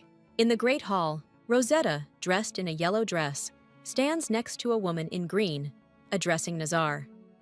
Nazar, a man with long black hair and blue eyes, agrees to a celebration in honor of someone's return, but insists on the need for preparation. The woman in green, Beanie, looks on worriedly, hesitating to speak. There is a trepidation on her face as she begins to voice reservations, but she stops abruptly, leaving her worries unspoken. Nazar reassures them, hinting that there is no need to rush the recovery of the person they are talking about. His calm demeanor contrasts with the glittering stars of confusion around him, signaling his carelessness, or perhaps his lack of understanding.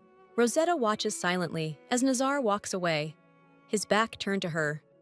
Benny, who remains focused on Nazar, looks confused and slightly startled by the interaction. Gossip fills the air as another maid, a woman with red hair, excitedly talks about Nazar's reaction, or lack thereof, to Rosetta, unaware that she is being heard by Benny, who watches with a combination of surprise and caution. Benny quietly muses, concerned about the potential consequences of spreading rumors, while the other servant seems oblivious to the possible consequences of her words. In a quiet moment, water is poured onto the clasped hands, symbolizing purification or preparation, perhaps for an upcoming event that was discussed earlier. Rosetta kindly offers to help Benny with her gloves, a gesture of closeness and kindness between them. With a soft expression on her face, Rosetta listens intently, her eyes hinting at sympathy and understanding, indicating a deep connection to the current situation. Benny stands at the window, her pity evident. She narrates her embarrassment to Rossetti, reflecting on her previous actions with a new self-awareness. The girl, clearly disconcerted, clutches her handkerchief tightly, hinting at inner turmoil or pity. She expresses guilt by declaring, "It's all my fault." An ethereal purple ribbon winds through the luxurious room, leading to a tense moment where one character says they should have taken care of this sooner, hinting at a prior oversight or delay. In a stately room, Rosetta, a golden-haired girl, is kneeling and being comforted by a woman with brown hair, probably a servant named Benny. Benny cuts a purple ribbon, comforting Rosetta by saying, "You are like a sister to me," Rosetta asks with sharp humility. "You know that, right?" The scene is intimate and emotional, and the petals hover around her, adding a sense of delicate tension. In a large, sunlit space, a red-haired servant expresses his gratitude to Rossetti for preserving a valuable item, addressing the owner with respect. Rosetta, looking thoughtfully to the side, listens to the red-haired servant, who implies trust by saying, "Looking at you, the Lord asked you to return this." "I thought so." The red-haired maid appears almost to be crying, her face reflecting sadness or worry, perhaps reflecting on the conversation or what happened. With a calm and grateful expression on her face, Rosetta humbly acknowledges the usefulness of her efforts, suggesting that they had a positive result. A red-haired servant and a young girl, perhaps another servant or a child of the house, stand together. The young girl looks stunned, which adds emotional weight to the scene. Rosetta graciously thanks someone for their help by bowing formally and respectfully, hinting at the end of an important event or exchange. Rosetta, with her golden hair, expresses her gratitude, while the brown-haired Benny replies in surprise, "What?" Зрение, показывающее ее путаницу. Rosetta compliments the servant, surprised by the unexpected praise, and Rosetta only smiles, attributing her happiness to the beauty of the servant. In a room lit by golden light, the blonde Rosetta shares a bright moment with the maids, remembering someone's clear gaze, and they all agree, laughing at the past events. Rosetta speaks sincerely to the maid who did well yesterday, admiring her courage, and the maid blushes, modestly surprised by Rosetta's compliment. In an elegant room, a red-haired servant approaches Rosetta with a request, and Benny looks at him eagerly, curious about this request. The tension becomes palpable when Benny leans towards Rosetta, asking her to teach her a foreign language, a request that surprises Rosetta given his unusual nature. Rosetta stands in front of the window, demonstrating her reluctance to teach the language, believing it to be unnecessary for the nobility. While Benny listens attentively, Rosetta admits that she would be glad to help prevent the disaster if Benny knew even a little speech, demonstrating a sense of compassion and missed opportunity. The final image shows Benny, wide-eyed with determination, against a backdrop of falling cherry blossoms, perhaps symbolizing a new beginning or determination. Rosetta ends the conversation with a sense of satisfaction, pleased with the outcome and looking forward to the future. In a dimly lit, opulent room, the council members sit at a long, ornate table. The white-haired elder Calanthe stands imperiously at the end of the table. The man explains that Riga has made Regina, a young woman from the Vosk tribe, his queen. The image of a man with a beard suggests that an unexpected connection may arise between Riga and the young woman, hinting at a common origin. A junior council member, raising a finger to emphasize, cautions the group to be more precise in their words, hinting at confidential information about Riga that should not be taken lightly. Calanthe enters the room, his presence silencing her. His demeanor is calm, but there is a hidden power within her. Calanthe addresses the council with a stern expression. He asks if they have not had enough time to discuss, pointing out that their conversation could have been overheard. The men at the table appear solemn and thoughtful, the gravity of the situation weighing heavily on them. Calanthe confronts a council member, asking if Riga has explained her actions in choosing a queen. Calanthe discusses Riga's decisions, suggesting that Riga has found a way out of a difficult situation, and the man at the table listens attentively. The white-haired elder, Calanthe, asks if Riga's actions were in his own interests, prompting them to consider the well-being of their tribe. Calanthe's back is turned to the viewer, symbolizing the end of the discussion, and the council members look on, with a sense of unresolved tension in the air. In a somber setting, an elderly man with gray hair, Calanthe, expresses regret at the tragic outcome, lamenting that many had hoped for a different turn of events, perhaps alluding to the failed wedding. As Calanthe stands at the door, a younger man with red hair, Percy, enters the room. He looks solemn, commenting on the shared disappointment among those who had hoped for the role of queen to reflect the sense of collective grief. A Persian formally presented with the title of elder is presented in military uniform, with a serious expression on his face, perhaps indicating his high rank and the seriousness of the situation. Calanthe, addressing the Persian, states that the matter is finished. Their conversation indicates a sense of finality, hinting that an important event has occurred or a decision has been made. The discussion becomes personal as Calanthe inquires about Percy's son, showing concern. Percy thanks him for his concern, noting an improvement, which may indicate his son's involvement in the recent events or crisis. Calanthe listens attentively as Percy recounts his son's conflicting feelings between relief and duty, revealing his son's inner struggle and the weight of his responsibilities. By offering support, Calanthe assures Percy that he is willing to help if needed, reflecting the bond of mutual aid and community between the two men. Their conversation is highlighted by Calanthe's soothing touch on Percy's hand, highlighting the offer of support and the depth of their relationship. The Persian is visibly touched by Calanthe's gesture, his features softening in what could be a moment of understanding and appreciation between them. Persa considers Calanthe's words, perhaps signaling a moment of realization or acceptance as he processes the conversation. In a dimly lit library, a red-haired Persian in an authoritative military uniform stands over another man kneeling on the ground, chiding him for drawing unnecessary attention to himself. The Persian stands before his reflection in the mirror, his face sullen and thoughtful. The weight of his decisions and their impact on his future seems to hang over him. The weight of his ruined plan weighs heavily on the Persian. He stands over the man who is kneeling, his head bowed in defeat. The Persian's disappointment is palpable as he mourns the loss caused by one thoughtless act. Many years ago, there were hints of a tragic backstory to where their king was killed on Basque land, revealing a history of conflict and loss that has shaped the present. The Persian stands resolutely in the dark room, the decision clear in his eyes. He did not seek his current role, but circumstances have thrust it upon him, and he accepts it with solemn resignation. In the dark room, Percy watches silently as his younger brother plays an important role, a role that carries a heavy burden that Percy knows all too well. The flashback shows a dark memory. To save his beloved, he went to the Basque country.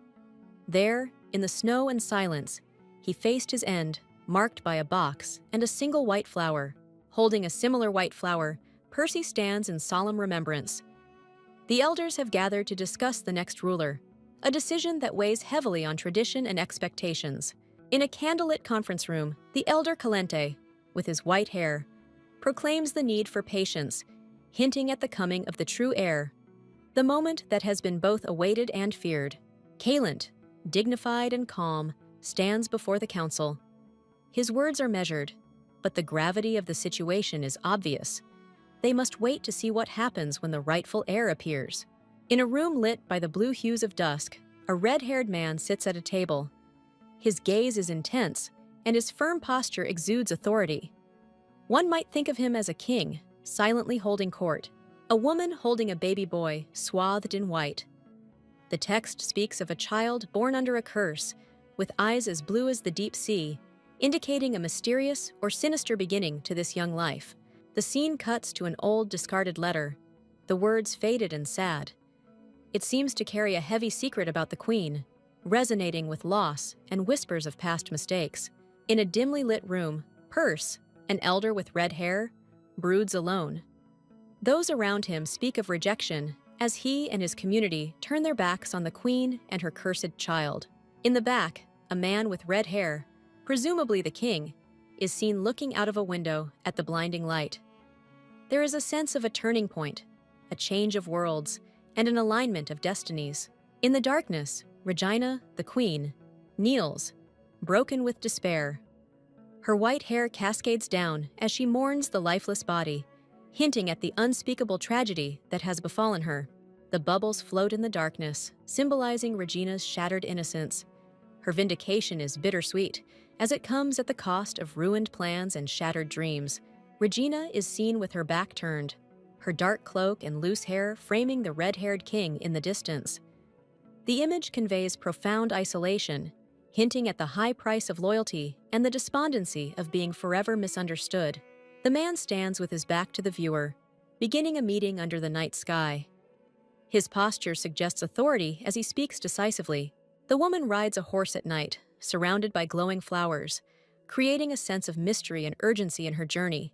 Nazar, with long black hair and piercing blue eyes, appears thoughtful under the night sky, hinting that he is making an important decision.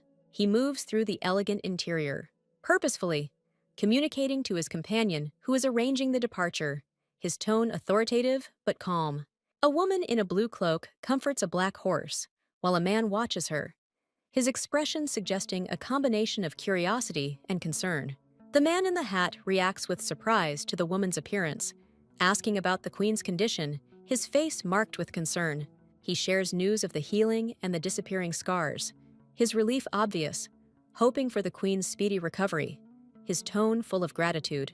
The man questions Nazar's gaze, and Nazar's response leads to an unexpected conclusion, creating a moment of tension. Their conversation returns to the woman, with the man initially skeptical of her, his body language dismissive as he recalls past prejudices. He admits that his attitude towards her changed after he learned about her brave actions. His previous skepticism was replaced by admiration. Nazar, with long black hair and dark blue eyes, was given a consoling pat on the shoulder by his companion, indicating a moment of shared sympathy or support amid unspoken tension. Alone, Nazar looks out of the large window into the night, his silhouette framing the luxurious room. the distant cityscape casting a faint light on his thoughtful face. Startled by the unexpected noise, Nazar quickly returns, his sharp eyes searching the room for the source, his body language tense and ready for any threat. Clutching his pistol, Nazar confronts his potential enemy, his tough and determined stance, the phrase "unexpected mercenaries," hinting at a turn in his current predicament. When confronted by Rosetta, the golden-haired woman, Nazar assumes a position of authority as he questions her presence, his face a mixture of suspicion and power. Rosetta stands before Nazar, stunned and cornered as she faces his interrogation. She looks at him with innocence in her eyes, offering an explanation. She calmly explains her actions to Nazar, holding out a comb as proof of her truthfulness, her behavior reflecting sincerity and a hint of anxiety. As the air of tension clears, Nazar begins to understand the harmless intentions behind Rosetta's actions, and the possibility of conflict disappears. Rosetta continues, her hands delicately holding the comb that caused the misunderstanding, as she recounts the simple incident that brought Nazar to her. The misunderstanding is completely resolved when Nazar realizes the harmlessness of the situation, and the once heavy atmosphere is eased, bringing a peaceful resolution to the conflict. Nazar, a man with long black hair and piercing blue eyes, stands in a stately room with a serious expression. He is dressed in dark, flowing clothes with intricate details that suggest nobility. In her flowing white dress, decorated with intricate lace, Rosetta, a woman blessed with golden locks and bright emerald eyes, looks at someone with awe, a mixture of bewilderment and disbelief on her face. Nazar looks away, hiding his face in a gesture that expresses a mixture of disappointment and acceptance. Rosetta, watching him, looks both worried and stunned by his abrupt action. Turning his back, Nazar speaks in a calm but firm tone, radiating an aura of authority. He looks over his shoulder, his gaze conveying a warning to listen to his words. With a calm demeanor and a serene expression, Rosetta accepts Nazar's instructions, maintaining a relaxed posture and diligently performing her delicate task. Nazar visibly took a deep breath, his shoulders relaxed, and he thought for a moment about their interaction, a hint of contemplation in his eyes. After Nazar leaves, Rosetta decides to stay, calmly concentrating on the task at hand. The room, decorated with exquisite and rich furniture, serves as a clear indication of their high position in society. From the balcony, Nazar looks out over the vast and richly decorated grounds, while Rosetta continues to do her household chores. Suddenly, Rosetta's gaze moves upward, her eyes widening and filling with emotion, as if she were trying to catch an unspoken message from an invisible presence. In a complex relationship filled with unspoken dynamics, Rosetta stands with a playful smile, watching Nazar, who sits in a pose that exudes both dignity and